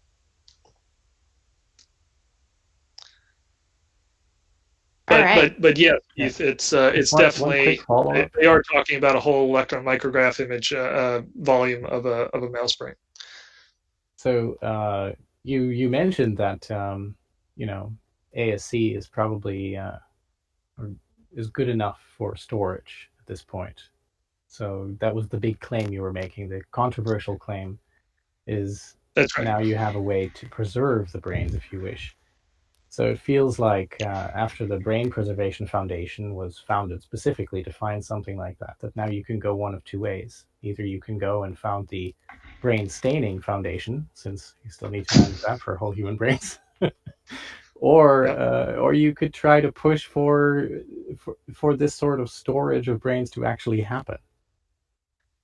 Well, we're definitely doing both. But okay, so I realize I'm out of time, so I can't have a long answer to that. But it's okay. I think we're going straight into a panel right after this, so it's okay. No big deal. So all right. So the short answer is the Brain Preservation Foundation is definitely dedicated to getting brain preservation as an option in hospitals for every human patient in the world. So anybody listening to this right now, not too many, but anybody listening to this right now, this should be their right to be able to, if they're faced with a terminal illness, to be able to choose not just to have their brain preserved, but to have their brain preserved in a what is the optimal way to give them the best chance at seeing that future.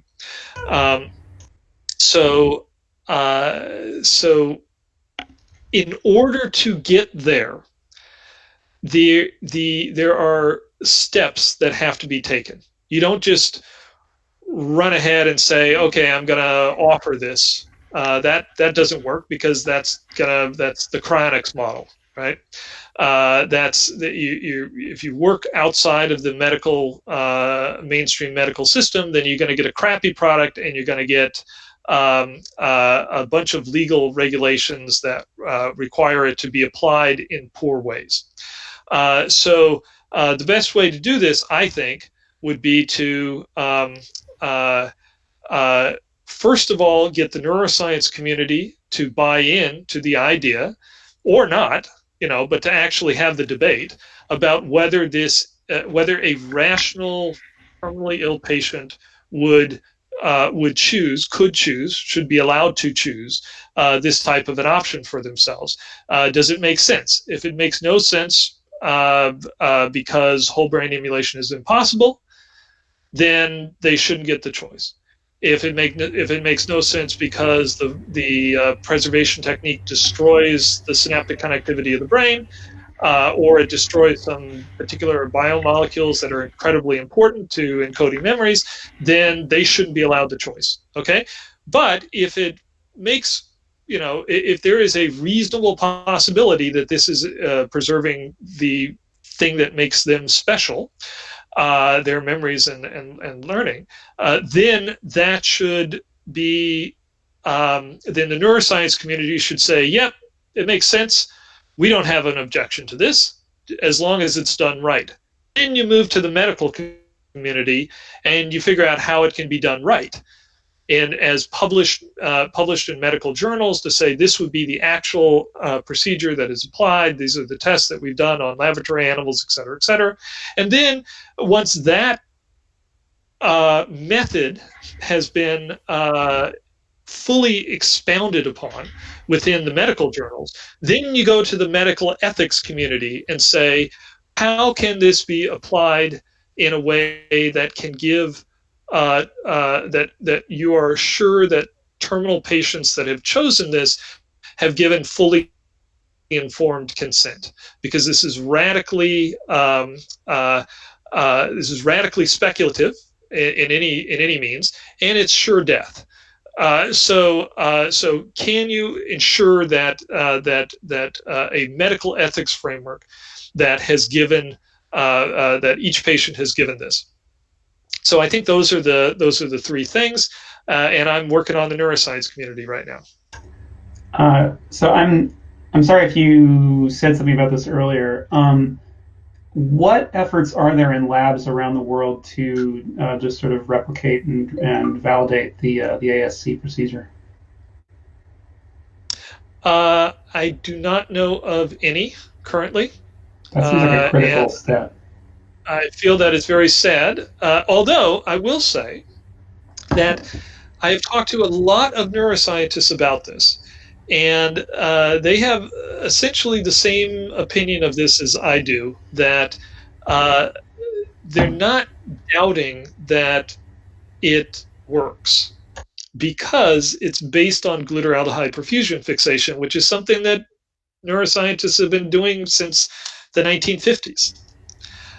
So the fact that that a glutaraldehyde perfused brain can also be room temperature perfused with cryoprotectant agents sufficiently has not risen to.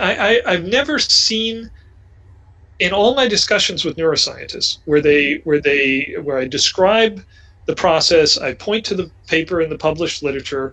I show them the electron micrographs. They say, "Oh, these look really good. These look like, I look better than what I published yesterday, right?" But they never look at that and look at the procedure and say, "But I bet it doesn't actually work. I'm going to give it a try in my lab," because they just don't doubt that it doesn't work. Okay, so then and they don't see any, and they don't see any reason for it. By and large, I'm speaking to the wrong audience here for this, but by and large, whole brain emulation is seen as crazy, impossible, not worthy of discussion. And I know. I bring this up at a neuroscience conference, and the room goes silent. So how do we start to convince those neuroscientists that have that opinion of whole brain emulation that it's could be theoretically possible and would be very beneficial, and they should start viewing it as a positive thing? And So the typical answer to this would be, oh, they'll come around once you show some little demonstration of a memory decoding. But I feel like that is the way to go. That is definitely the way to go. But when I talk to neuroscientists that know the literature about what we know about how memories are encoded, and they agree that, oh, this, that yes, we should be able to decode a memory or the receptive field property of a visual neuron given a connectome of this level, right? There, in a lot of cases, there's something in the back of their mind that says, but the consciousness, they don't say this. Okay, some of them do, but the consciousness and who we are, the real essence of who we are, and to really get a simulation that really doesn't just do simple visual processing or simple motor control, but it does the kind of mind that we have. In order to get that, you've got to go down to a deeper level. Maybe you have to go down beyond the synapses, and you have to get to those protein molecules that are out each of the synapses, because it's very fine grained, and there's epigenetic phenomenon, and there's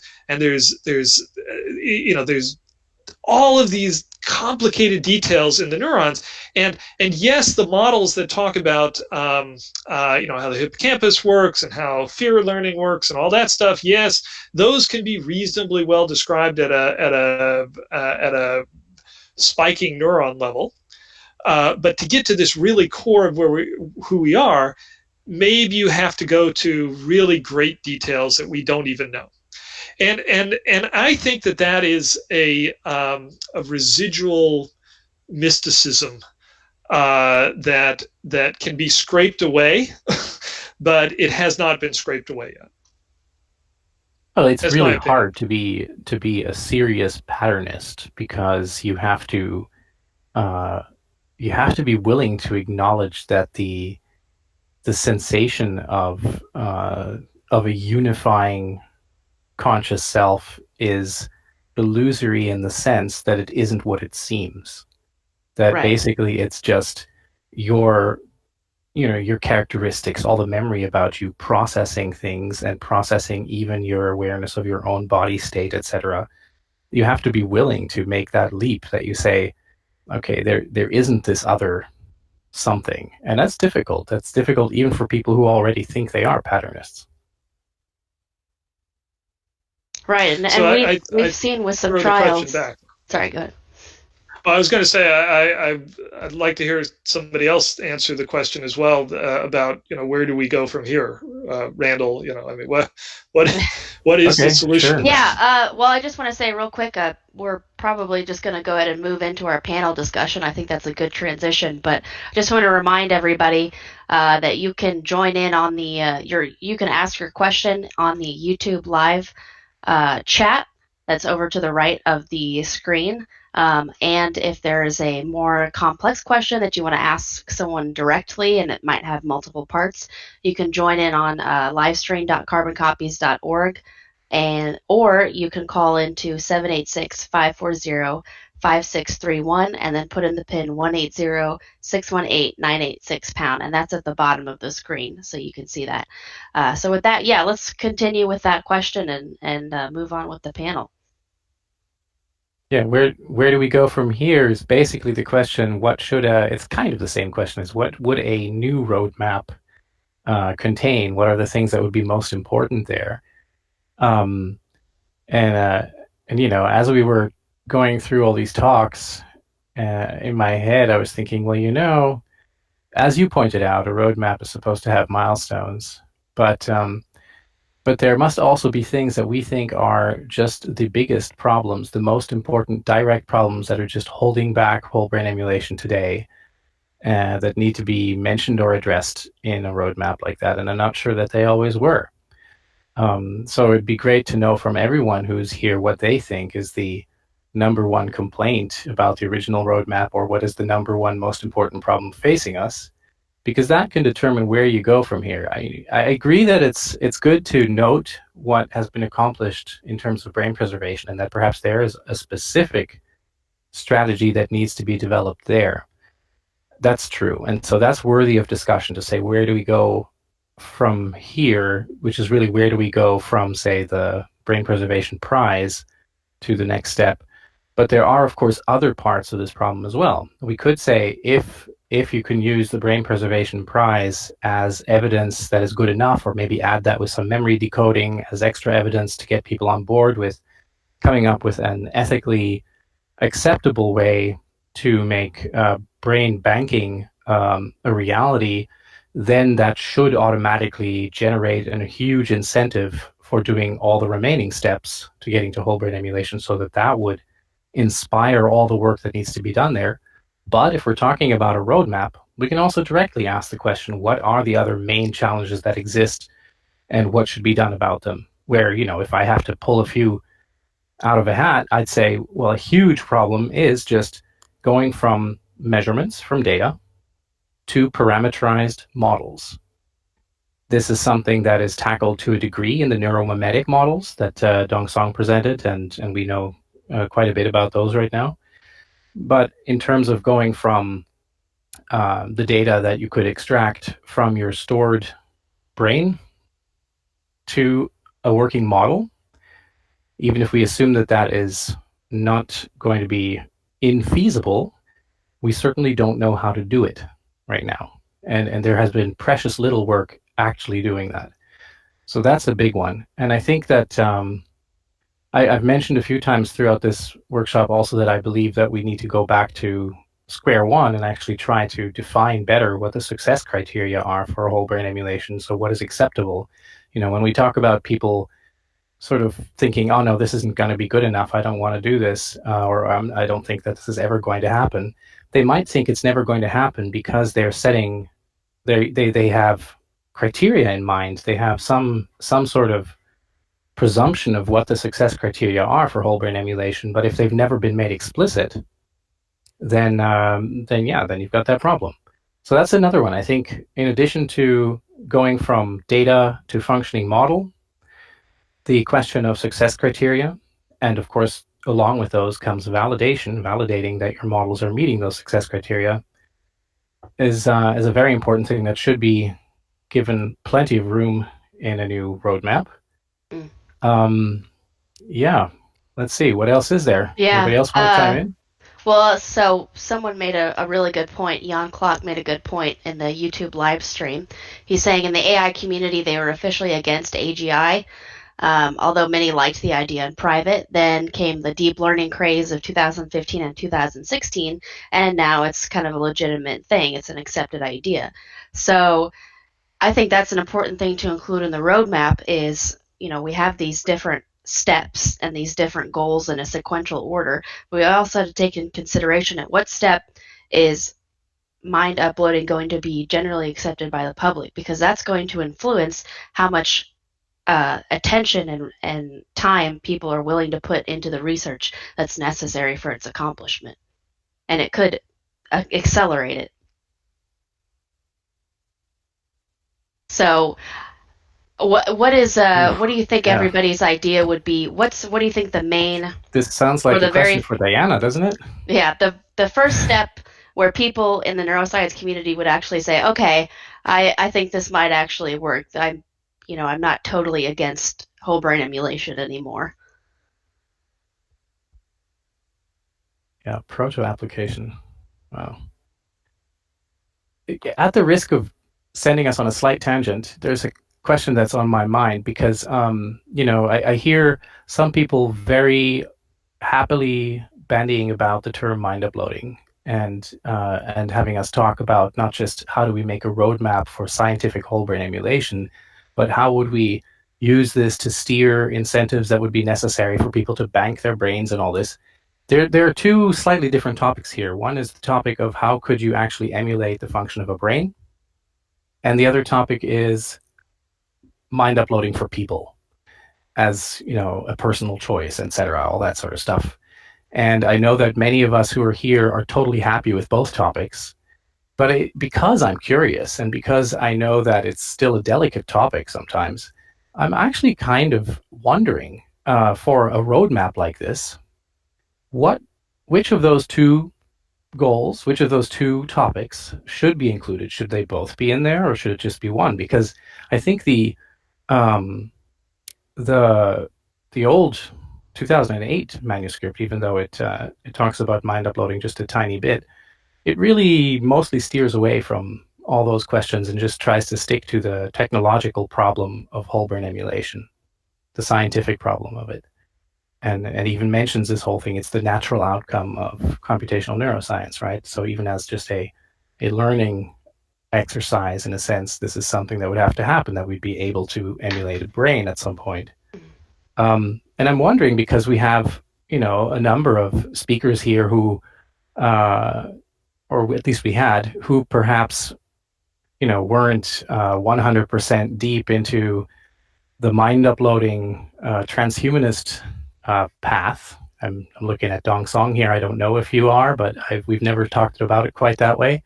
So I'm wondering, what would scientists say if the roadmap didn't stick just to the scientific and technical problems of emulating brains and brain parts of brains and neuroprosthesis, but got into all this other stuff? What would happen to its potential, where we could take it? Does that improve things? Does that make it worse? Or workshops like this, would anyone show up? Anybody have an idea?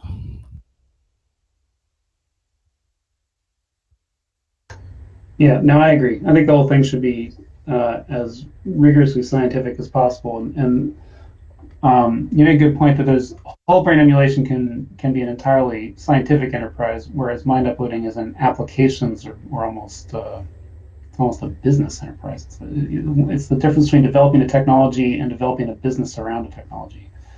So I don't think there's anything wrong with the roadmap being, really just sort of designed around whole brain emulation. I don't even think it's tricky or deceitful. I think it's a proper discrimination between the fields of discovery and development as opposed to just sort of business build out. I think that's a very realistic line to draw. So I'm curious, what did the original roadmap give as its reason for existence? Or did it?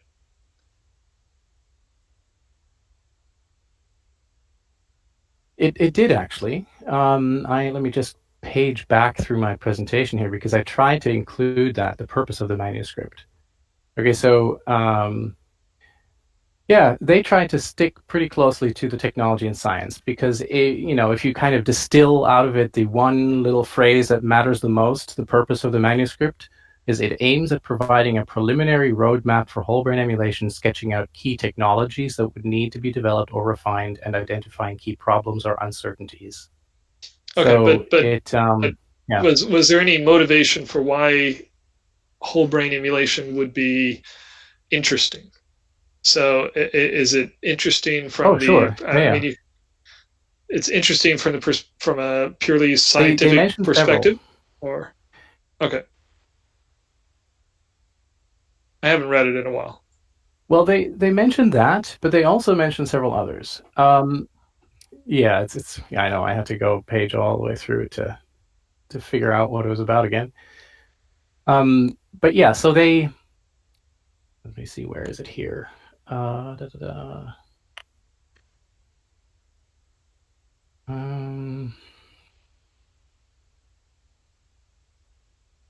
Realizing that the okay, yes, yeah. So they had in the introduction there.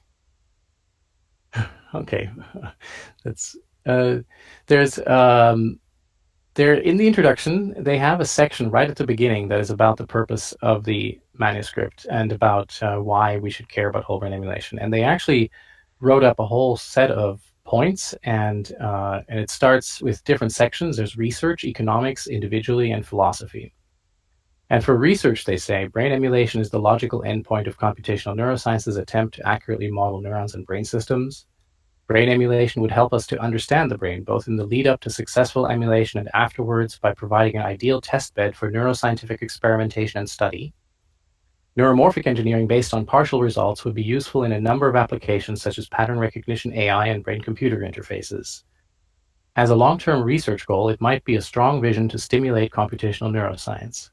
As a case of future studies, it represents a case where a radical future possibility can be examined in the light of current knowledge.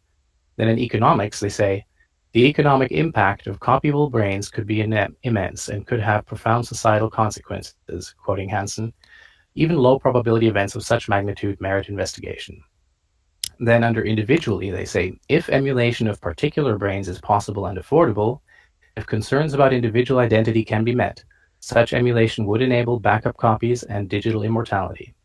Then under philosophy, brain emulation would itself be a test of many ideas in the philosophy of mind and philosophy of identity, or provide a novel context for thinking about such ideas, and it may represent a radical new form of human enhancement.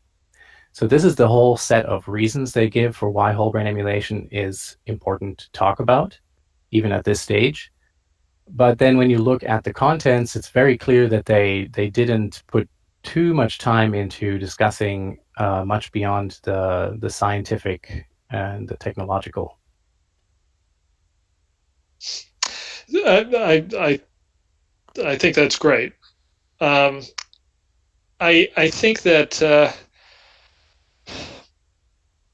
I think one of the this might be a tangent, but if we're still talking about from the perspective of getting the scientific community to engage more with this, which I think a document like this is designed to do. I think the thing that pisses the scientific community off more than anything else, at least me, is when people say that whole brain emulation is possible in the distant future. It's when they imply that it's going to happen very soon. So let me take a case example, two case examples. So you know, we got Ray Kurzweil that has implied that, you know, this is around the corner, and we've got Dmitry Itskov, the 2045 initiative, that implies that this is around the corner, and so to a regular neuroscientist, that this is nonsense, and they feel like they want to just stop the discussion at that point. And I think if it was clear that this is an extremely difficult long roadmap that might lead to one whole brain emulation in an Apollo moon scale project this century. That would dampen concerns by you know, I mean, if people are saying, oh, we're going to make a business out of this because we're going to upload your mind and you're going to be uploaded by 2045, that's bullshit. Okay, and it should be called out as such, and anybody that is associated with that orbit becomes tarnished by that. And I think yeah, I mean, that's my 2 cents on it. So it's not that. So you are saying quite strongly that that it's not good to talk about stuff that makes it seem like it's around the corner and it's or even that it's certain or anything like that. Yeah, this is let me be a little bit more controversial. Okay, so the two approaches to whole brain emulation. Okay, the approach of scanning a whole brain and the approach of of doing massive recordings of a brain in order to upload. These are viable. Let's assume at both of them. Okay. I would very quickly say on the scanning side, this ain't happening for the vast majority. Basically, unless you're the Neil Armstrong equivalent, this ain't happening for you. And Neil Armstrong is probably the Neil Armstrong equivalent of this is probably in a cradle somewhere. Okay, so if you're a rich person giving a bunch of money to this, then hopefully you have the informed consent to understand how far that is off for that to happen to you. And I would say the same thing with, and you could definitely disagree with me on this, but I would say the same thing with respect to the other route to whole brain emulation, the massive electrophysiology recording. And so if there wasn't brain preservation, if you took that off the table, if you just took that off the table, then this would be an academic exercise, and maybe that's the way it should be. You know, but the only reason why this is not purely academic is because of the possibility of brain preservation. That's what I would say, and the possibility of brain preservation should not be considered as radical as it is, because it is essentially extremely conservative on timelines. Extremely conservative on timelines. Yeah. The catch-21 that I see here is that you're saying at the same time that you need to stay away from promising anything because that would be bad.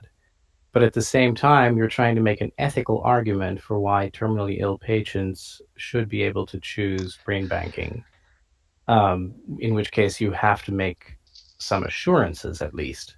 It's a very delicate line to walk, and I think it is. That as long as you and you kind of want this because not only because it'll be good for people to bank their brains, but also because that will stimulate further research into whole brain emulation. But it seems easier to just not even bother and just say, oh, it's all just a research exercise. Let's just keep trying to do better models of brains. It's easier, but it doesn't give it the same. Well, I can absolutely. I mean, I think for this roadmap, the roadmap 2.0, there's probably, if brain preservation gets put anywhere, it probably gets put in as a one sentence thing, like it did in the original roadmap. Well, that seems unlikely, I guess given the amount of. What I'm saying is, I wouldn't have a problem with that. I just think by doing that we will miss some of the problems that would go along with actually mind uploading that we wouldn't face in whole brain emulation. And I think those problems are still important to address. Yeah, that's a good point, because you can't really ever understand a problem unless you're really trying to solve it, as in the problem itself. So only if you're really aiming for the whole thing, you're aiming for whole brain emulation, and you have to care about consciousness, and you have to care about, is it really me, and the whole thing that comes along with it. Only then do you actually explore every single one of those problems as you're trying to do your first so it should be organism or something. It should be the roadmap for whole brain emulation and substrate independent minds. Well, I mean, it might just be two of the same, it could be the same. Yeah. But I mean, as an organization, we need to look at it that way, I think. Of course, we don't want to entirely redo the whole brain emulation roadmap. It should, if we're doing V2 version 2 of that, it should just probably be the focus of whole brain emulation. But on the side, I think it would be important to, include a roadmap or include a version that mentions substrate independent minds and mind uploading. Am I correct, Ken and Randal and others, that there would be a scientific interest in just making whole brain emulations? I mean, neuroscientists would consider this to be an entirely reasonable research path for understanding the brain, right? I think so, and I think that's actually what I was wondering, say, about people who come to our workshops and who present here and who are not on let's say, the bandwagon for the whole mind uploading experience, they come here sometimes anyway. And I'm kind of wondering if we only present it as that, if we're just talking about the research and the technology of whole brain emulation versus we talk about it in this bigger context, does that get more people interested to come to these events? Does it make fewer people interested in coming to these events? Does the effort get more incentive? Does more work get done or less? Because it could go either way, I'm thinking. Let me ask a slightly different question along those same lines. What are we proposing that the neuroscience community do that it's not already doing? Because I mean, the neuroscience community is already, in my mind, at least, the neuroscience community is marching very methodically toward whole brain emulation, and they do lots of neural modeling, as people have discussed here today. They do doing what are they doing? What are they not doing now that that we're trying to get them to do? In the research labs, I think they are doing the right things, but you yourself have made the point, Ken, that you would like to get neuroscientists more on record putting their flag in the sand on these issues, sort of so that they can't just be politically correct about whichever position they're going to choose depending on who they're talking to. Yeah, but I'm saying that because there is this thing called brain preservation, and if we take that off the table, which I think is a reasonable thing to do, then what is? Let me be very controversial. Okay, so brain preservation is its own little universe. Out. Let's leave it out of discussion for a second. Let's stipulate, for if you will, that there's no immediate commercial or humanity application here from an individual basis. Nobody's getting uploaded in the next 30 years. Okay, so we are talking about whole brain emulation. What the neuroscience community hears is you're talking about it's like going to NASA and wanting to really discuss what types of curtains would look good on the Mars colony.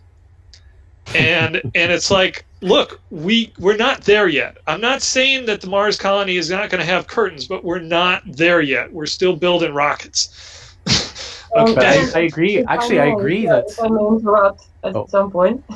And also, I mean, because this is a central question to what we're discussing here, and I think Ken is making a great point, and I would love to see the other people join in responding as well if there's time. But I'm going to try and give an answer because I've been discussing this a bit in the slide. So you're asking, well, neuroscience is kind of going for whole brain emulation anyway. You know, there's a huge community.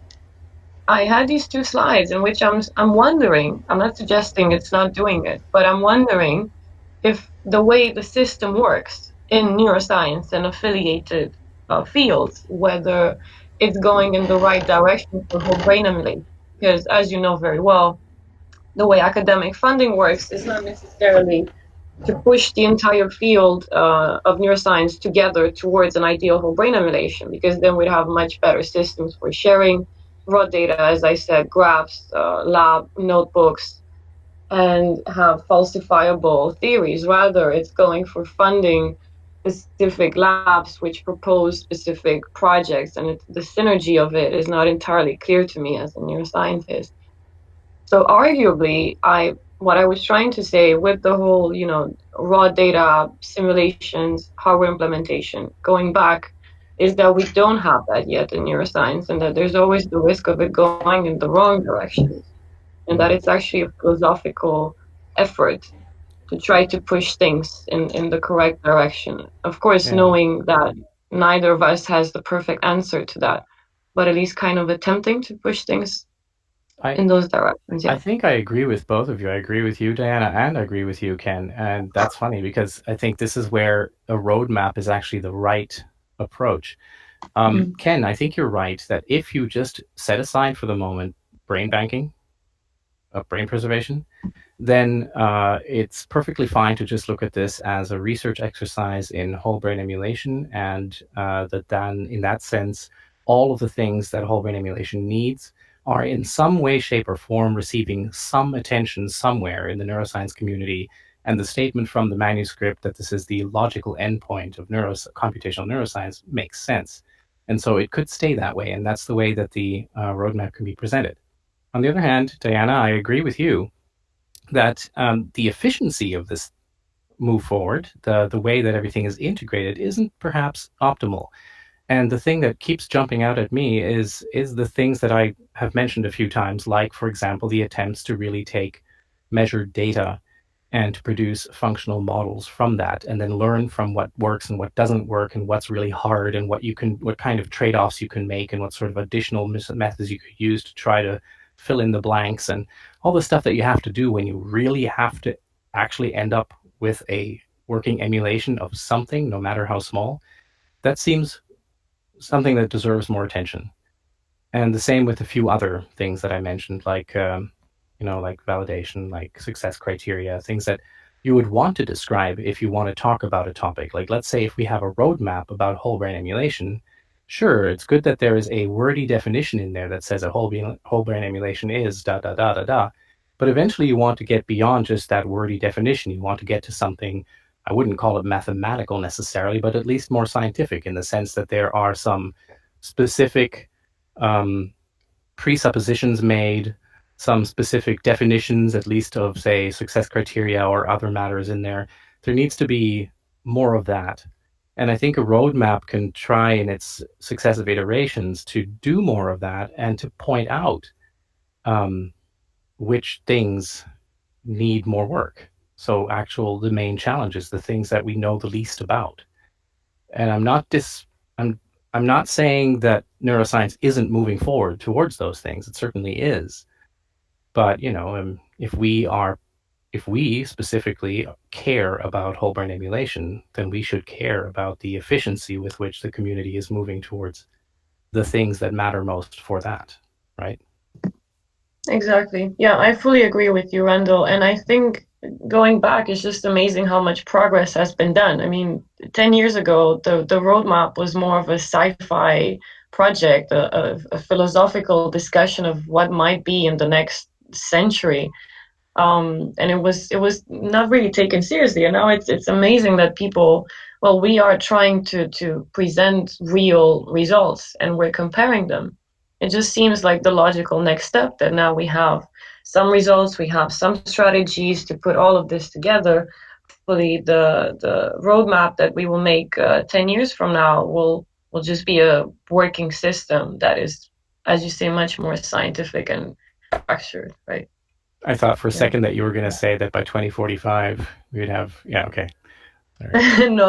I am not. I'm also quite conservative, so on that I kind of agree with Ken as well.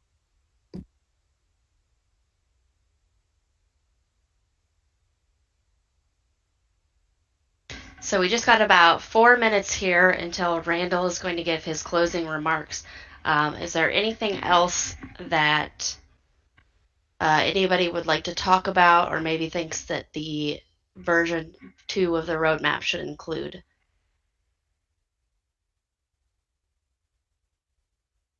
Oh, and did we get any further comments or questions in on that from the live stream, by the way?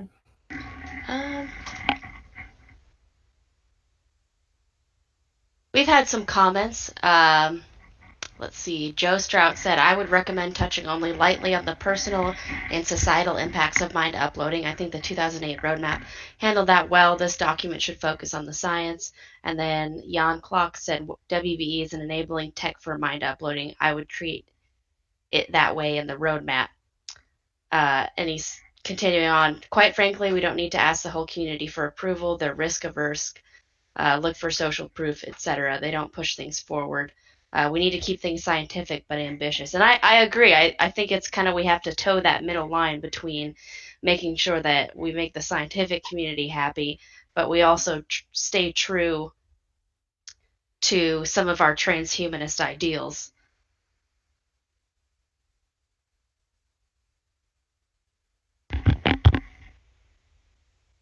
Oh, I can't.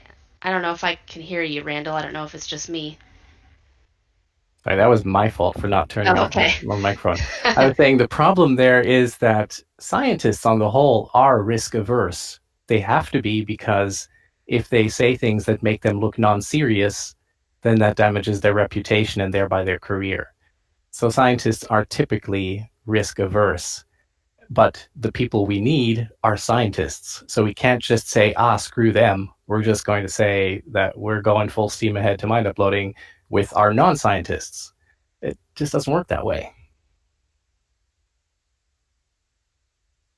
I don't know. I've definitely seen more people in the last 10 years more neuroscientists start to take whole brain emulation seriously. So I'm hoping that, in the next 10 years. Oh, absolutely. Yeah, No, yeah. I'm talking about having to make it say, okay, whole brain emulation is enabling tech for mind uploading, and we don't need to ask the community for approval. The whole community is what he Sure, said. sure. But I mean, if we just take those two sentences and just say, okay, how would we write a roadmap if we wrote it with those two sentences in mind? Then we would write it as, for mind uploading, we're going to need the following, and then whole brain emulation topics among that, and a few other things as well, and then presenting, it all from that angle. And that's possible. That's totally possible.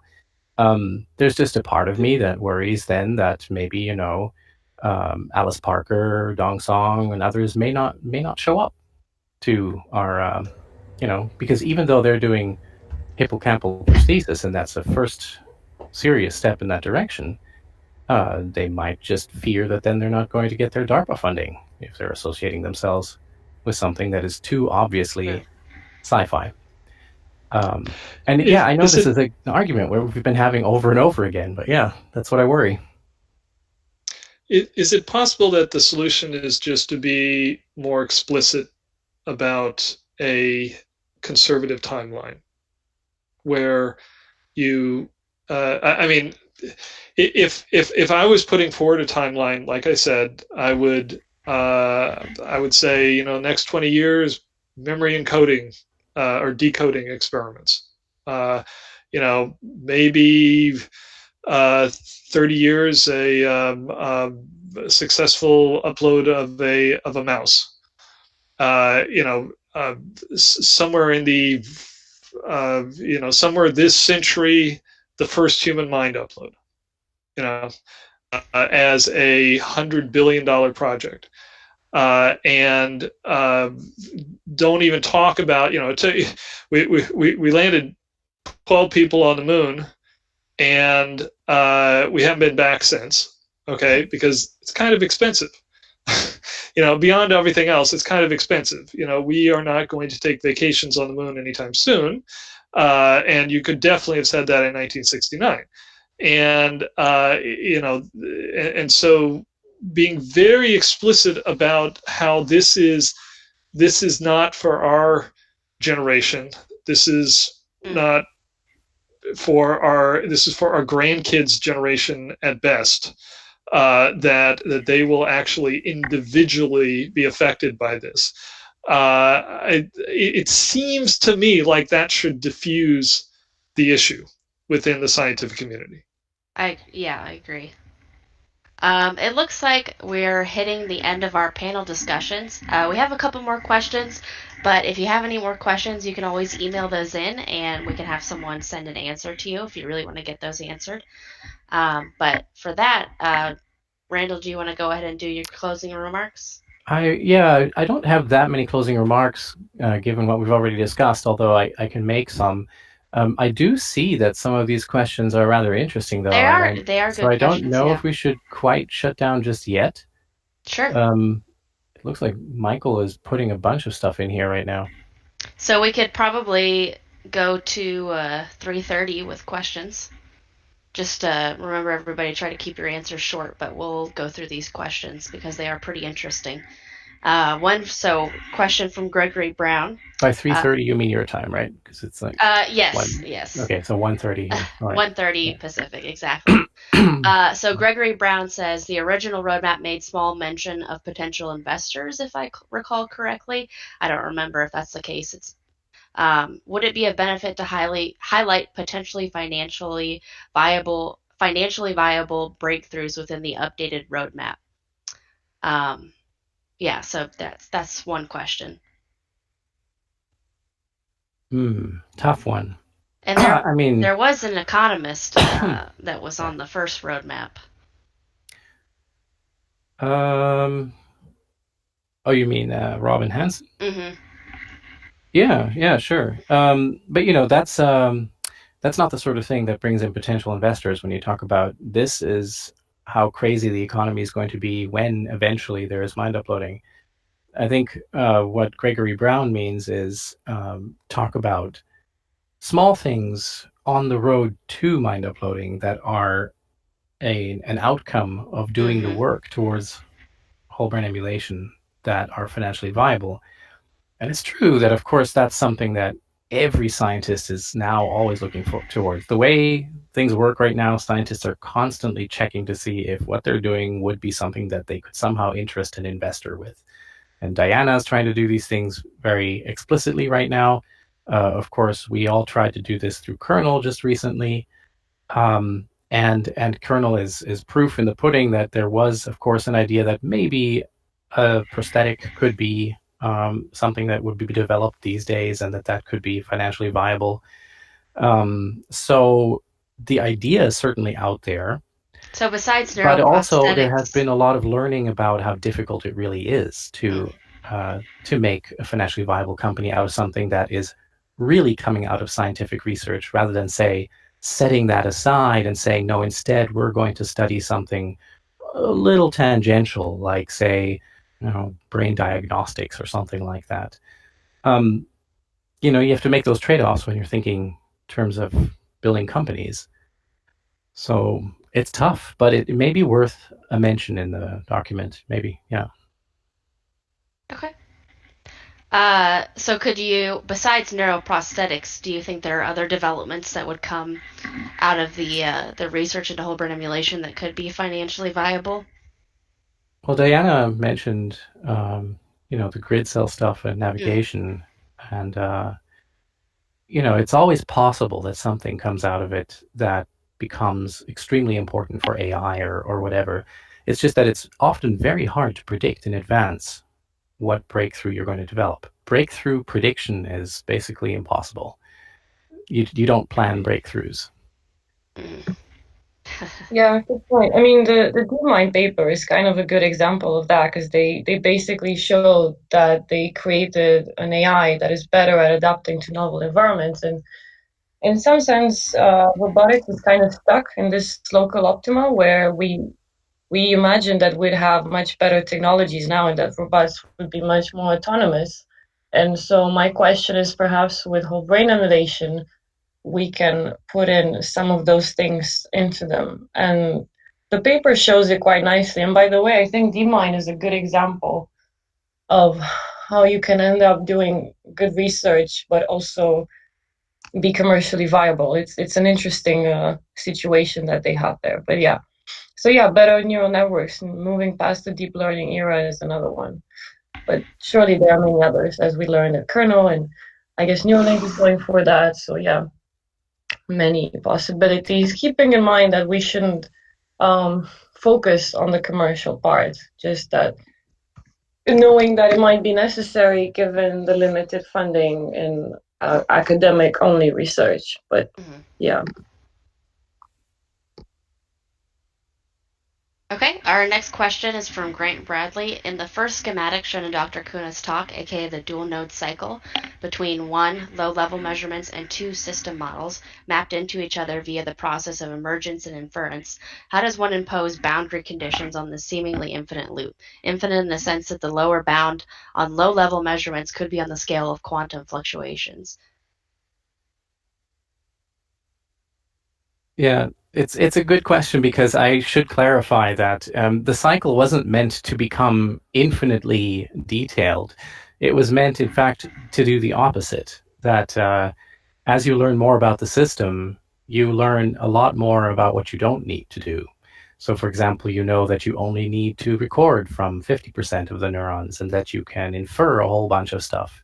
And if you could do more recording, if you can record from 50% now instead of 20%, then suddenly you can understand a lot more about what your system is doing. So you learn about the system model, and then again you can apply a rational trade-off somewhere, which then eventually leads you to a whole brain emulation approach that has technologies that are perhaps easier to develop, applied faster to more people or more brains, whatever you want. And that's how you get from something that is brute force, attempting to be as ideal as possible, as in, we want to measure every neuron and we need to get it just right, and we need to do this maybe recording for 100 years until we've got all the data we need, to something that's actually feasible. And that's accomplished by doing this iteration where you use more understanding about your system on top of building better technologies to record data, to acquire data. And the acquired data teaches you more about your system. So this back and forth just makes things more efficient.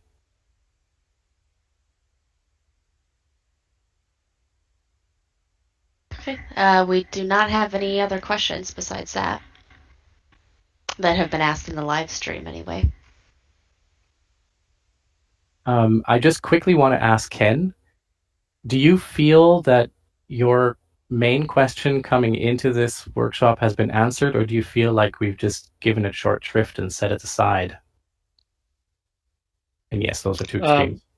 Can you remind me what my main question was coming in? Oh, well, you came here and then you said, well, where do we go now? What's next? Oh, okay. Well, I didn't expect that to be answered by this workshop. I feel like I feel like the main real logistical question is, when are we going to actually have another workshop? Mm-hmm. Like actual people at Oxford, with the goal of hammering out an outline. Mm-hmm. Well, those logistics are somewhat in the hands of Anders, who, of course, is the main organizer of that workshop. And I don't know what the timing's going to be there. I know that from the conversations Diana and I had with him, which I think may still be confidential, so I don't know how much I can say right here. Diana, you stop me if I'm saying too much. It seems like it's not clear exactly when it's going to happen. We were all hoping end of 2019, and maybe that could still happen, but we're getting there pretty soon, so I don't know. Maybe beginning to 2020. I know that Anders is excited about the idea too, and he wrote to us saying he wishes he could have been at this kickoff meeting, but he's traveling right now and he couldn't. But yeah, so that's still in the works. I can't promise anything there, but what I can promise is that this is only the kickoff meeting, and that we're going to process what we learned going into this. We're going to try to either have a follow-up of this sort or start publishing small bits of review and asking everyone for input with your help. And then we can try to maybe incentivize not just Anders, but also Nick Bostrom, who of course is probably has a big word to say there, to just get it to happen. I'm sure actually if the Brain Preservation Foundation wants to help him out as well, chipping in with whatever it is he needs, that will help incentivize and move things along. I will take that under advisement. Thank you. Just one small note there. The way I see it is, because I always thought of philosophers as the sort of purest scientists when it comes to whole brain emulation, and I feel like any idea like this should ideally come from them. So because they can, since they're the ones that wrote this, I would be happy to be involved in this if they tell me specifically that they think I can contribute to this. Otherwise, I would be happy to collaborate with Carboncopies. I think it's a fantastic idea for you guys to write reviews with everyone chipping in, because I think that would actually be very valuable, a bit maybe like the white paper that Adam Marblestone wrote. So things like that as well. But yeah, let's see what people in Oxford decide. They should definitely start this, and we'll try to sort of see from there. That's my take on it.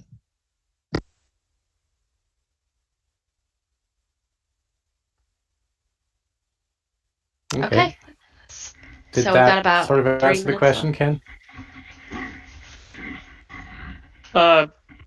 Yeah, I'm sorry. Okay. Did I answer No, I was One just more. wondering if that was Yes, enough answer. I'm very happy with the with what was discussed today, and looking forward to more discussion.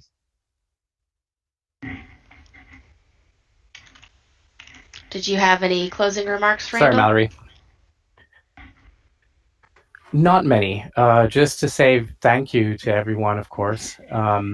And to say that going in, I had a certain idea of what a review would look like. And I think that I have changed my views somewhat by learning from everyone about what they think are the most important missing pieces or the most important advances today.